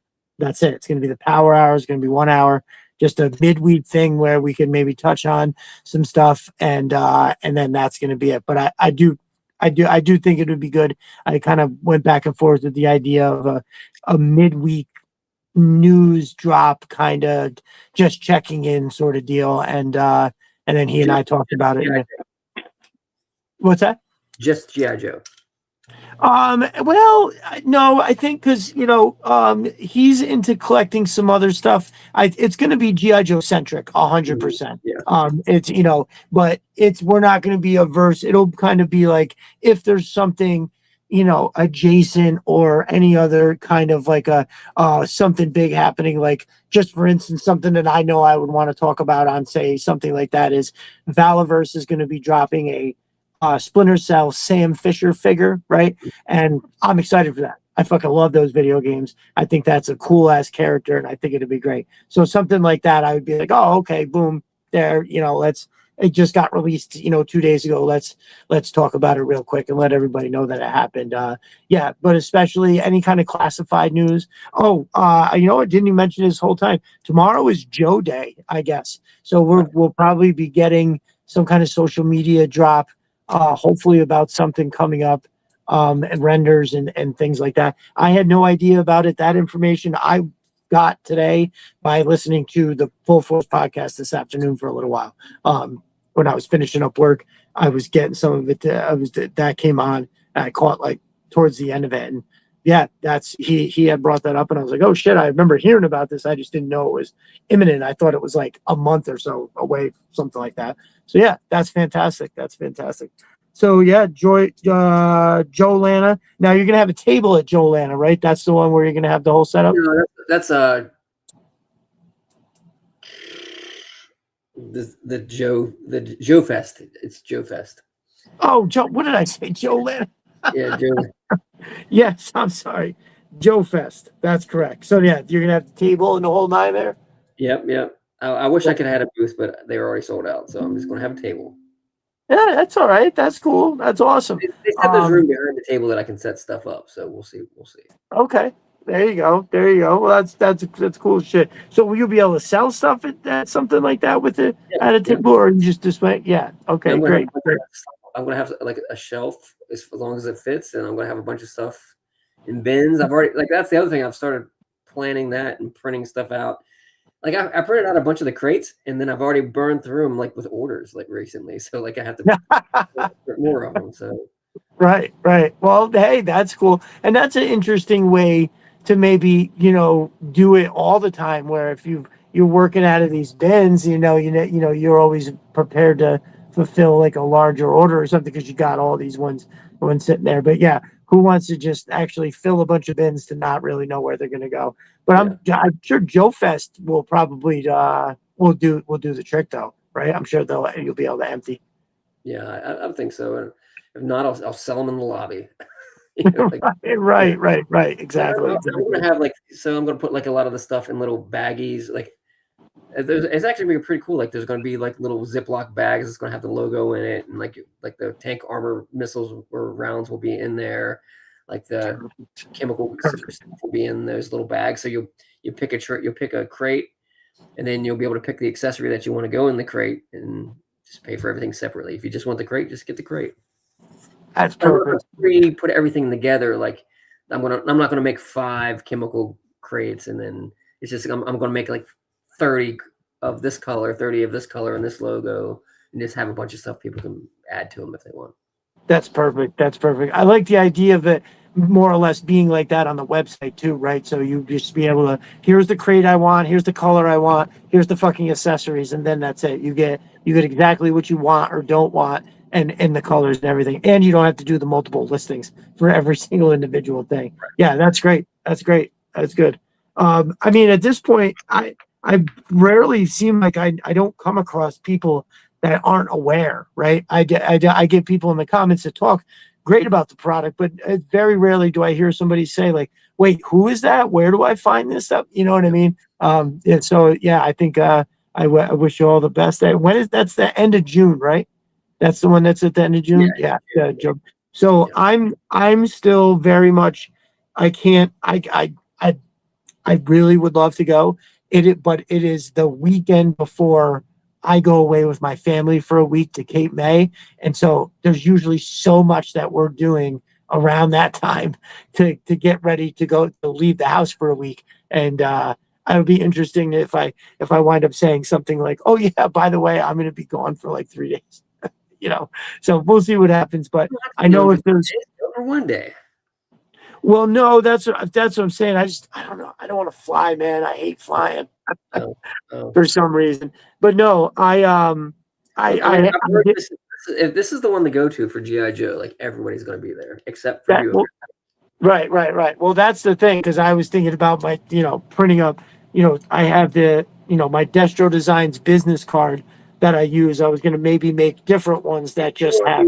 If you're not going to go and you want me to put something on my table, I will do it. Oh, dude. That is fantastic to offer, dude. Thank you so much. You know what? Because I was just gonna have the cards, and if that's the case, that would be awesome. I could mail you a few of those because right now it's still 50-50. I think there's still a really good chance. Like if a series of things goes right, it is definitely something that's gonna happen. Ooh, yes, like those are gorgeous. Card that I give out and stuff like that. So that's what Gorgeous. Yeah. I like it. I like it. It's not as big as the one that you send with the product. It's the same size, just a little bit a different layout. Yeah. It's perfect. But that it's not too big. It's like bigger than a business card, but a little bit smaller than the other one. So I think it's perfect for handing out like that. Yeah. That's fucking awesome. I go to a couple conventions, and just like GI Joe, GI Joe. Yeah, there we go. Perfect. I think Matt from Mo's Mind, I think he's gonna go. He said he was going to. I'll see you there. Yeah, for sure. Mark from Destro is my spirit animal, has mentioned a few times. I can't remember if he said I think he said he booked a hotel, or I can't. I feel like I'm confusing him with somebody. I have 2 rooms booked right now, just in case. Fuck yeah, dude, that's awesome. Hell yeah.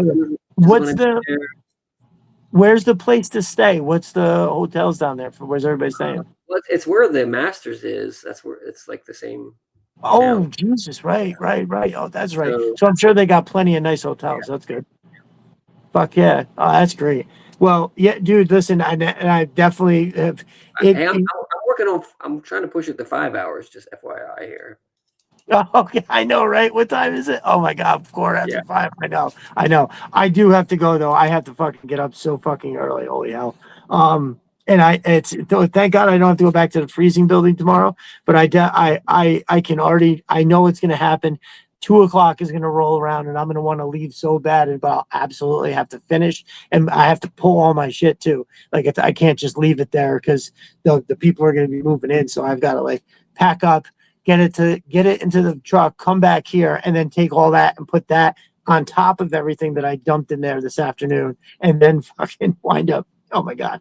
Yeah, it's gonna be a crazy hectic next couple of days. But I just keep kind of envisioning the orders that I'm gonna be placing when the emergency bonus money comes through. So no, my customers, I don't beat them over the head for emergency stuff really. The middle of the night's a different story, but working on a weekend for them, without destroying them for the emergency. It's my thank you for keeping me so busy all the time regularly. So I can't complain about that.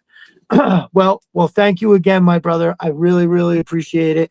I look forward to the next continued thing, the next project that I can do with some of your stuff. I actually have two things planned.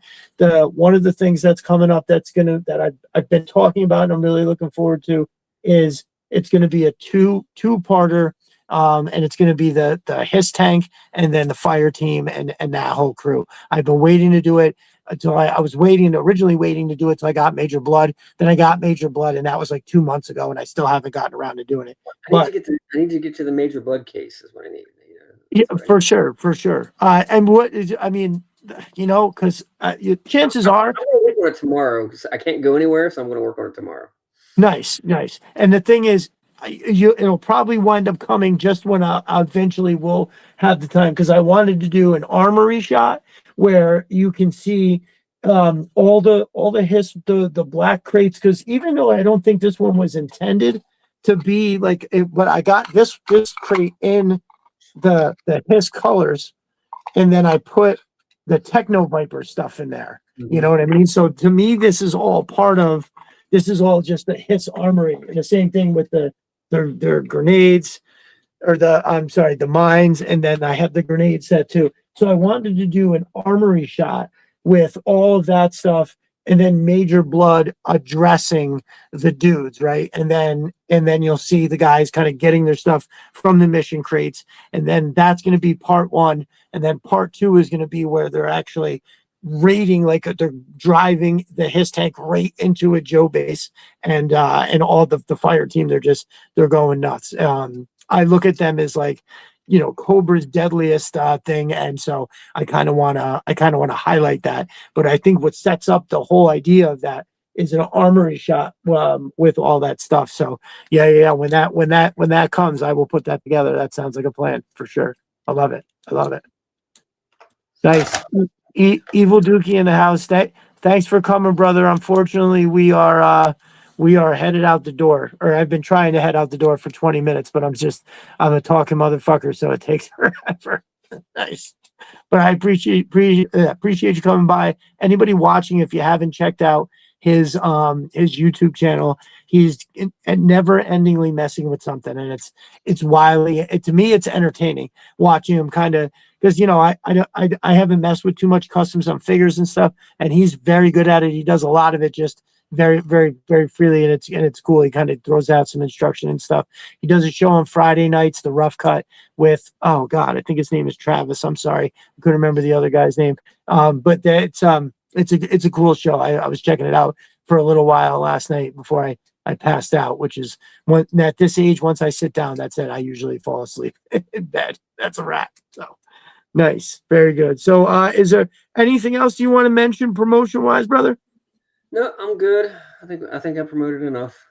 Nice. Awesome. Well, I'll continue to do awesome shots with your stuff, although I do always contend that, your stuff does a lot of the heavy lifting, like especially the one I did last night. It's just all your stuff with a couple figures set up. And so, yeah, it's a true testament to how good it looks on camera for sure. So, I'm 500 followers. So like the 3 people that are left, if you have not followed, follow me.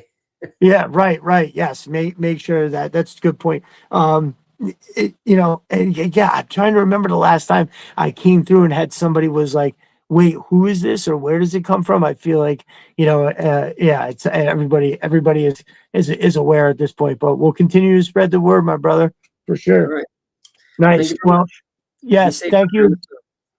Yeah, thanks again for coming through, and good luck in the weather down there. I know it's fucking, nobody's prepared, so make sure you're driving safe and everything like that. So, yeah, my brother, and everybody in the chat, thank you for coming through. A couple of the guys that showed up later, apologize. We've been going for quite some time, and your boy has got to get up and actually do some shit tomorrow. Like, I have to move my old body around this house, and if I don't get my rest, it's brutal. So, yep. Thank you for staying with us, guys. We appreciate it. And we'll see all of y'all out in these Twitter streets. Bye. Have a good one, guys.